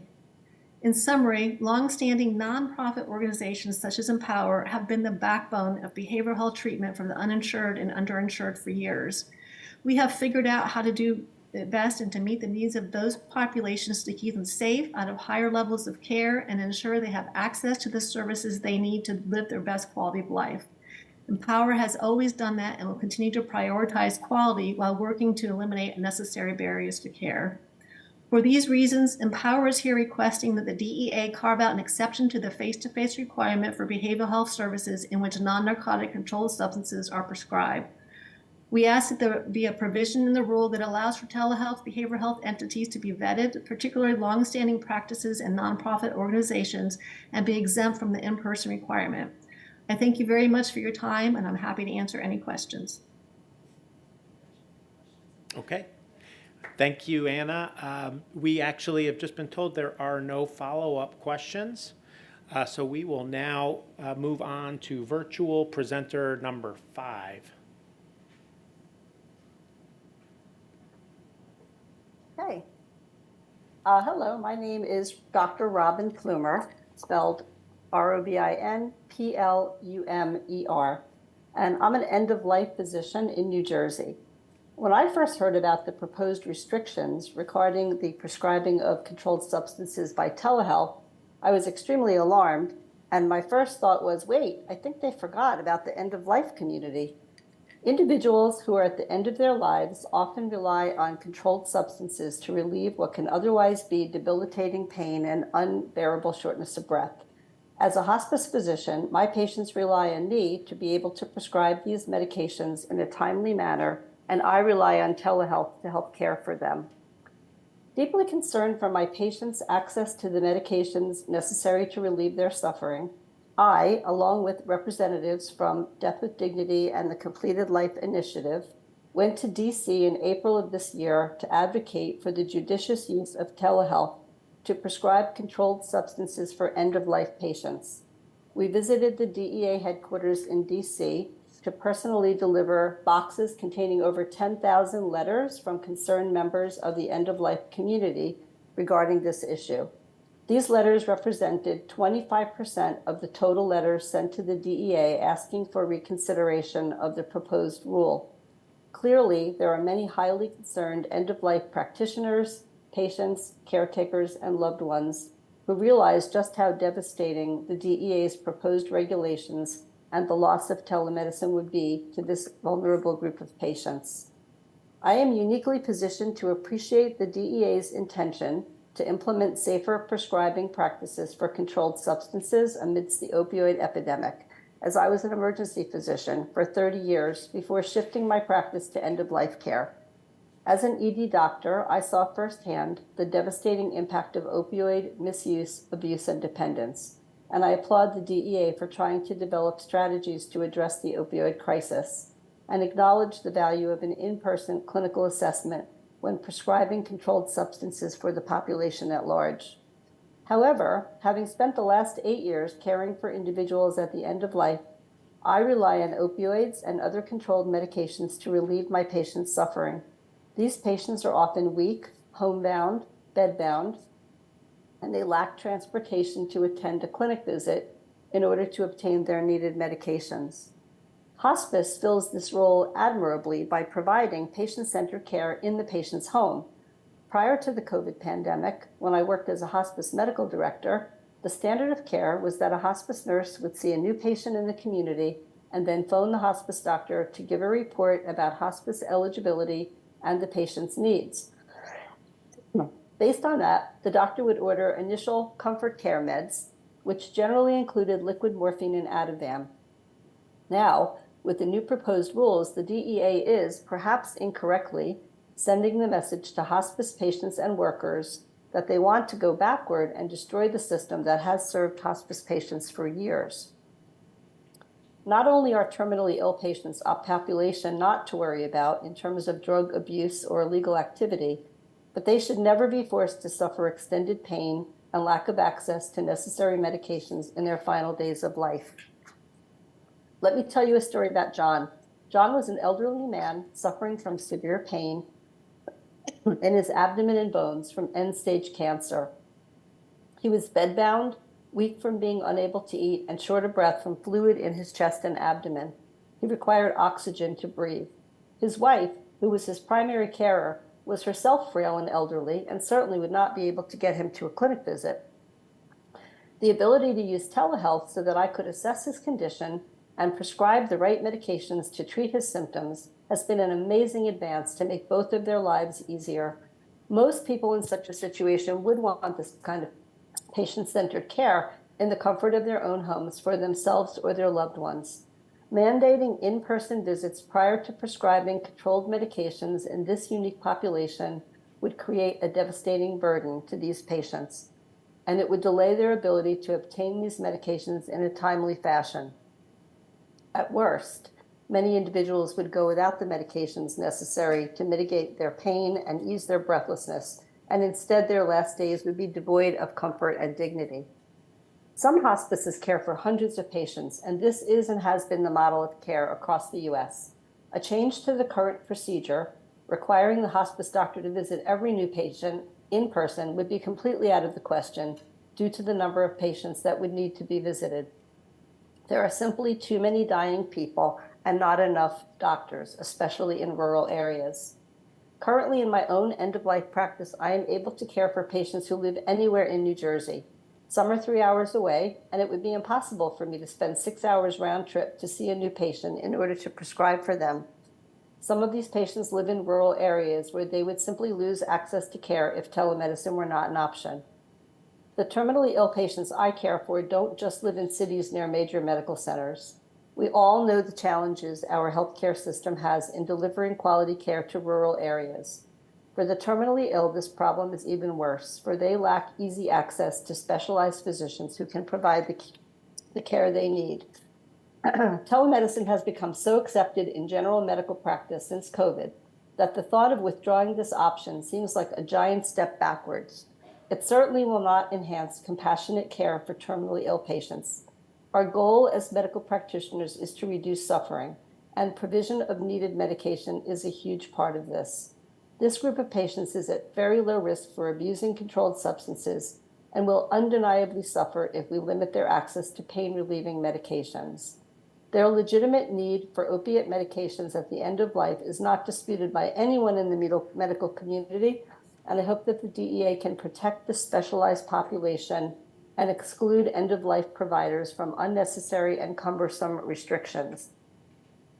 Please do not further complicate our patients' final days by limiting their access to the medications which are carefully prescribed to minimize their suffering. The CDC realized the critical need for hospice and palliative care patients to receive adequate symptom relief by specifically stating in their guidelines for prescribing opioids that their recommendations do not apply to pain management related to palliative care or end-of-life care.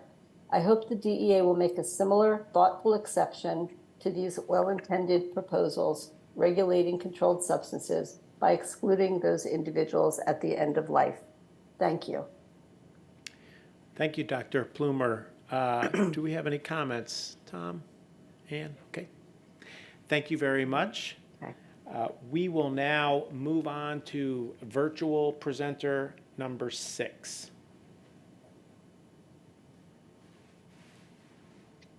Hi, my name is Jody Sullivan, JODISULLIVAN, and I represent the Investigations Medicare Drug Integrity Contractor. We investigate Part D drug fraud cases. Part D is the main drug coverage for Medicare and covers over 51 million patients. So as part of our daily activities, we do investigate both drug diversion and telehealth fraud cases. So our input is relative to the DEA in terms of minimizing diversion and improving patient safety as part of any enhanced registration. So we do appreciate the time and collaboration here, and we would be willing to participate in any future discussions with the DEA regarding this. So the main points we want to bring up are some of the things we see in our investigations. One is with embracing this, we really need a federal standard as to what a true telehealth visit would require for controlled substances. As discussed by some of the other speakers, there's a variety of different types. In our cases, we sometimes see unlicensed personnel taking medical histories, call center employees, for example. So it is very important that the DEA establishes a federal standard for this as part of an enhanced registration. State laws vary greatly, and we may have a prescriber, a pharmacy, and a beneficiary all in 3 different states that we're trying to evaluate as part of a diversion case and telehealth case. There's 2 other components to a standard that should be evaluated. One is, how do you monitor and evaluate these patients without the inpatient visit? And what would be a minimum that would be required? And this might vary depending on what type of patients you're in therapeutic area you're addressing. But in medical record review with bad actors in this space, we do often see that the need for controlled substances initially and ongoing is poorly documented. So we would need to have some sort of standard to help us evaluate and determine what would be inappropriate and should be referred to law enforcement. Urine drug screens are another important tool that we often find are problematic in these patients' medical records reviews and often lead to patient harm from the inaction to cues of misuse, abuse, and addiction by providers. So when we evaluate these, how are we going to monitor these in a remote environment? There's a variety of discussions out there, including sending packages to patients and having them return them. We do see falsification a lot of times, samples that are not consistent with human urine. And so you need ways to prevent tampering for that. So the DEA should endorse some ways to appropriately remote monitor patients with urine drug screens that would not be subject to tampering by patients with drug use issues. Confirming a relationship, a valid relationship. This is really important for a couple of aspects. One is patience. We see very often in telehealth scams that patients do online searching for their own medical care. That's very common these days. And they are often bait and switched into a scam to get their medical information and to prescribe and dispense medically unnecessary prescriptions that may not at all address the patient's medical need. And so there's a variety of patient harms that can come from that, as well as the financial harm to a payer like Medicare. So that is something that's very important. A patient should be able to see if an organization or a prescriber has this valid registration.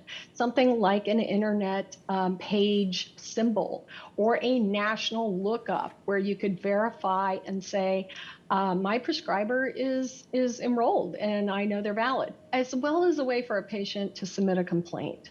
If they have had someone misrepresent their status, then the DEA should be able to get that complaint and investigate it. Pharmacies and pharmacists should be able to verify these claims, especially when they're remote. They don't know this prescriber, so they need to be able to verify that. And I think a few pieces of information added to the prescription would be key to that. One would be the fact that it is a telehealth prescription. A lot of times we do see that prescribers do this practice on top of another practice, a day job. So it is important to be able to discern the two different patterns sometimes and what is legitimate and is not legitimate. ICD-10 codes would be another thing that would be helpful, particularly if the DEA did the enhanced registration specific to only certain areas like hospice or mental health. Being able to determine that it was related to those and not outside of scope for a virtual visit would be important for pharmacies, pharmacists, as well as insurers. Those information should be added to electronic prescription drug claims, so payers could have access to that as well. Medical records, although those are onerous and time-consuming for people to provide and to review, sometimes they're warranted for investigations, and we do find they're difficult to get from drug diversion and telehealth cases a lot of times. Typically because the medical records do not meet minimum standards for a medical record or evaluation and management services for Medicare. And they have not been charged to Medicare. They have been done through cash payments or other payments. So when we evaluate these, you really do have to consider whether medical records can be obtained. So medical records should be obtainable with reasonable requests. If not, that should open a pathway to the DEA for revocation of the registration. Payment of services should be transparent. We do find that financial interests by the telehealth company or pharmacies can often lead to kickbacks and also drug fraud. So it does need to be transparent who paid for the medical services if they were not submitted to the insurer. In controlled substance investigations, patients who are drug seekers often pay cash to get around insurance utilizations and to seek out physicians or prescribers who will enable their drug diversion, their drug misuse. Data sets. I would like to bring up state PDMP. These are very helpful data sets. They aid patient safety and they assist dispensers and practitioners, prescribers in providing appropriate patient care and preventing drug use and misuse. With enhanced electronic prescribing of controlled substance and now virtual prescribing of controlled substance, I think we're at a point where we need federal PDMP. Every program is state level, and I honestly do not feel they're sufficient, either from an insurer payer or from a practitioner standpoint, to really support a federal prescribing system like we're talking about here with enhanced registration. We do appreciate your time and consideration on behalf of CMS and the investigations medic, and I'll be happy to answer any questions at this time. Thank you, Ms. Sullivan. Thank you so much. Could I just ask you to expand a little bit on the idea of a federal PDMP? What would you want to see in that? Would you see it being identically structured to the current state PDMPs? I think payment type is very important. As I talked about, I think the transparency of that is definitely been shown with controlled substance investigations. If it's not through insurance, I think, was it paid by the patient or not? And I think that's a little bit different for telehealth compared to regular state PDMPs, but I think that would be something that would be very helpful. I also think having access by insurers and payers. In certain states, somebody like myself, an investigations medic, cannot access that system, although I can access it as a pharmacist if I'm dispensing a prescription to that patient. But we may be equally trying to determine diversion in those patients. A payer may be looking at evaluation for a lock-in program. They may be trying to look at case management of a patient to prevent harm, and access, reasonable access. It may be limited to certain fields, but that reasonable access to that federal system would greatly assist payers like Medicare Part D sponsors and the investigations medic in their work.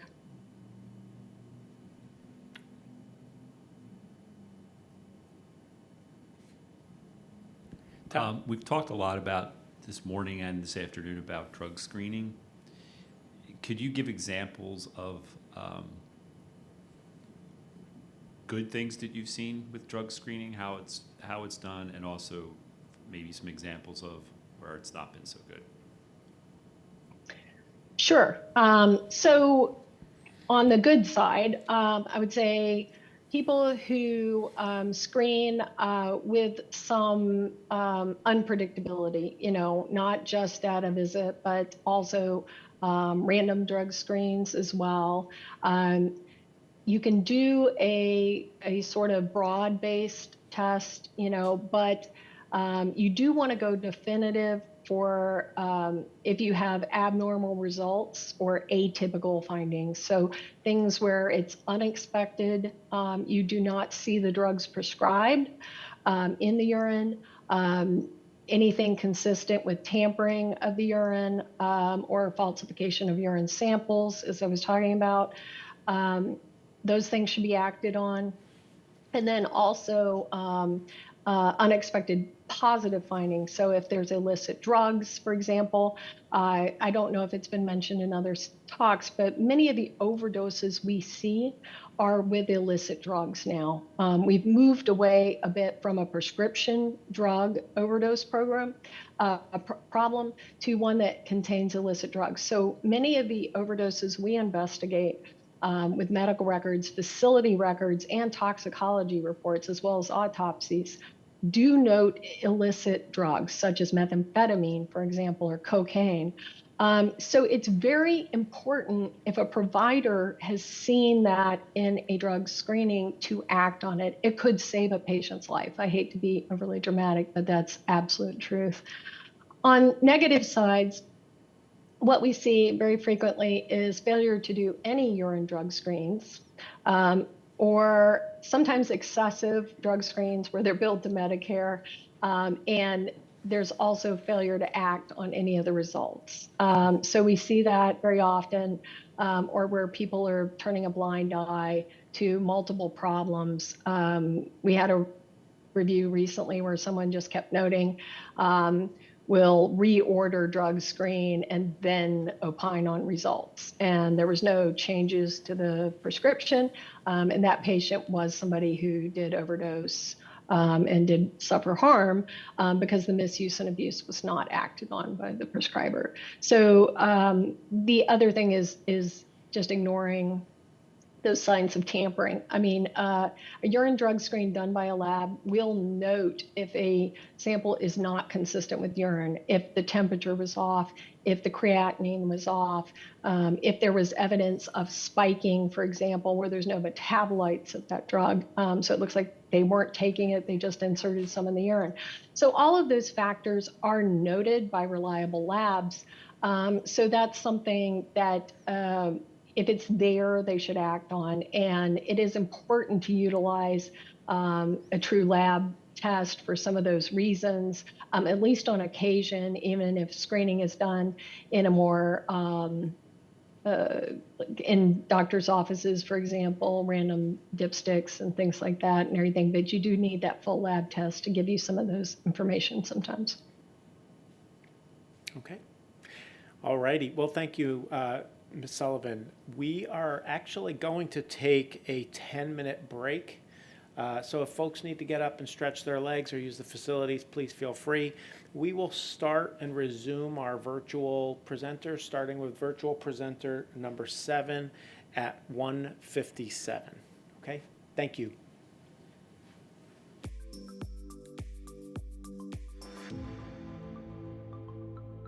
We are on a break for the DEA telemedicine listening session and will resume soon.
This is the DEA Telemedicine listening session.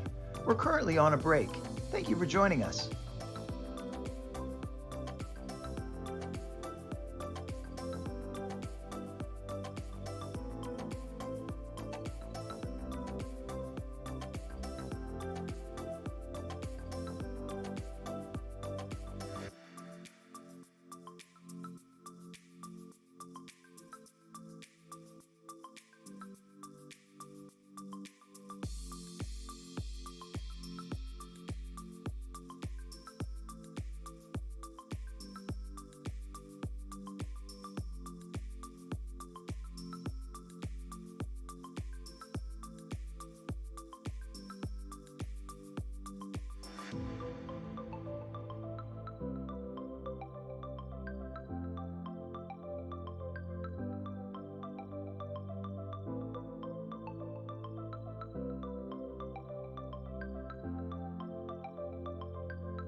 This is the DEA Telemedicine listening session.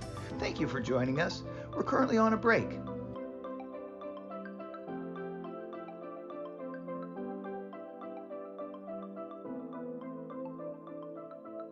Okay, we are now back. We'll welcome virtual presenter number 7 to the screen. And Mr. Duane, at your convenience. Thank you. My name is Kevin Duane, Kevinduane, and I'm a community pharmacist in Jacksonville, Florida. I own and operate 2 pharmacies in the Jacksonville area, along with my wife, who's also a pharmacist. During the COVID-19 pandemic, we saw firsthand the flexibilities in prescribing of controlled substances and really the explosion of telemedicine in general. But it was the flexibilities that were taken up so quickly that surprised us.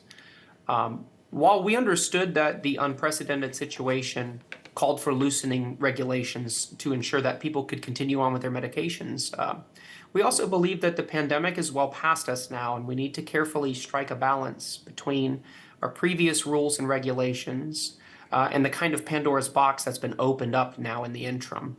So I appreciate the opportunity to provide insights and some recommendations on the evolving landscape of telemedicine, especially as it concerns prescribing of controlled substances. And while I recognize that there is some significance to establishing a secure set of guidelines that uphold the integrity of the practitioner-patient relationship and then the pharmacy-patient relationship, we also need to be adaptive to technological advances. Regarding existing regulations, we have found in our practice that the rise of audio-only telemedicine has presented some challenges for us. And by that, I mean that it has become very difficult for us to validate that the person that worked with or spoke with the practitioner to obtain the prescription is actually the person whose name the prescription is being presented for, and that is the same person that is actually receiving the prescription. So we believe that while there may be some cases where audio-only interactions are acceptable, we believe that audio-only interactions should really be the exception rather than the rule, and that they should not be approved in a blanket way. And we also believe that it's imperative that at some point the patient is seen physically by a healthcare provider. I know that we've all heard stories about how, the pandemic and a reduction in the access to physical exams has led to progressions in cancers and other incidental findings or non-findings as it may be. But in the case of controlled substances, the physical exam and having seen someone at some point physically will help to cut down on some of the issues that I described earlier with audio-only telemedicine. As far as the notice of proposed rulemaking, I'll first limit my comments just to the general telemedicine notice of proposed rulemaking, and then I'll address the buprenorphine comments separately. I firmly believe that a separate registration process should be in place so that there's a separate DEA number that's used for telemedicine encounters. And that's because, as I think was probably mentioned earlier, there are some practitioners that kind of moonlight and will do their normal day job and then do telemedicine on the side or something like that. But for pharmacies, it's very difficult to understand where this prescription is coming from. Is it coming from their live practice, or is it coming from a telemedicine side gig or something like that? And so the scrutiny or the corresponding responsibility that we undertake in order to discern whether or not the prescription is issued for a legitimate medical purpose in the usual course of professional practice is different. And so we need to, as pharmacists, be able to understand which silo that this is coming from. And we do believe that all practitioners in the state of Florida, practitioners are required to check the PDMP before issuing prescriptions. But practitioners that are doing telemedicine outside of our state, their state laws can be different than ours. So just standardizing that would help us to understand, where that prescription is coming from. We also think that there should be ancillary data provided that is not required to be provided right now, such as a diagnosis code. For example, a benzodiazepine that's being prescribed for a reduction in, a large amount of seizures per day is much different than a benzodiazepine that's being given to someone for anxiety or for sleep first line. We also advocate against allowing the prescription of narcotic-based drugs just solely based on a referral, unless that referral to telemedicine is from an in-person practitioner exam, and those two practitioners are part of the same health system. We think that otherwise it creates a kind of perverse incentive for a kickback scheme or other kind of referral scheme that can distort the actual relationship. We also think that the grandfathering provision that allows for care that was established during the pandemic to continue without a physical exam should be sunsetted. At some point, we believe that patients do need a physical exam, because although we're seeing them in the pharmacy, we don't know that that means that, that the physical exam is catching things that need to be caught. As far as buprenorphine goes, we think that, again, there should be a separate registration for telemedicine prescriptions for buprenorphine. I also think that particular care should be given to the type of MAT that's given. We have seen in our practice that, prescriptions for buprenorphine contained with naloxone, and then prescriptions that are for buprenorphine sublingual tablets without naloxone. Our law enforcement here have, made it very well known that buprenorphine without naloxone is much more readily attained on the streets and is used or misused often.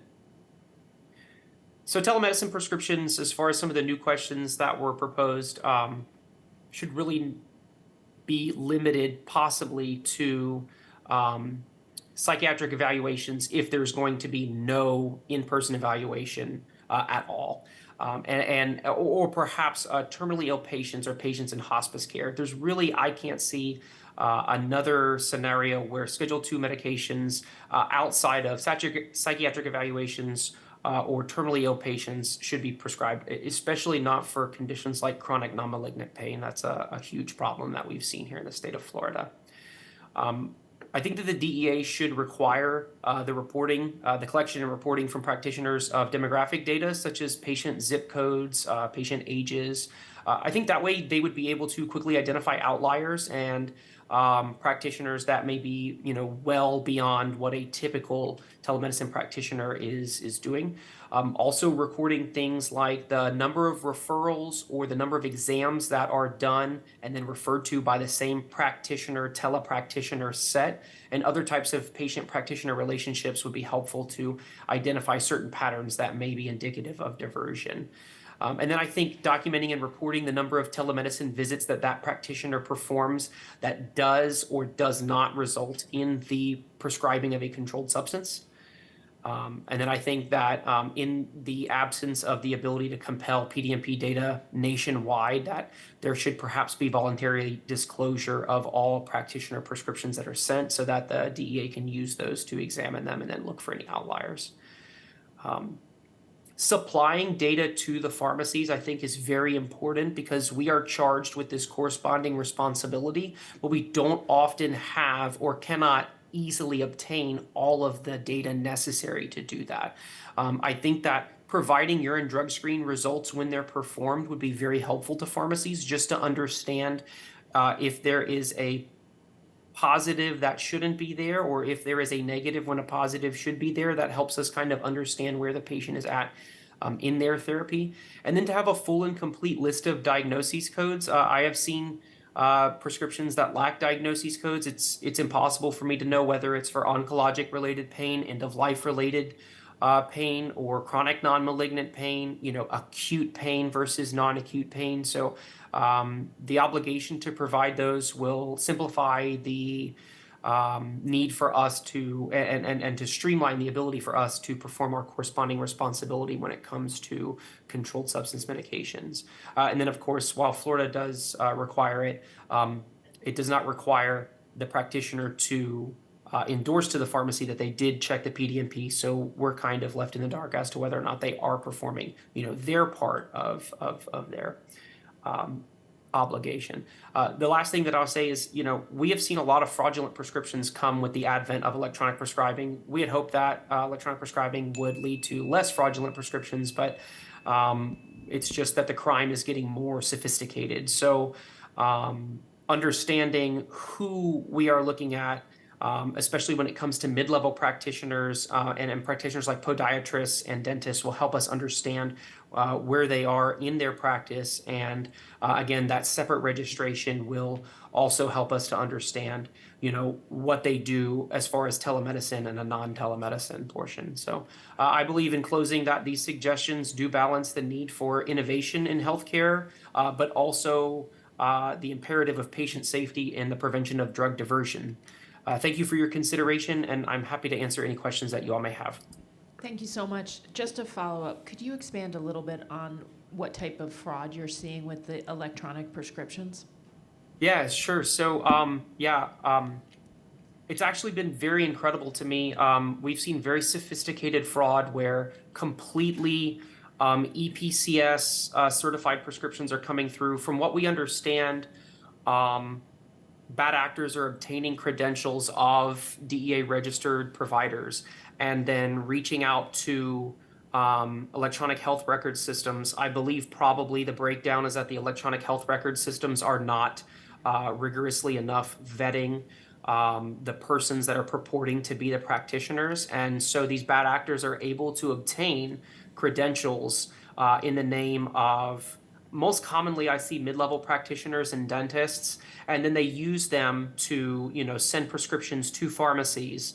The good thing I think is that you could stop this very easily. Like, for example, in Jacksonville, we had one where there was a doctor that was a DMD, a dentist that was out of Chicago, that was rapidly sending prescriptions for promethazine with codeine to different pharmacies in Jacksonville. And so, there were prescriptions being sent for a patient.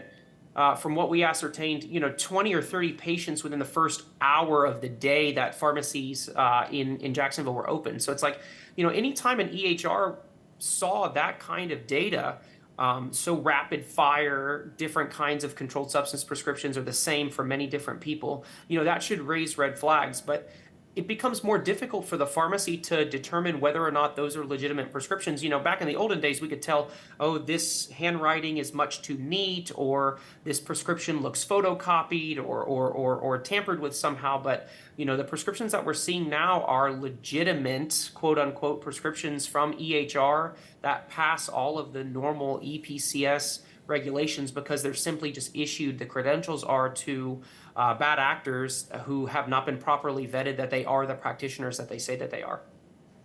Thank you so much. Could you say a little more? You talked for a minute about some of the issues you've seen with chronic pain.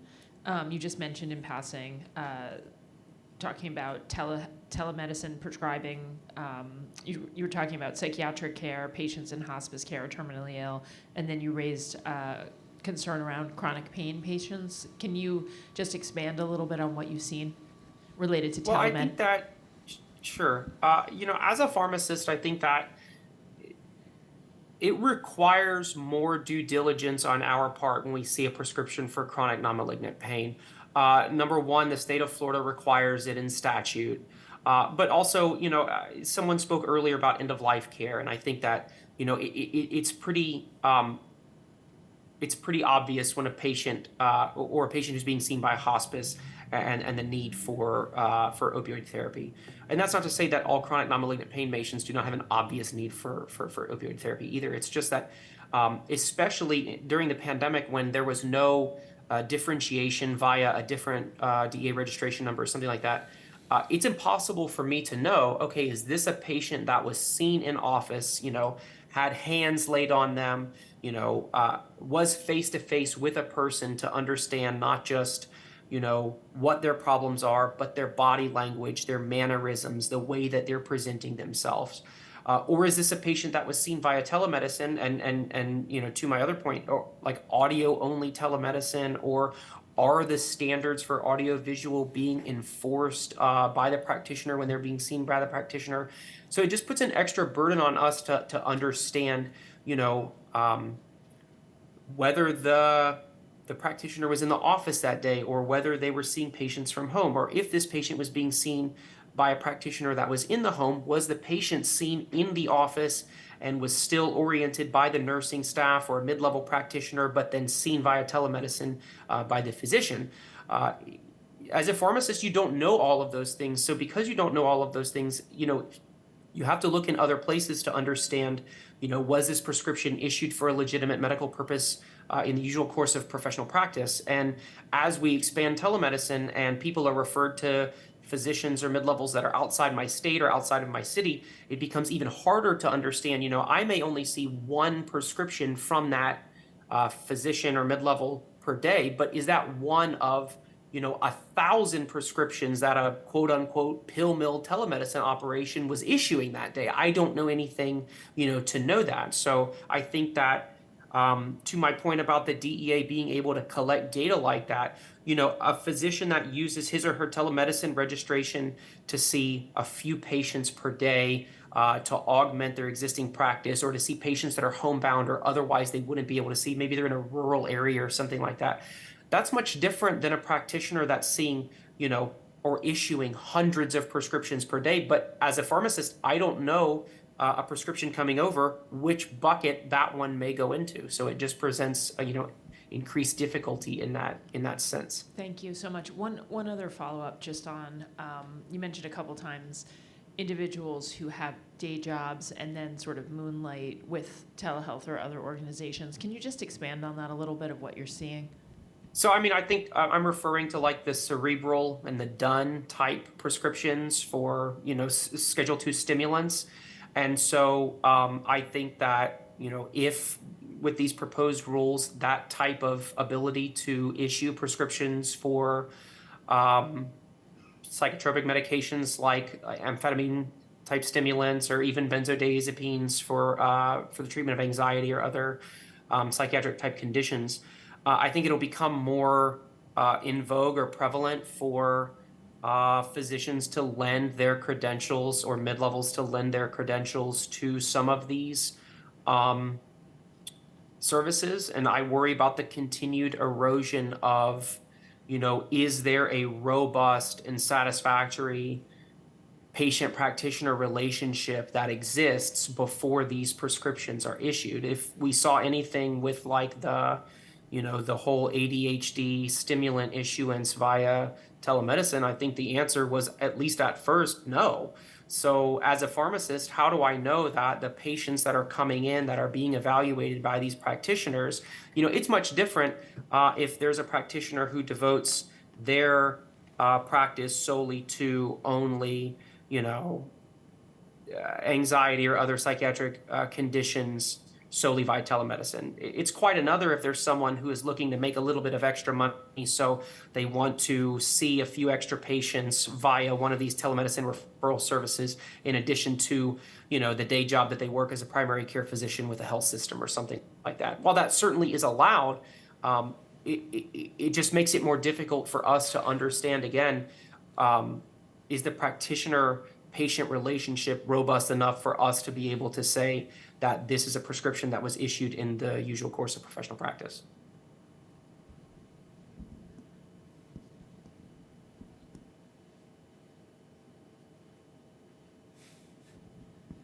Sorry about that. Just to follow up on the one statement that I really would like you to expand on is, you said it's obvious when someone's being seen at the end of life. Can you explain that?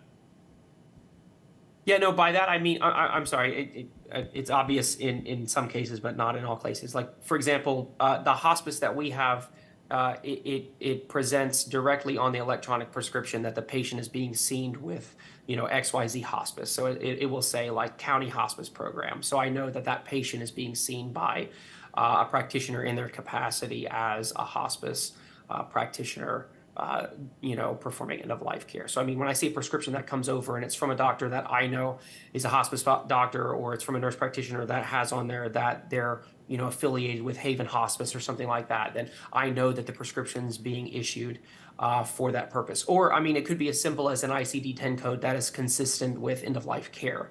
And so when I see something like that, I understand that, Florida regulations regarding chronic non-malignant pain are much different than Florida regulations that have to do with oncologic type pain or end of life for palliative care. So having those things available to us, some practitioners choose to transmit those to us freely, some do not. So when we have those transmitted to us, it's much easier for us to perform our corresponding responsibility.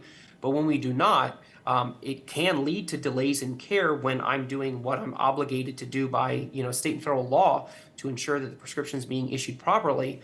But I can't because I don't have those, ICD-10 codes or other things readily available. And, like hospice, for example, some of the prescriptions may come in at odd hours of the day. And so I'm not able to easily, reach into and connect with those practitioners to be able to perform that corresponding responsibility right away. How often are you connecting in with practitioners, would you say? Is it frequent, rare?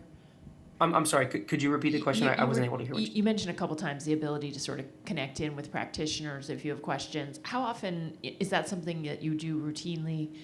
If you could just elaborate a little bit on that. Sure. So I would say that I do it routinely, but I would say that my experience is not typical. I mean, Panama Pharmacy has been here in the Jacksonville area for 100 years. We're very well known in the community, so I think that practitioners know what we're capable of doing and the great work that we provide for the community. And that being said, a lot of practitioners have my cell phone number. They're able to text me or call me and reach out, and that's fine. But like I said, that's not typical. And I think that most employed pharmacists, especially at large chains, do not enjoy the time the time ability to be able to have those kinds of and cultivate those kinds of relationships with practitioners.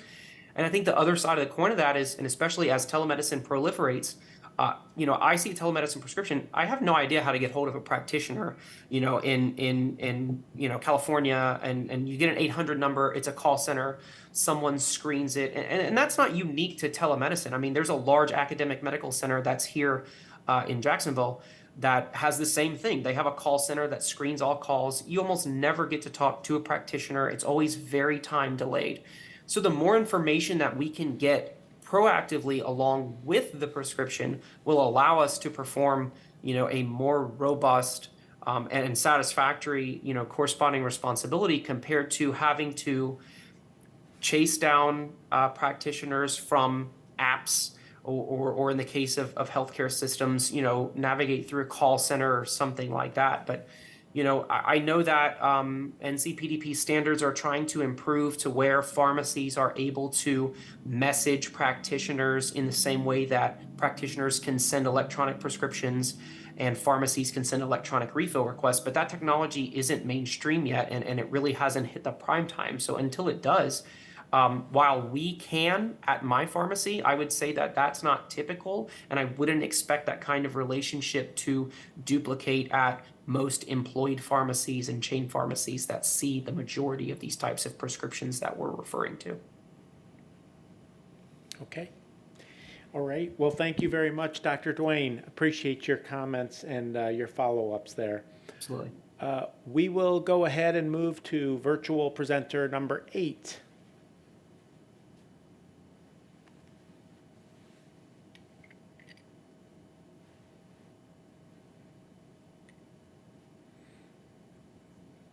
Oh, we can't hear you, Teddy. You're muted.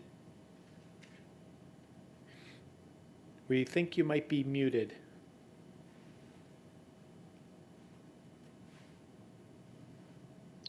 Teddy, you're still on mute, it looks like.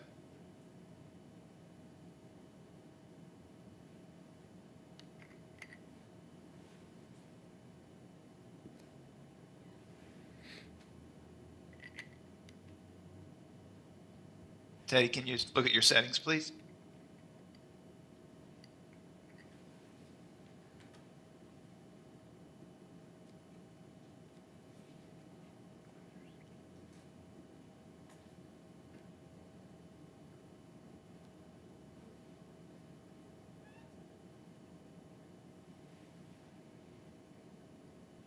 Okay, Teddy, we'll get you back online. Let's move to the next presenter, Ms. Clark. Take Clark. Hi, I'm Dr. Kelly Clark, Kellyllyclark. I'm speaking on behalf of ASAM, the American Society of Addiction Medicine. So good afternoon. I'm a physician board certified in addiction medicine and have practiced medicine for over 30 years. I'm a recognized expert on issues related to opioid use, addiction, and treatment, as well as illegal and prescription substances. While I currently serve in several leadership positions, including as co-chair of the telehealth working group of the Action Collaborative on Countering the U.S. Opioid Crisis of the National Academy of Medicine, I'm also a past president of ASAM, or the American Society of Addiction Medicine. ASAM is a national medical society representing over 7,000 physicians and other professionals who specialize in the prevention and treatment of addiction. And today I speak on behalf of ASAM. ASAM has determined that the recent calls for a special registration process to prescribe buprenorphine without an in-person evaluation, while well-intentioned, are misguided. In the March 2023 Notice of Proposed Rulemaking for the Induction of Buprenorphine, the DEA and HHS got this part right. I'd like to thank the DEA for hosting this week's public listening sessions. To truly address addiction and overdose in this country, it's critical that federal agencies take the time to understand the disease of addiction when developing policy, and especially policy governing the prescribing of medications, whether in person or via telehealth. Such a policy will have immediate and direct impact on access to evidence-based addiction care for tens of thousands of Americans. Addiction involving opioid use is a treatable chronic medical disease. People with moderate to severe opioid use disorder, or OUD, use opioids despite harmful consequences because of complex interactions among brain circuits, genetics, the environment, and their individual life experiences. Happily, there are evidence-based treatment approaches for this disease, which are generally as successful as those for other chronic medical conditions. Like diabetes and hypertension, OUD generally requires treatment by a healthcare professional, often with medication, and is best managed with a combination of medication, psychosocial treatments, and lifestyle changes that are maintained over the long term. However, this is not the way we have historically approached addiction treatment in this country. We now struggle to find our way out of an ongoing and devastating overdose crisis because we're still too often trying to solve a medical and public health crisis with outdated treatment models and haphazard policies, burdensome regulations, and requirements that give too few Americans access to evidence-based care. Compounding this is the fact that addiction treatment has historically been segregated from the rest of medical and mental health treatment, and therefore many clinicians don't even consider it within their purview. So while we do have scientifically based treatments, such as safe and effective medications to treat addiction involving opioids, alcohol, and nicotine, they're still grossly underutilized. Thus, with a better understanding of both addiction and our history of marginalizing appropriate addiction treatment, we must now be willing to advance bolder policies including codifying telemedicine policies that will bring care to where it's needed and save more lives. Specifically, regarding the telemedicine initiation of prescriptions of Schedules 3 to 5 medications, which includes buprenorphine, these are approved for medications that are approved in the,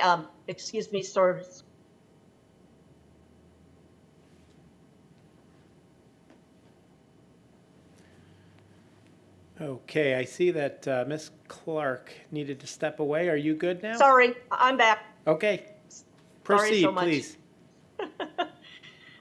Can't control my environment back here. Okay. So regarding the telemedicine initiation of prescription of Schedule 3 to 5 medications, including buprenorphine, which are approved for the treatment of substance use disorder, ASAM urges the DEA and HHS to use the authority found in 21 U.S.C. 802-54G to finalize a rule that codifies a bona fide examination requirement, not an in-person exam requirement, as well as certain common sense guardrails that won't inappropriately impact patients' access to care. Those common sense guardrails are prescription drug monitoring checks, proper documentation around audiovisual and audio-only initiation, and required electronic prescribing. As outlined in ASAM's comment letter submitted earlier to the DEA this year, a bona fide medical evaluation to prescribe buprenorphine for OUD via telehealth occurs when the prescriber obtains information from collateral sources, as well as the patient through audio and/or visual examination, which is sufficient to make or confirm a diagnosis of OUD and determine that the benefits of treatment outweigh the risk. That latter is made on a patient-by-patient basis, and that's important to keep in mind. While there are recommended clinical standards for performing a bona fide initial examination to prescribe buprenorphine for OUD, there are no reasonably defined and accepted approaches for building a new special registration process for medical practice to utilize this life-saving medication. For example, some people have recently called for this special registration to initiate prescribing of buprenorphine, suggesting guardrails like requiring telemedicine clinicians to accept Medicaid, which is often has very inadequate payment rates, or restricting lengths of dosing or maximum daily prescription doses. But these proposals would cause profound barriers to patient access by placing extraordinary barriers and burdens on the providers who are at the front lines of these crises, and cause a mismatch with regulations and the national practice guidelines, as well as emerging strategies in the age of fentanyl and similar synthetic opioids. Ironically, placing these burdens on providers may actually increase buprenorphine diversion by decreasing access to legitimate medical treatment for OUD. Establishing such a special registration process would also disproportionately address buprenorphine diversion concerns by reducing access to a treatment that provides benefits to both the public health and public safety. The rates of and disparities in overdose deaths increase where there is a lack of access to treatment with maintenance medications for OUD. Research has repeatedly demonstrated that the most common reason for buprenorphine diversion is likely self-treatment and lack of access to prescribers. Additionally, there's no evidence that there's a threat to public health or safety due to a failure of the DEA's existing methods to track and identify buprenorphine diversion. It's important to note a recent report by the National Forensic Laboratory Information System, a program of the DEA, which systematically collects the drug identification results submitted to forensic laboratories in drug cases. It found that while buprenorphine reports had increased from the first half of 2013 to the first half of 2019, they then decreased through the first half of 2022, during the very time that full telehealth flexibilities for buprenorphine initiation were in place. So the published science is clear that Ryan Haight waiver for buprenorphine initiation has not increased widespread buprenorphine diversion, but has instead improved access to treatment. So in sum, recent calls for a special registration for telemedicine prescribing of buprenorphine are misguided. We don't need another X waiver. The DEA should be cautious about codifying a final rule which requires authorizing the phrase, quote, legitimate need, end quote, when it comes to buprenorphine, which is a statutory requirement for implementing a special registration process. And cautious about a final rule that disadvantages local or hybrid addiction medicine practices that are more likely to be dissuaded by additional administrative burdens. So the DEA should codify a bona fide examination requirement, not an in-person examination requirement. When and whether an in-person eval occurs should remain a clinical decision between the prescriber and the patient, not rigidly dictated by DEA regulations. This would inevitably result in some clinically appropriate treatment being considered a federal crime. Prescribing of buprenorphine for OUD, whether telemedicine or in-person care, must remain at the professional discretion of the clinician. But common sense guardrails of prescribing, of prescription drug monitoring checks, proper documentation around audiovisual or audio-only initiation, and required electronic prescribing can be included within the DEA's final rule text using the authority in 21 U.S.C. 802-54G. That statutory authority allows the DEA and HHS to specify the circumstances under which telemedicine prescribing has effective controls against diversion, is otherwise consistent with the public health and safety, avoids erecting a barrier to providing critical treatment with a special registration process for which there is no reasonably defined or accepted approach. So during the midst of this worst overdose crisis in American history, those of us who work in the field of addiction medicine have the responsibility of bringing treatment to where patients are and to close this addiction treatment gap. Frontline clinicians need the DEA to take a pragmatic approach and codify a telemedicine rule that puts its thumb on the scales in favor of addiction medicine and the public health, so that we can reach more Americans with addiction who are not currently receiving care and save more lives. Thank you. Thank you, Dr. Clark. Does not appear that we have any questions for you, so we will move on to virtual presenter number 9.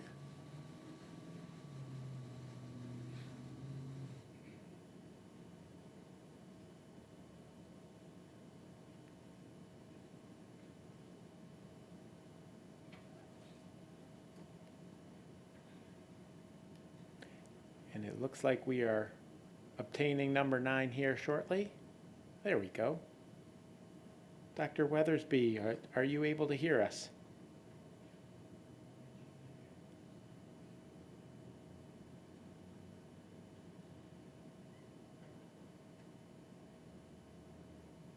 Hi, are you able to hear me now?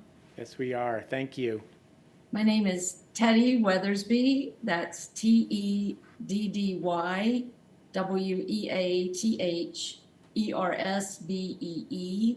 My pronouns are she, they, and I'm here today speaking as a patient and advocate and not affiliated with a specific organization.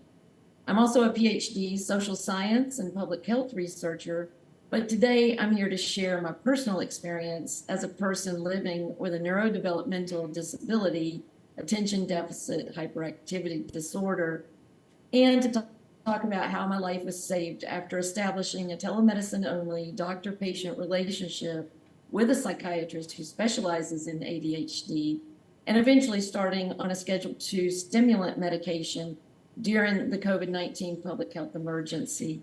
And I appreciate this opportunity to share my experience to help inform the agency's regulations on prescribing controlled substances via telemedicine. I'll start with some background and a trigger warning. I'm going to briefly mention my history of post-traumatic stress disorder and suicidal ideation.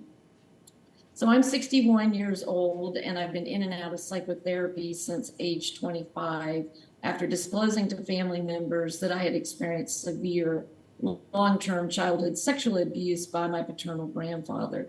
Not surprisingly, I'd experienced severe anxiety and low-level depression from a young age. I was severely bullied for being a skinny introvert who, when I did speak, sounded different from my peers. I was also called a space cadet who walked into walls, oblivious to time and space, always seeming to be thinking about something else. I was in the gifted program, but never turned in homework and still managed to get all A's. I was not, however, motivated like my overachieving younger sister, which my parents variously attributed to laziness and my refusal to properly apply my high intelligence to reach my full potential. Statements that I continued to hear from family, teachers, friends, and partners into my 20s, 30s, 40s, and 50s. As a teen and young adult in the 70s and 80s, I often self-medicated in an attempt to get relief from the constant noisy distraction in my head and the feeling that something was really broken in me and in need of fixing, along with the intense shame and fear of others finding out that became so overwhelming at times that I longed to just not exist. I also had a near phobic fear of death, which was at least part of what kept me alive, along with the constant thoughts of a new business, job, relationship, state, or country to live in as I reinvented myself over and over again in a desperate attempt to find someone or something that would click.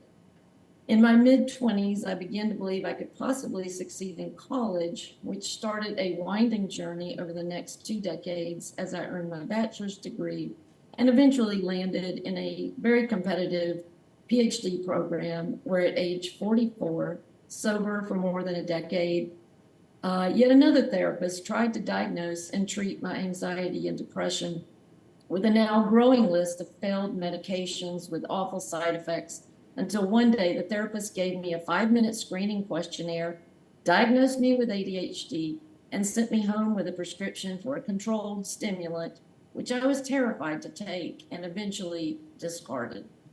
Weeks later, a professor asked me to meet with them after one of my qualifying exams, and she flung the paper at me across her desk and angrily asked, "Do you have a disability or something?" I was intensely ashamed and admitted maybe, but then I went back to trying harder to just be normal, which I desperately wanted to be. I defended my dissertation 4 years later and earned my PhD a few months after starting my first job as a social science researcher. But my life continued to be very difficult and my health was always precarious. Fast forward to November 2021, now 20 months, working from home in a new job I had started 8 months before the COVID-19 public health emergency.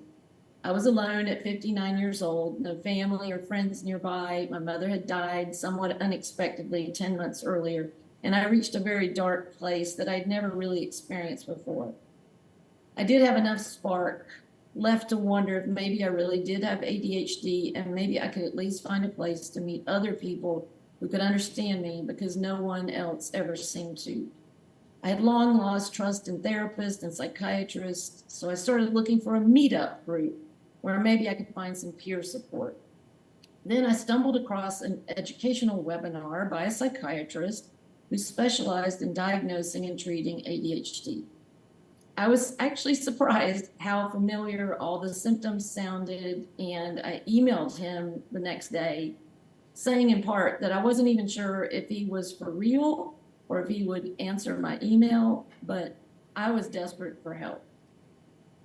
He sent back a very empathetic reply the next day and agreed to set up an appointment and then proceeded to evaluate me over multiple video-based telemedicine visits before finally confirming the ADHD diagnosis and discussing a treatment plan, but emphasizing this wasn't about fixing me. This was about helping me to be more of my authentic self and achieve my goals while living in the neurotypical world. I was still terrified to try medication, but my doctor continued working with me, always discussing the full range of therapies and support and encouraging me until enough trust had been built. And I decided I wanted to at least try a small dose of Adderall, which I did. It was like someone had finally turned the loud radio down that had been playing in my head for 59 years and severely distracting me from being able to live a normal life. My severe anxiety nearly immediately disappeared, which was very surprising to me, and has never returned, including severe panic attacks, which I was having over many years. Over the next weeks and months, my psychiatrist worked with me to find the best medication dose, and now, 21 months later, my quality of life has measurably and vastly improved, along with dramatic improvement in my mood and neurocognitive functioning.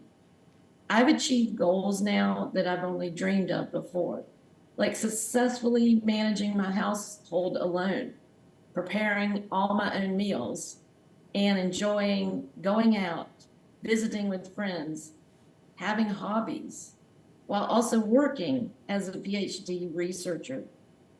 Without these telemedicine visits, I would not have the access I need to the high quality specialty care and medication that saved and continues to save and enhance my life. I've met hundreds of people now with similar stories, patients whose lives and families have been saved and improved because of telemedicine only access to high quality ADHD care and treatment that includes Schedule II medications. We are also all concerned about patient safety and potential threats to public safety, but believe there are mechanisms such as DEA special registration for practitioners and other safeguards that are consistent with public health, safety, and effective controls against medication diversion. These include things like enhanced patient identification and medical history review, video consultations where possible, patient education and follow-up appointments, secure electronic health record systems that are integrated with state-run prescription monitoring programs, evidence-based clinical guidelines for prescribing Schedule II medications via telemedicine, and also clinician training with clear protocols for handling emergencies, adverse reactions, or cases where in-person evaluations become necessary. So thank you again for your time. That's all I have.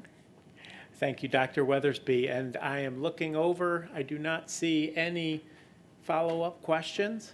So thank you very much. We will now move on to virtual presenter number 10. Yes, hello. Dr. Tishiana Arma, T-I-C-H-I-A-N-A-A.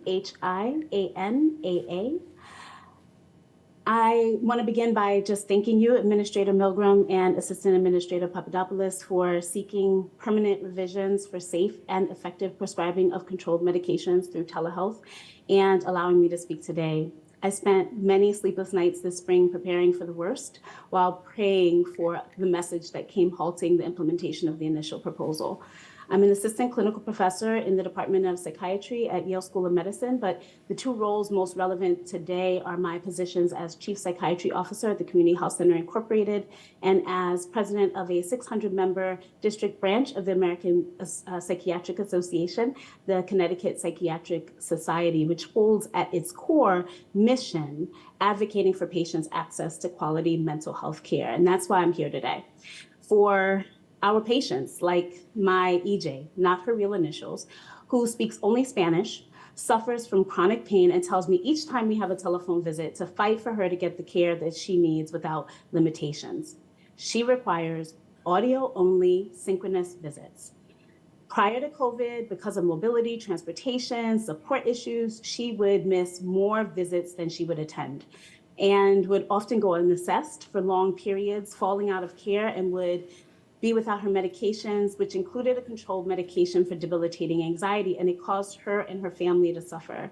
Today, her children are needed to help her get on video, but they work so many hours, they can't commit the time to bring her for visits with me in person or by video, anytime between the hours of 7:40 a.m. and 7 p.m., which is when I see clients. But she can pick up a phone. Now, despite being here today advocating for it to become permanent today, I secretly hoped there would be no permissions to provide telephone visits because I assumed they would be subpar care. And soon after it was allowed and I provided the care and got feedback about it individually and through our formally conducted surveys, I realized that lives were saved and I had to eat my words, even with patients on controlled medication. But here is why these two connected points are so important. EJ reflects a trend I saw at CHC early on that highlights that the current proposal would have disproportionately negative effect on patients of color, both Latino and monolingual Spanish speakers and Black patients, and most of the economically disadvantaged patients. At Community Health Center Incorporated, we are a federally qualified health center, and I've been practicing psychiatry, providing bilingual care for now over a decade. And you may know that federally qualified health centers are the nation's largest safety net setting, located in designated high-need communities, caring for 28 million patients annually. And CHC is among one of the largest, and we treat everyone regardless of their ability to pay, taking Medicaid, Medicare, all private insurance, self-pay. And over a course of a year, we've served over 100,000 patients in over 600,000 visits. And our behavioral health staff provided about 250 of those visits. And our 34 psychiatrists and psychiatric APRNs saw 5,000 patients and over 30,000 visits. Now, despite all but 2 of my staff returning to the office and all patients being offered in-person appointments, only 6% of those visits were through telemedicine, because patients are feeling like they're better able to attend, and being in person wasn't clinically necessary. Wherever we feel that it really is, that's what we insist on. But during the pandemic, no-show rates really dropped from the national averages in behavioral health around 26. In our organization, we were around at that national average, but it dropped to 18% by phone and 28%, a rise of 28% in person. And since May, when we got the call, we sort of really started to saw that proposal, we started to push harder for in person, because we just thought at any moment this may be snatched away. And what we saw is that in this time since May, 14% no-show rate for phone, 26% no-show rate for in-person, 26% no-show rate for video. But the interesting part comes when you break it down by race and language spoken. We did an IRB-approved study that we would be happy to share when published, and we looked at over 23,000 patients attending behavioral health visits in a little under 2 years. And only 43% had been seen in behavioral health prior to the pandemic. So speaking to those patients who, those first time visits having to be in person.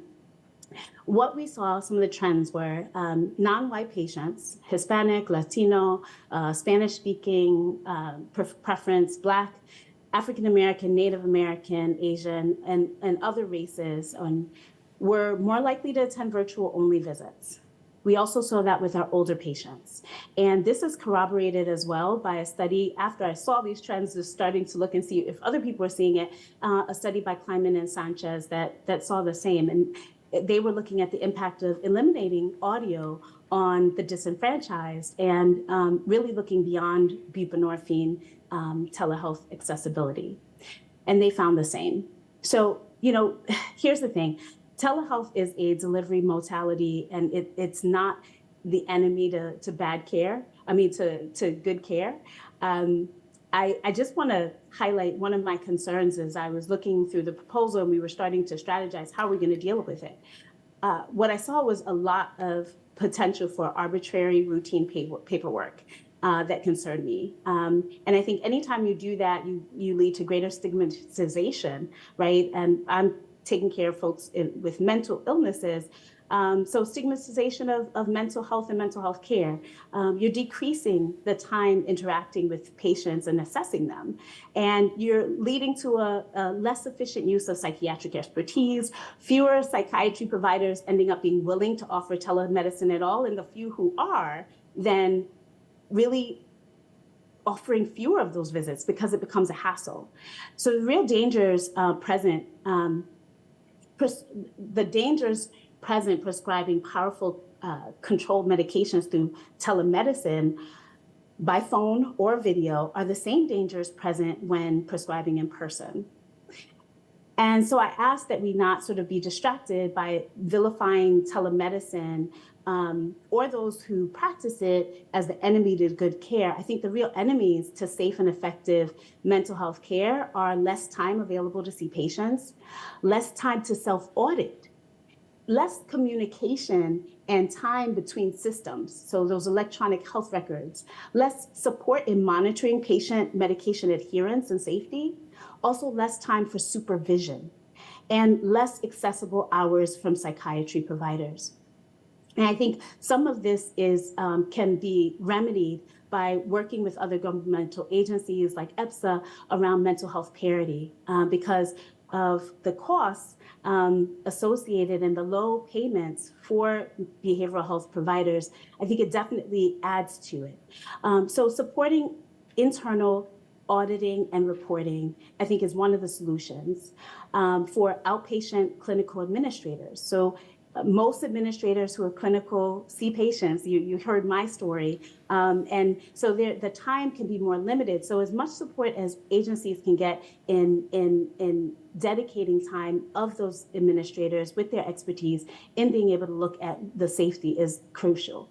Increased support for incentives for the use of the PDMP and the integration of EHRs. I will tell you that it's hands down different since we integrated and have the PDMP coming up into our EHR. It's skyrocketed for our psychiatry providers, how many of them were really just getting in there as much as possible. Creating easy reporting systems as well for employees who are worried about organizations that may be pushing unsafe practices, as well as supporting quality care, allowing for the supervision and adequate visit length by really incentivizing high quality and those internal oversight time expectations. And finally, the economic support for outpatient practices to join the EHR of neighboring hospitals and hospitals to work with outpatient facilities to incorporate them. So my essential message is that hurdles to care delay and prevent it. Clinical decision-making should reign over arbitrary deadlines. Patients should be able to be seen first time by telehealth.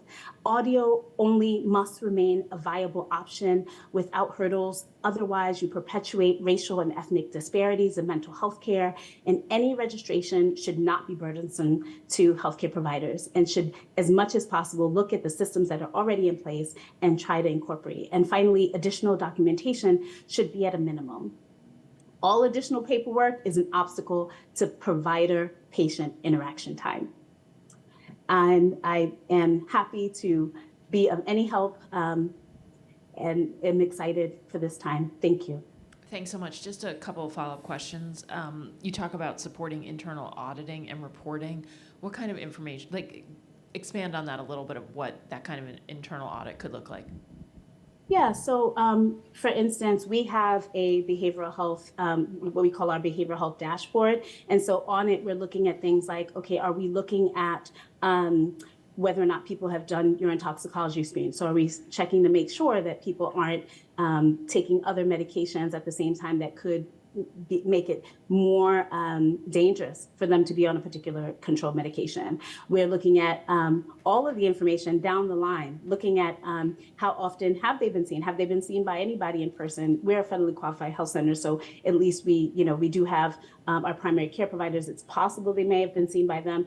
Oftentimes they haven't as well, unless it's absolutely necessary. The other thing is just looking at them as a whole person, right? So they have a lot of other medications that they may be on that are their medical meds, and also just looking at laboratories. So what are some of the labs that might lead us to be a little bit worried? Notice something like there's certain labs that you can look at and you can say, oh, there might be some alcohol, a problem with alcohol here. Let me be careful. Let me check beyond what maybe the usual urine toxicology screen would look for. I was going to ask you how you handle the drug tox screens in the virtual setting, in the pure telehealth setting. Yeah, so we have a couple of things. We do have some patients who are able to go to one of the Quest centers. So that's one of the laboratories that exists here in Connecticut, and they can go and get their labs done there, right next door to their house, right next door to their job. Even if we're 2 hours away from them, they're still able to sort of access that pretty easily. So that's one thing that we do. Sometimes we will have patients come in between their visits, so maybe they can't come in to see us. I'll say, for instance, I have a patient who can never come in on any day but a Thursday and a Friday, which are the only 2 days that I'm not clinically there. So he could, they could come and see somebody else. They didn't want to, but they come in and they see our RN who has a visit with them, talks with them. I've sort of it's a delegated order, so I tell them all of the things that I want them to find out. They collect the urine toxicology screen as well and do some other things that will get triggered based on sort of algorithms. And just my last question is, you talked a little bit about audio only. Are you, and I just want to clarify, were you suggesting audio only for initiation and continued care, or one telehealth visit, or some, how is that working?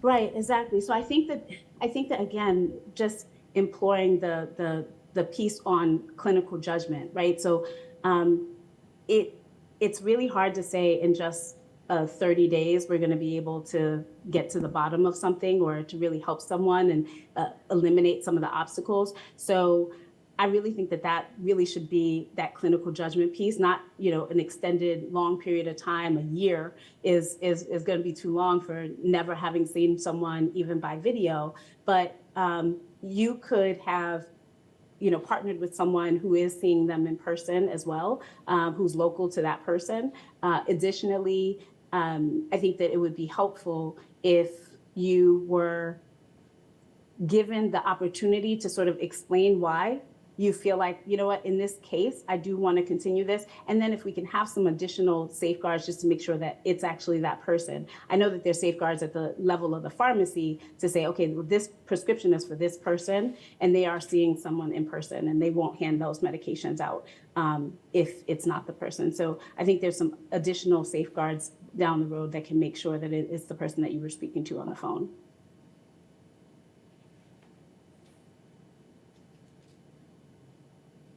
That's actually what I want to ask you. What safeguards are you thinking down the road? So, I could get some techie folks here to help as well. But I think, being able to, so just the one thing is, obviously, I'm asking all of the information about the patient, but if there could be some additional systems in place for patients to be able to identify themselves. I know that there were some pretty cool programs that got suggested to me in the past. So, sign up for this and, all of your information will go to all of your doctors. I know right now we have something called All of Us that we are participating in, where all of our biometric information is stored in a particular place because the purpose is to make sure that research is more inclusive. So they're gathering a lot of information and integrating that and looking at the electronic health records and seeing how people fare over the course of time. So I'm sort of putting my information out there so that I can help research in the future, but it'll also help me potentially if they find something. But they collect everything, they're swabbing me, everything under the sun. Not that everybody feels comfortable with something like that. Okay. Thank you very much, Dr. Arma, for your comments. My production crew tells me we have 4 more virtual presenters for the afternoon. And I did want to just acknowledge that our 2 additional in-person presenters from this morning will follow directly after. So with that, let me now transition to virtual presenter number 11. Good afternoon. My name is Dr. John Lusins. I'm a psychiatrist, and it's Lusins. I'm a psychiatrist in private practice in Corpus Christi, Texas. I thank you. I was for inviting me. I was very surprised, and I was honored to be selected to present today. When I saw this come across the notification, the DEA email, I was first hesitant and said, as a person that owns a small private practice in a 3rd or 4th ranked kind of city in terms of size and who we are in the States, would they want to hear, the opinion of somebody like myself? And so I thank you for this. So I started out here about 10 years ago and all in person. I was doing inpatient in the morning and outpatient in the afternoon. Over that time, my practice currently has 3 MDs, and 6 nurse practitioners in 2 different locations, including San Antonio. When the pandemic came, we of course switched as fast as we could over to virtual.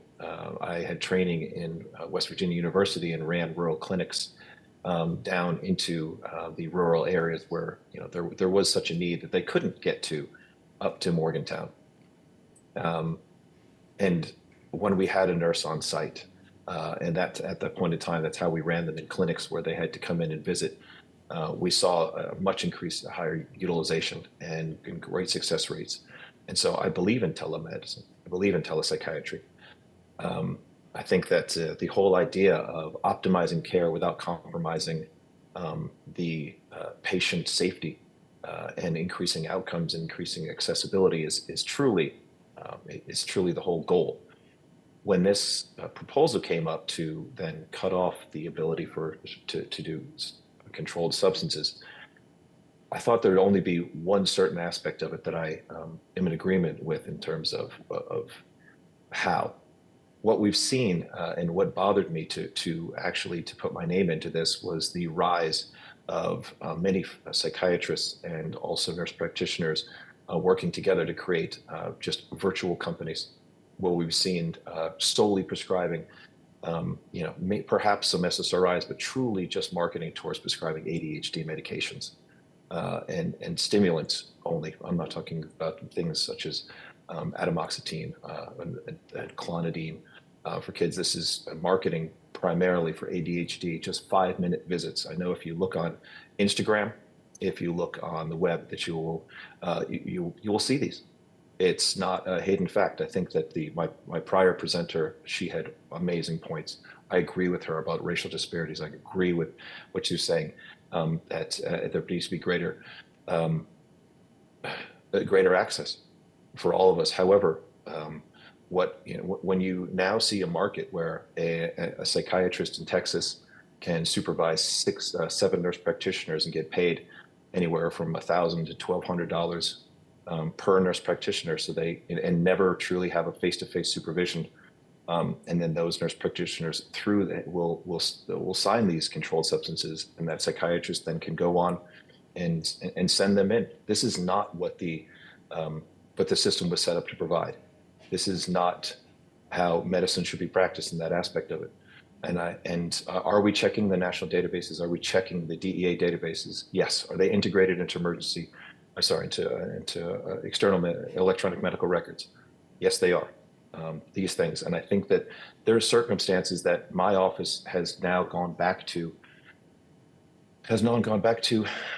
truly providing a hybrid where we ask if ultimately 100% possible, we can get you into the office to see you for the first visit and then for the 3-month follow-up. And if the provider has questions, then we try to pull you in. We try to have people come in and do random drug screens, sending people to Quest that they can randomly choose their own times, and they can have a washout time if there's other substances in there, and say that they got busy. That we found that just doesn't work. We ask people to come in and see them. So we ask detailed medical history. And my child psychiatrist, I was talking to him about this, what he was saying, that truly observing a child, this is what they're trained to do during their fellowship, and watching them throughout their interaction. When you have just the camera, yes, that we have gotten so much better at that, but there is nothing like that true visit at some point in time that you're going to have them come into the office and see the interaction between the parents and the child, and watch the children hyperactivity or inattention, and get a true history without the influence perhaps of the parents at that point.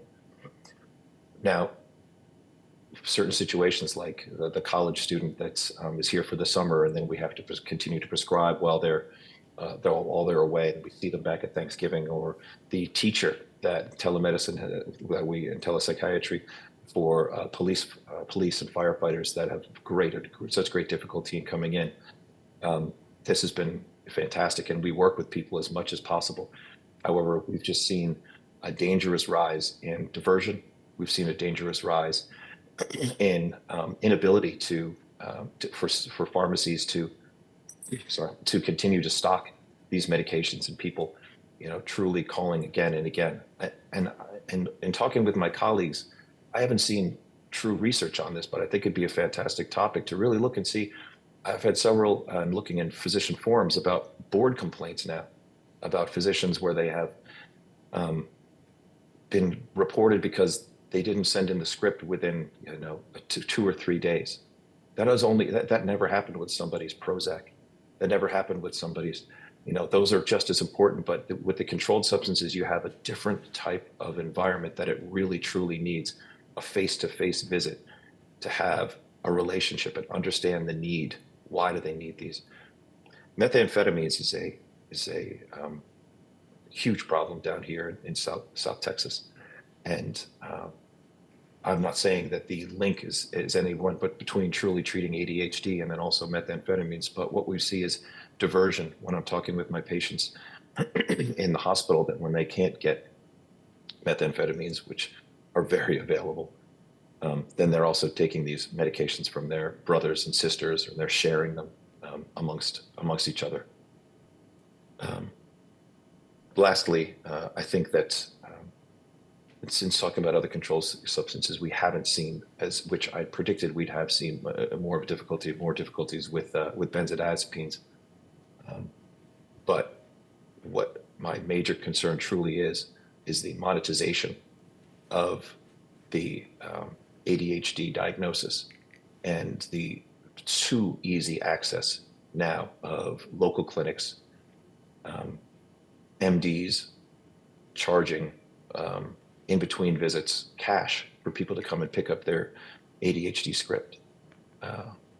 It's turned truly into, because of the laxity that the rules have provided, it's turned into an environment where I think we all try to do our best and follow clinical guidelines, but I think that it needs to be seriously looked at and tightened up, primarily for stimulants, and stop these loopholes that are allowing companies to take advantage of these aspects while continuing to provide access and great care, because I think that's the majority, but the minority are abusing these rules. Thank you. Thank you, Dr. Lucens. Do we have any comments? I do not see any. So I will say thank you, and I will call upon virtual presenter number 12. Hello, my name is Dr. Jeffrey Chester, Jeffrey Chester. I represent those prescribing practitioners who treat patients with chronic pain disorders and with substance use disorders, and with both conditions. I am an outpatient solo practitioner, full-time for nearly 2.5 decades on the island of Maui in the state of Hawaii. In addition to my private practice, I have owned, operated, and medically directed multiple levels of outpatient programs for addiction treatment. I maintain a total of 3 medical board certifications, one by the American Board of Physical Medicine and Rehabilitation, one by the American Board of Addiction Medicine, and one in the subspecialty of addiction medicine by the American Board of Preventive Medicine.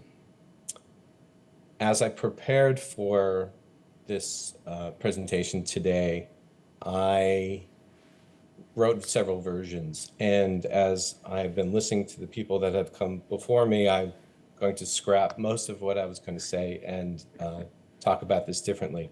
I think part of the problem is we're attempting to take chronic pain, addiction, and various psychiatric diagnoses like ADHD, and because there's an overlap between the schedule of the medication treatments that may be used, tried to have one rule to govern how those medications are prescribed and dispensed.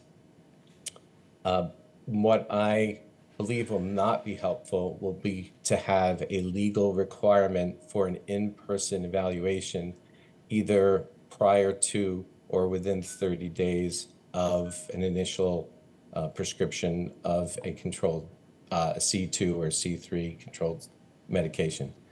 And the reason for that is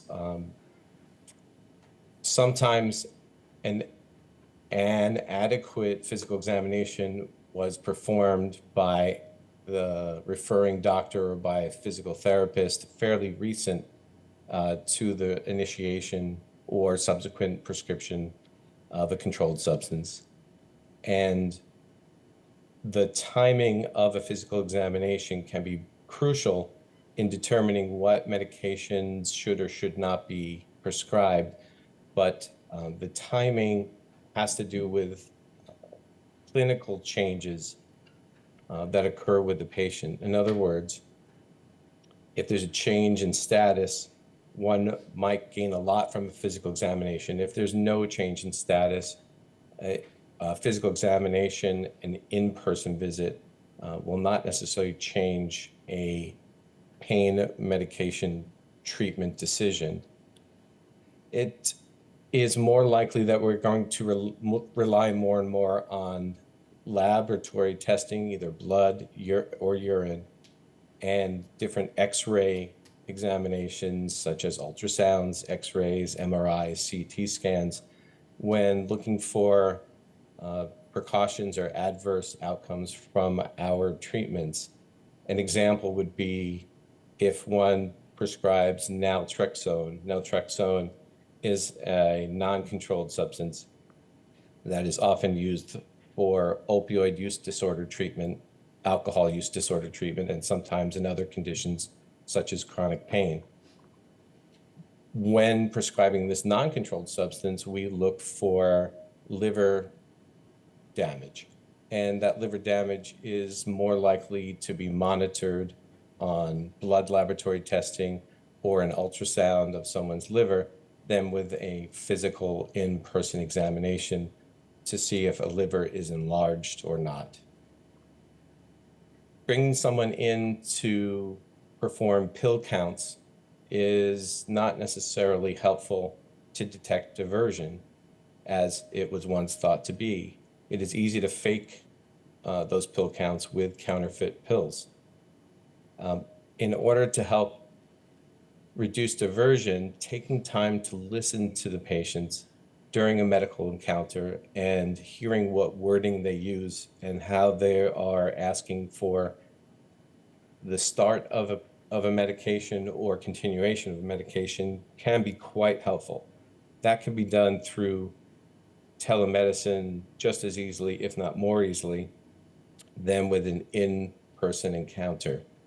Checking the state prescription drug monitoring program is essential, but there are a few limitations.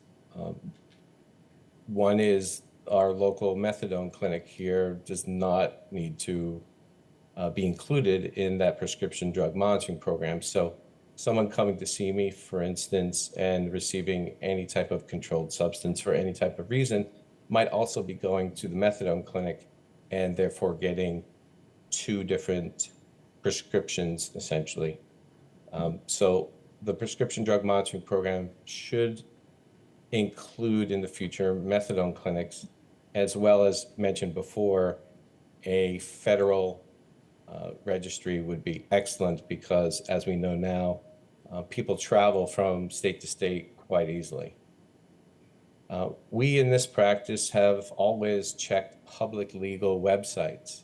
We check the circuit court system and the Hawaii criminal justice data system prior to accepting a patient into our practice.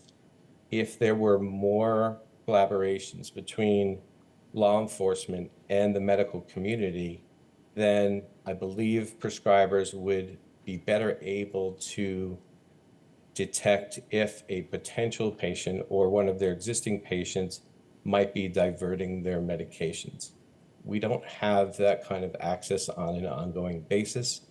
We rely on these public websites, but if we had some sort of more input from law enforcement, I think we'd better be able to identify who might be drug dealing or otherwise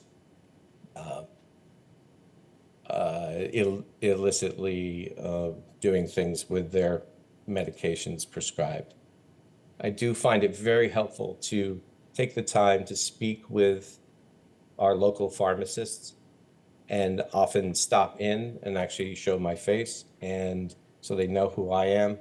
Most of us here on this small island of Maui can identify each other by the sounds of our voices on the phone, certainly by face. And that's been very helpful to have that sort of intimate relationship with the pharmacists and with the patients. We also utilize urine drug screens quite often, sometimes through local laboratories that has pros and cons, and sometimes through our office that also has pros and cons. And we find that the urine testing to be quite helpful to look for what we call aberrant results or unexpected results, and that would inform our future directions of prescribing. However, we don't often test for certain substances that are not Schedule 2 or Schedule 3. And some of those medications do have significant implications, such as gabapentin, where misuse and diversion is quite common. And in certain states, there is mandatory reporting to the prescription drug monitoring programs, but not in all states. Also, there are medicines such as Xanax and Soma, Valium, Ativan, Ambien, that also are often a source of diversion and addiction.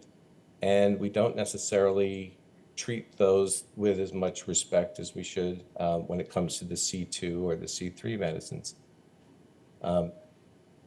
In-person evaluations come with some disadvantages, including it's more costly for patients. They necessarily will have to find childcare or miss work. So there are definitely times when telemedicine is better for the patient, also better for us as practitioners. It can be it can utilize fewer resources for us. In Hawaii, there are different islands, and sometimes people move from island to island, and I can still treat them even though they are necessarily a plane ride away. In summary, I don't think that mandating a specific timing of an in-person evaluation will be helpful in decreasing diversion. I do believe that more communication with law enforcement and expanding prescription monitoring programs to be federal and include methadone clinics will be quite helpful. So I want to thank you for inviting me. It's been my pleasure. And if there are any questions or comments for me, I'll be happy to field those now. Thank you, Dr. Chesters. Let me turn to the group. We're good? Okay. Well, let's see. It's 6 hours behind, so you're still in morning time, so hopefully you can get to patient care. We will move on now to virtual presenter number 13.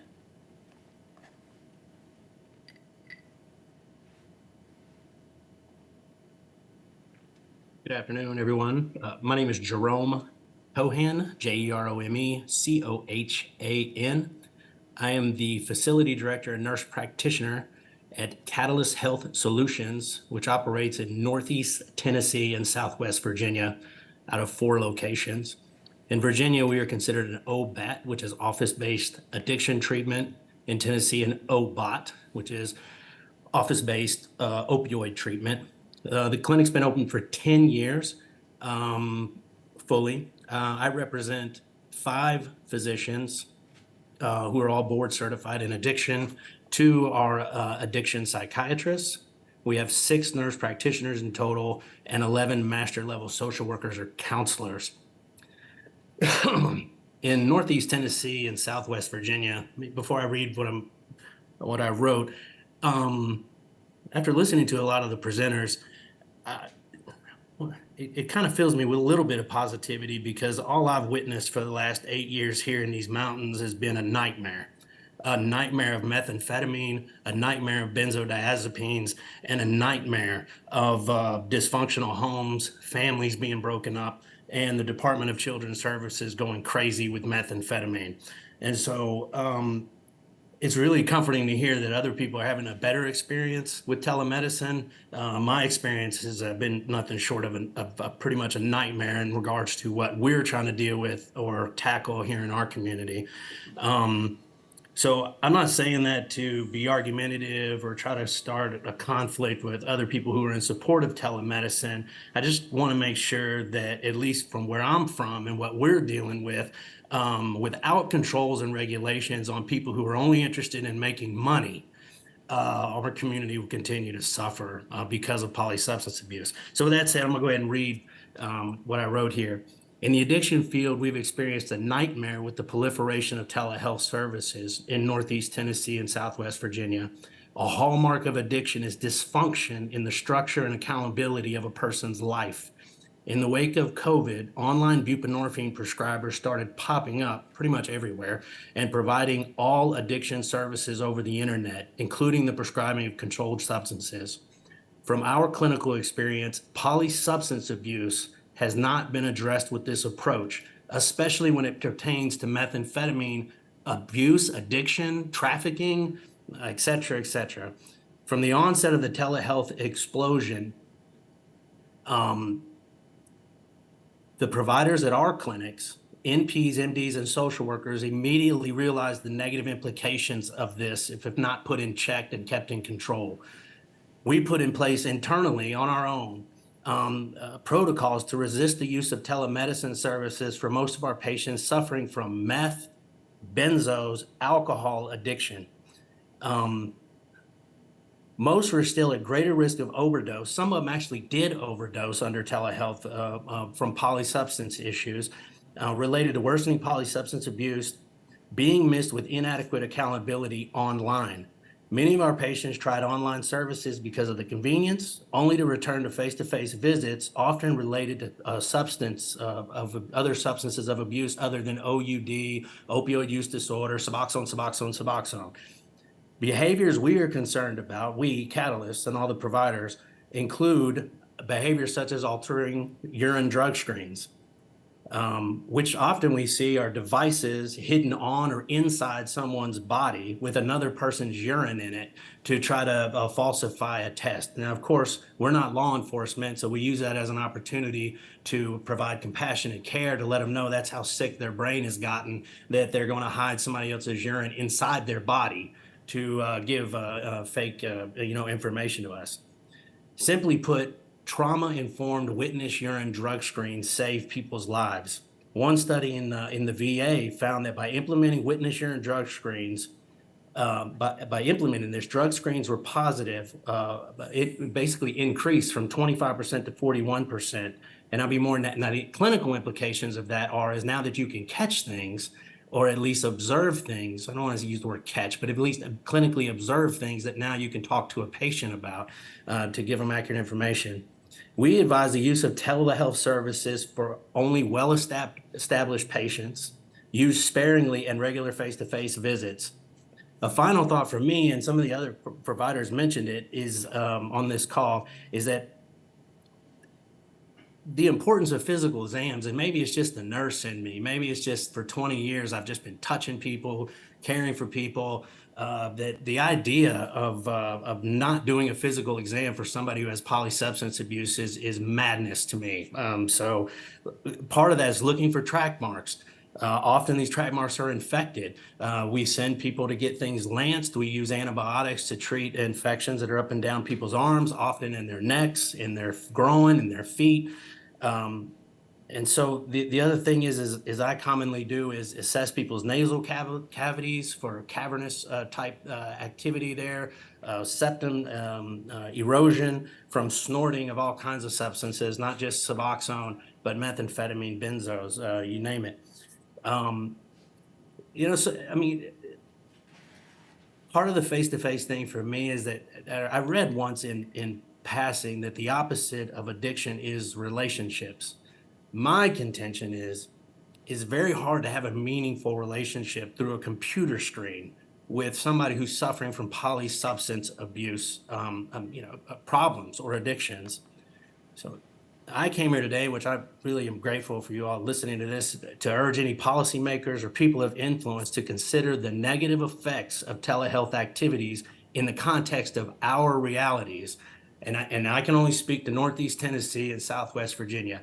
Our reality is that we are in a polysubstance abuse epidemic. It's polysubstance. It's not just OUD. It's just people want escape from somehow. And the majority of what we're seeing, 70% of the patients that show up for new admissions are positive for methamphetamine, positive for benzos, positive for ETG, which is a metabolite for alcohol. It's very, very, very, very, very rare for us to see an opioid use disorder problem by itself.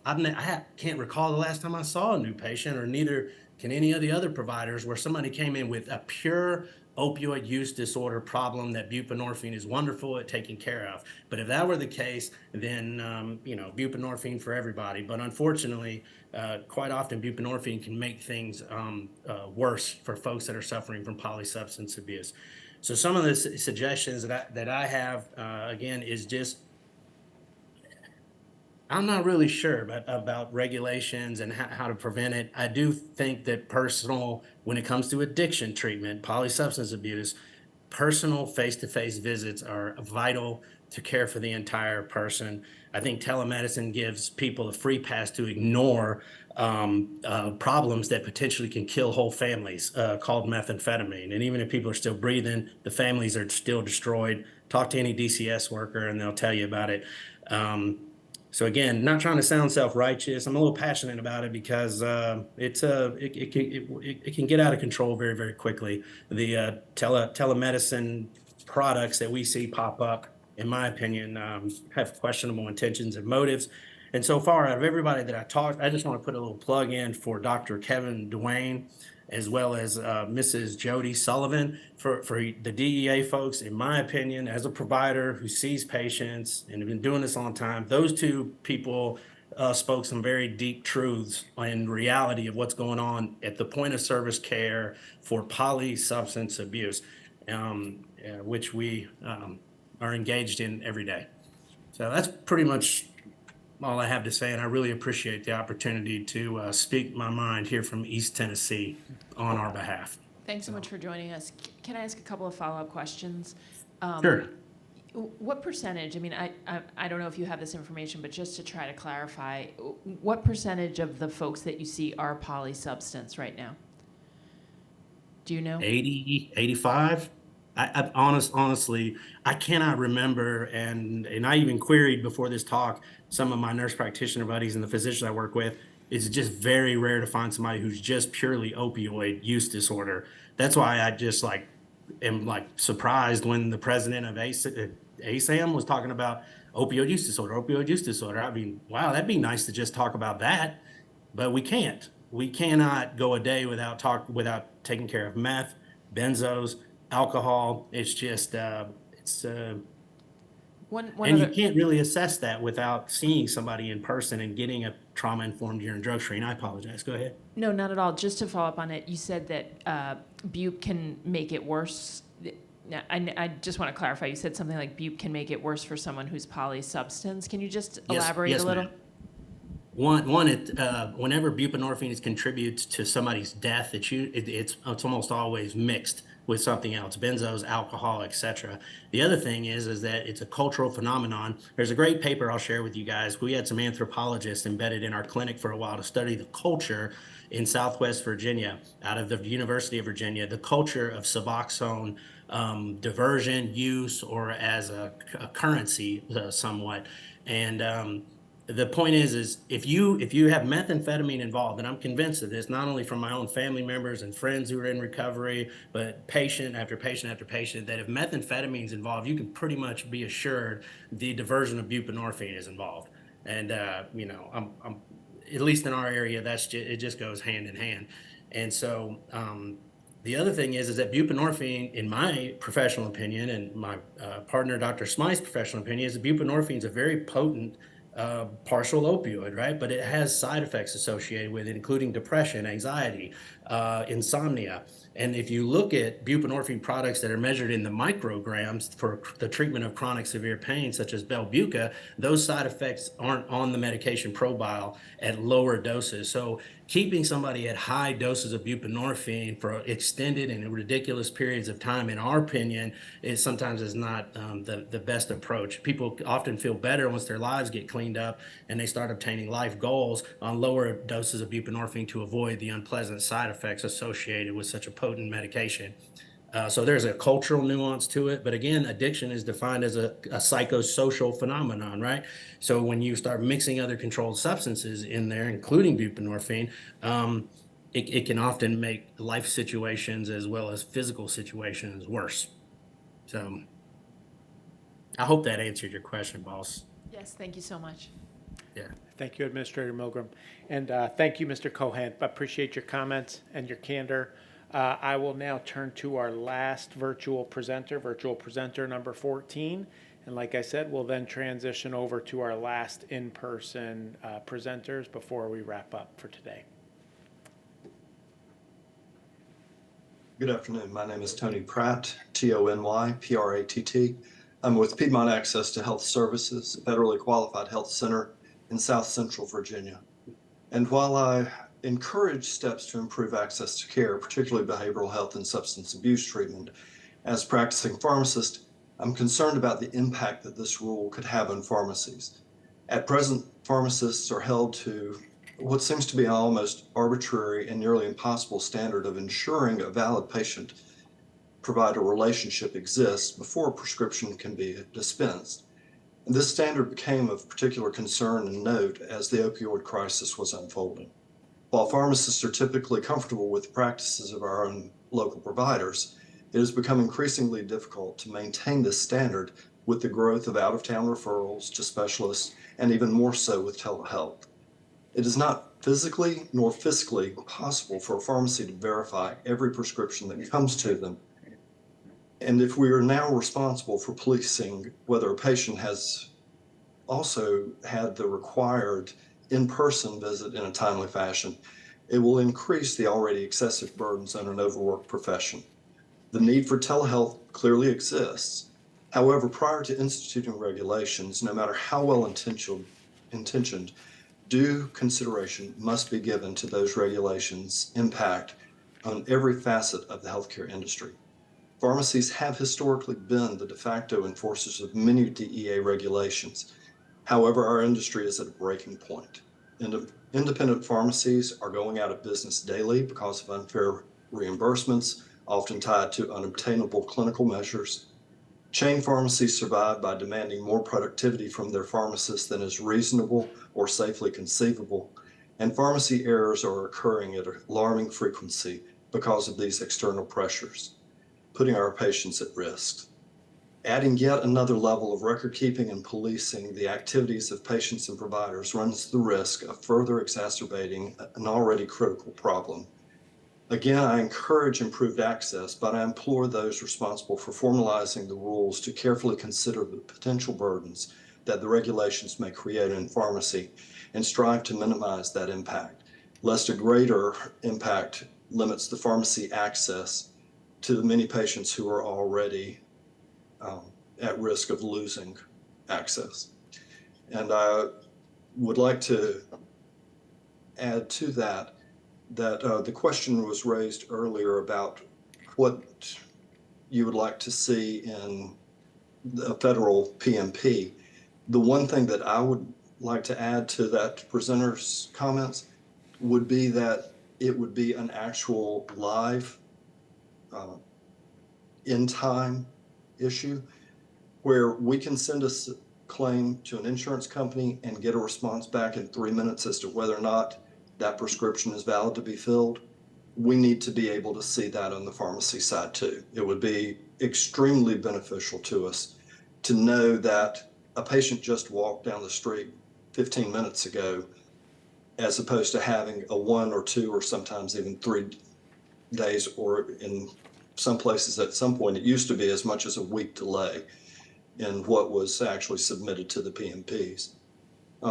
And much like Mr. Cohen, I applaud the frankness of those who have spoken out that are actually in day-to-day practice. While the group presenters gave some very valid points, really, I think the DEA needs to be talking to the people that are in day-to-day practice to really see how the rules are going to impact the practices and the individual patients. There will be some benefits to every situation, but there are also going to be some very concerning limitations at times, and we need to be coherent and or cognizant of those concerns. And with that, I'll end, and I'm happy to answer any questions that you may have. No? Okay. Thank you very much, Mr. Pratt. No further questions or comments. So I will now call up to the stage our in-person commenter number 14.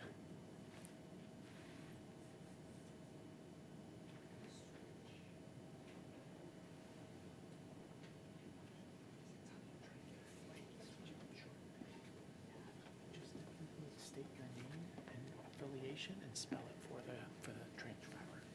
Okay. Thank you very much. My name is Dr. Edward Kaftarian.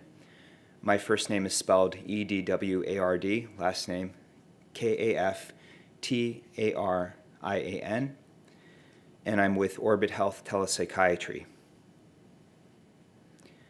Good afternoon, ladies and gentlemen. I'm Dr. Edward Kaftarian, a triple board certified psychiatrist with specializations in general psychiatry, forensic psychiatry, and addiction medicine. I've had the privilege of serving as the former vice chair of the Mental Health for the American Telemedicine Association, and I'm an active, long-standing member of the Telepsychiatry Committee for the American Psychiatric Association. I've written books, book chapters, and articles on the subject of telepsychiatry, and speak extensively around the nation on the rules and regulations of telepsychiatry. I'm a physician leader at Psych Congress, and I've also developed the largest correctional telepsychiatry program in the nation, overseeing 30 California prisons. I'm Johns Hopkins trained. Today, I also represent Orbit Health, a national telepsychiatry organization committed to delivering high-quality mental health care through innovative technology. Our mission is to make mental health services accessible and effective, and we do so by partnering with a wide array of healthcare facilities ranging from hospitals and outpatient clinics to youth homes and correctional institutions. Our team comprises highly qualified psychiatrists, psychiatric nurse practitioners, psychologists, social workers, and licensed marriage and family therapists. Together, we strive to offer comprehensive mental health solutions to both public and private sectors. As we navigate the complexities of mental health in today's world, the role of telepsychiatry becomes increasingly vital. The primary focus of Orbit Health is on quality. We only partner with high-quality institutions and work with high-quality clinicians and providers, and our reputation has grown, and we are considered by many as the telepsychiatry company with the highest degree of quality, reliability, and ethics. I'd like to first discuss the critical role of telehealth in enhancing access to mental health care. Telehealth has emerged as an invaluable resource for treating various mental health conditions that often require controlled substances for effective management. Specifically, conditions like opioid use disorders, ADHD, and certain severe anxiety cases have shown significant improvement with telehealth interventions. The technology is especially beneficial for populations that face barriers to traditional healthcare access, such as those in rural or low-income areas. Envision this: a life hanging in the balance, ensnared by the unforgiving clutches of opioid addiction. The individual is isolated, not just by societal stigma, but also by the insurmountable distance from a treatment center. In my own practice, I've seen firsthand how telehealth acts as a revolutionary lifeline, shattering those barriers as if they were mere illusions. The evidence is compelling, almost shouting from the rooftops that telehealth exponentially amplifies access to life-saving medication for opioid use disorders. This is not a mere coincidence, and it's not a mere convenience. It's a seismic shift that annihilates the dual barriers of distance and societal judgment. Telehealth doesn't just offer a treatment pathway. It offers a road to redemption. This is not just an alternative, it's a life-saving revolution. Now let's shift our gaze to the transformative power of telehealth in the realm of ADHD. I've personally treated countless children, and the results are nothing short of miraculous. Telehealth is not merely opening doors, it's obliterating barriers. When children are precisely diagnosed and judiciously treated with stimulant medication, the metamorphosis is awe-inspiring. We're talking about a seismic shift that elevates academic performance, refines behavior, and creates a ripple effect of focus and discipline that uplifts not just the individual, but the entire classroom. And the benefits don't end in the classroom. These children, when treated appropriately, are far less likely to descend into the abyss of substance abuse later in life. The societal impact is monumental, reducing the crippling costs associated with academic failure and juvenile delinquency. This isn't just healthcare, this is a societal renaissance. Appropriate treatment of opioid use disorders, ADHD, and anxiety with controlled substances can sometimes be the difference between life and death, and qualified practitioners should be able to prescribe these medications without having to overcome overly restrictive or cumbersome regulations, whether it's in person or via telehealth. Mental health care saves lives, regardless of whether it's in person or via telehealth. In regulating controlled substances, the DEA should focus on two main issues. First, verifying patient identity is essential to prevent illegal access to medication. While advanced technologies exist, simple identification should suffice. We leave it up to the DEA to specify acceptable forms of identification. The second issue for DEA to focus would be ensuring qualified practitioners evaluate patients before dispensing controlled substances. We see no difference, we so no need to differentiate between telehealth and in-person visits. Both should require proper evaluation for a valid medical condition. Adding extra hurdles for telehealth lacks a public safety rationale. For years, I personally have immersed myself in the complexities of the Ryan-Haight Act, a law conceived from a heart-wrenching tragedy. Ryan Haight lost his life because he secured controlled substances online without ever seeing a physician or a provider. This act, the Ryan-Haight Act, was designed with a laser-focused aim to mandate that patients must see a provider before receiving such potent medications. But let's contextualize this. Back in 2008, telehealth was barely a blip on the radar. At that time, seeing a doctor meant an in-person visit in most cases. Fast forward to today, and the landscape has dramatically changed. If Ryan Haight was alive today and obtained pills, the focus would be whether he saw a qualified physician or provider, either in person or via telehealth, to ensure legitimate medical use. If no consultation occurred, those supplying the medications should be held accountable. But consultation methods should be treated equally in legislation. Let's shift the narrative here. Instead of launching an assault on telehealth, a modality that is rapidly filling gaps in clinical care, why not zero in on the real culprits, those ill-intentioned providers who exploit the system for their own personal gain, whether they lurk in the corridors of brick-and-mortar clinics or behind the screens of telehealth platforms? They are the ones that should be held accountable. Let's not tarnish an entire medical revolution because of a few bad apples. It's time to focus our regulatory crosshairs on those who truly deserve scrutiny, irrespective of the medium they use to practice. This isn't just the call to action, it's a clarion call for justice in healthcare. I foresee that within the next decade, as telehealth becomes an integral part of our healthcare system, the government will come to realize that imposing arbitrary restrictions on telehealth is not only counterproductive, but inexplicable. We in the medical community struggle to understand the DEA's rationale for singling out telemedicine when it comes to prescribing controlled substances. Telehealth is not merely an extension of traditional healthcare. It is on track to become indistinguishable from healthcare itself.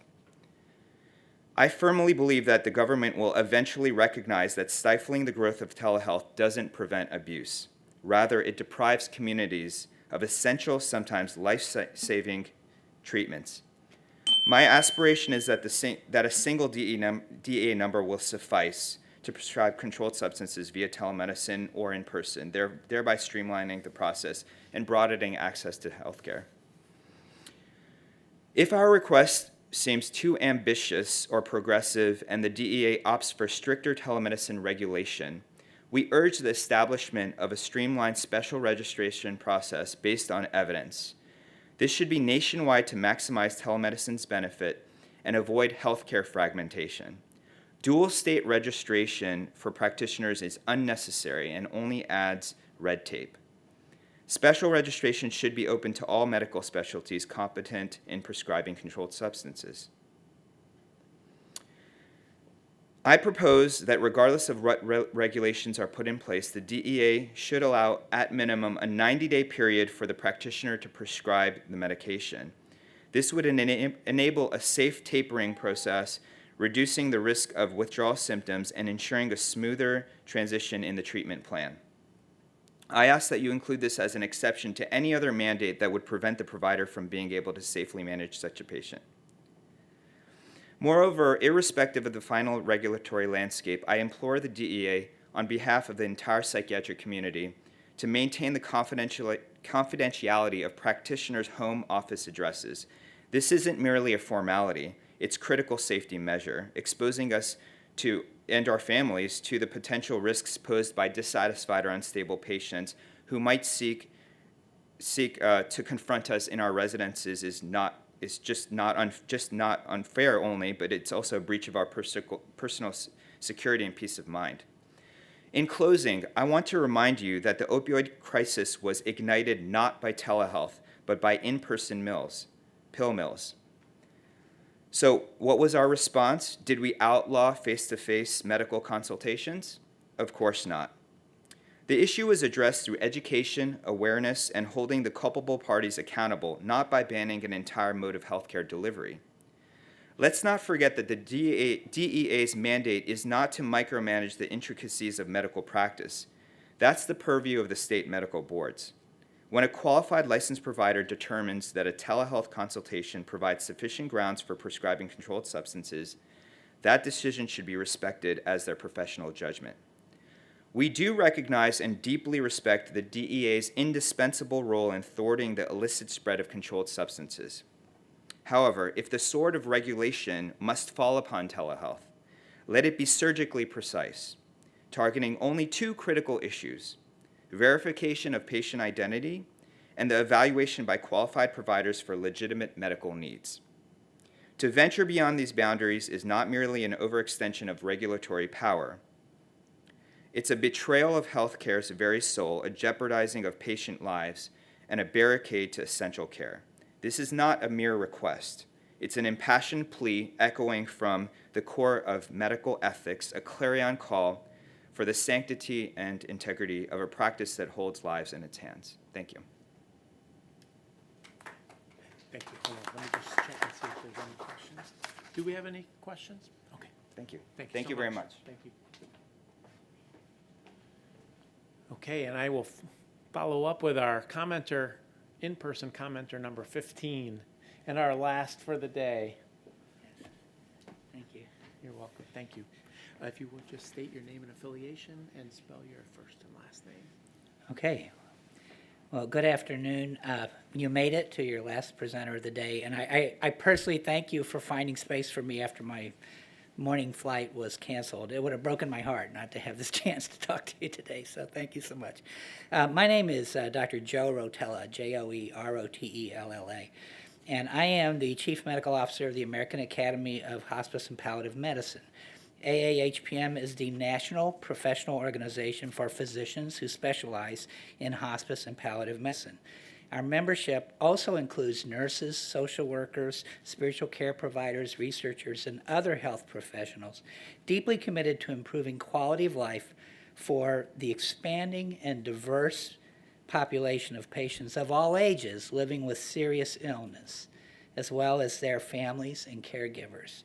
Together, we strive to ensure that patients across all communities and geographies have access to high-quality, safe, and equitable palliative care at any stage of a serious illness, and hospice care for those nearing the end of life. The timely and effective management of pain and other distressing symptoms is central to providing high-quality palliative care to patients with serious illness. And opioid analgesics and other controlled substances are critical tools in alleviating their suffering.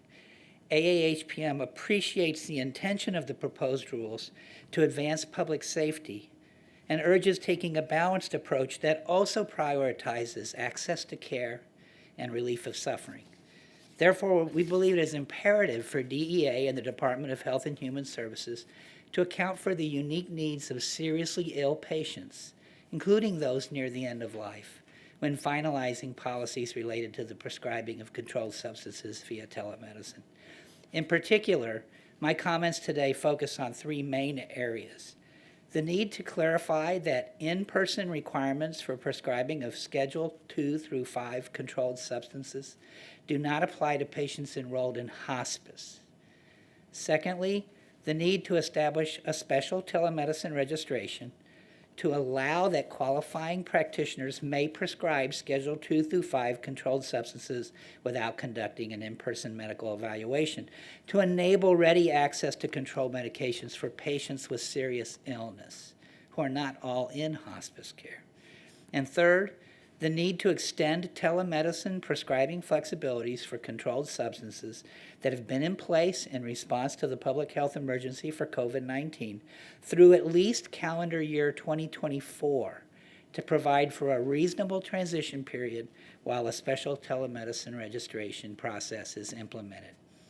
DEA asks if there are any circumstances in which telemedicine prescribing of Schedule II medications should be permitted, and if so, what safeguards stakeholders would recommend. AAHPM asserts that telemedicine prescribing of Schedule II medications should be permitted in cases where patients have elected to enroll in hospice.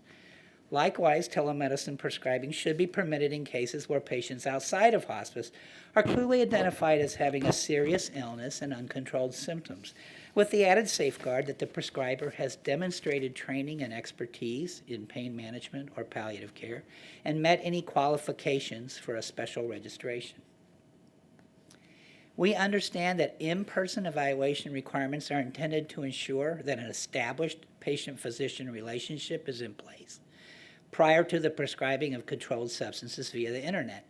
The Academy takes the position that a proper physician-patient relationship can be created and that sufficient safeguards are in place to support telemedicine prescribing without an in-person evaluation when a patient is certified as having a terminal illness and enrolled in a hospice program. Under the Medicare hospice benefit, hospice patients must be certified to be terminally ill by 2 physicians who each attest the patient has an estimated life expectancy of 6 months or less. Once enrolled, the hospice model of care creates the equivalent of a physician-patient relationship in the form of care provided by an interdisciplinary hospice team under the supervision of a hospice physician. This team includes advanced practice registered nurses, physician assistants, nurses, social workers, chaplains, and others based on need.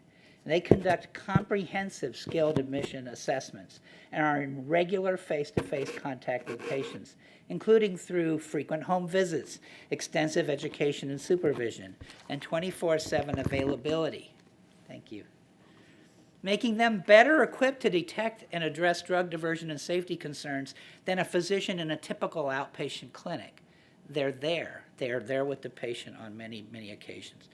In addition to these guardrails inherent to the structure and processes of hospice care that protect against diversion or misuse, we note that hospice patients have a particularly urgent need for ready access to opioids and other pain medications. As they contend with terminal illness, they often develop pain or symptom crises, which represent a true medical emergency. Hospice programs must be able to prescribe and administer medications for pain and other severe symptoms quickly including Schedule II controlled substances when indicated. Requiring hospice patients to obtain an in-person evaluation with a prescriber could delay treatment by hours or days, prolong suffering, and drive many to go to the emergency department or hospital, even when their primary goal for their care is to remain comfortable at home. So given the wraparound hospice care management structure as defined by the Medicare Hospice Benefit Conditions of Participation, as well as the high clinical need for urgent management of pain and symptoms in a home setting, it's clear that the benefits of telemedicine prescribing of controlled substances outweigh the risks for patients enrolled in hospice. We therefore respectfully request that DEA provide clarification that specifies that in-person evaluation requirements for telemedicine prescribing does not apply to hospice patients. AHPM also believes that other non-hospice patients with serious illness should likewise not have to face unnecessary barriers in accessing medications to address their pain, including Schedule II controlled substances. Patients with serious illness often experience significant challenges in accessing in-person care, including mobility, cognitive issues, pain, frailty, medical instability, and they disproportionately have to rely on caregivers to assist in their transportation. These challenges and burdens underscore the need to allow telemedicine prescribing of controlled substances without in-person evaluation for this high-need population. For example, imagine an 86-year-old homebound woman with moderate dementia and a flare-up of bone pain due to metastatic breast cancer, who receives oral chemotherapy and accesses all of her cancer and palliative care from her home via telehealth. It's highly unlikely that a physician home visit would be available to her on an emergency basis. Transporting her to an emergency department or outpatient clinic for an in-person evaluation just to prescribe pain medication would be extremely challenging for her and her caregivers, and would only add to her distress. Timely access to a palliative care specialist to manage distressing symptoms is an even bigger challenge for pediatric patients with serious illness. It's not unusual for a child suffering from a life-limiting rare childhood disease to receive their specialty care from a tertiary care hospital many hours away by car. Local medical resources are often unavailable, unwilling, or incapable of prescribing controlled substances for such complex patients. It would be inhumane to subject that child and family to a long car or ambulance transport to the specialized medical center simply to access a prescription for a controlled substance that could otherwise be managed safely and effectively at home.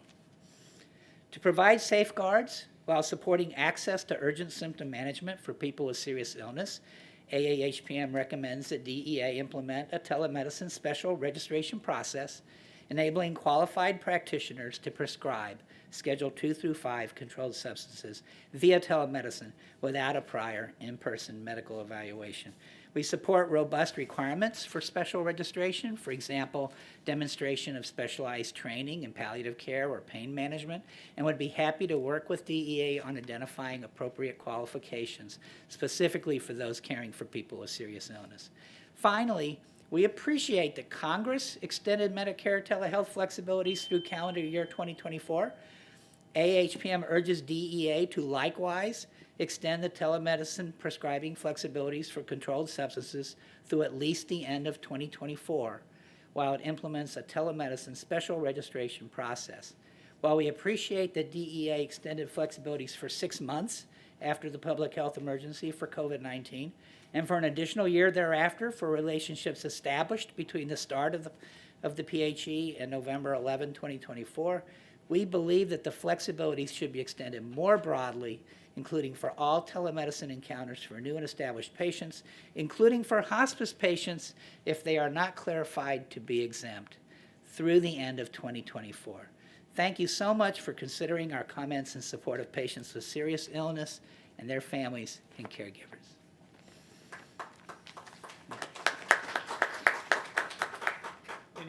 Any questions? Okay. Thank you. Thank you. Thank you so much. All right. Well, this does conclude our session. I would first like to just say a couple thanks to Administrator Milgram and Assistant Administrator Pravosnik for making your time I know you have a hard stop at 4 o'clock, so I would welcome you.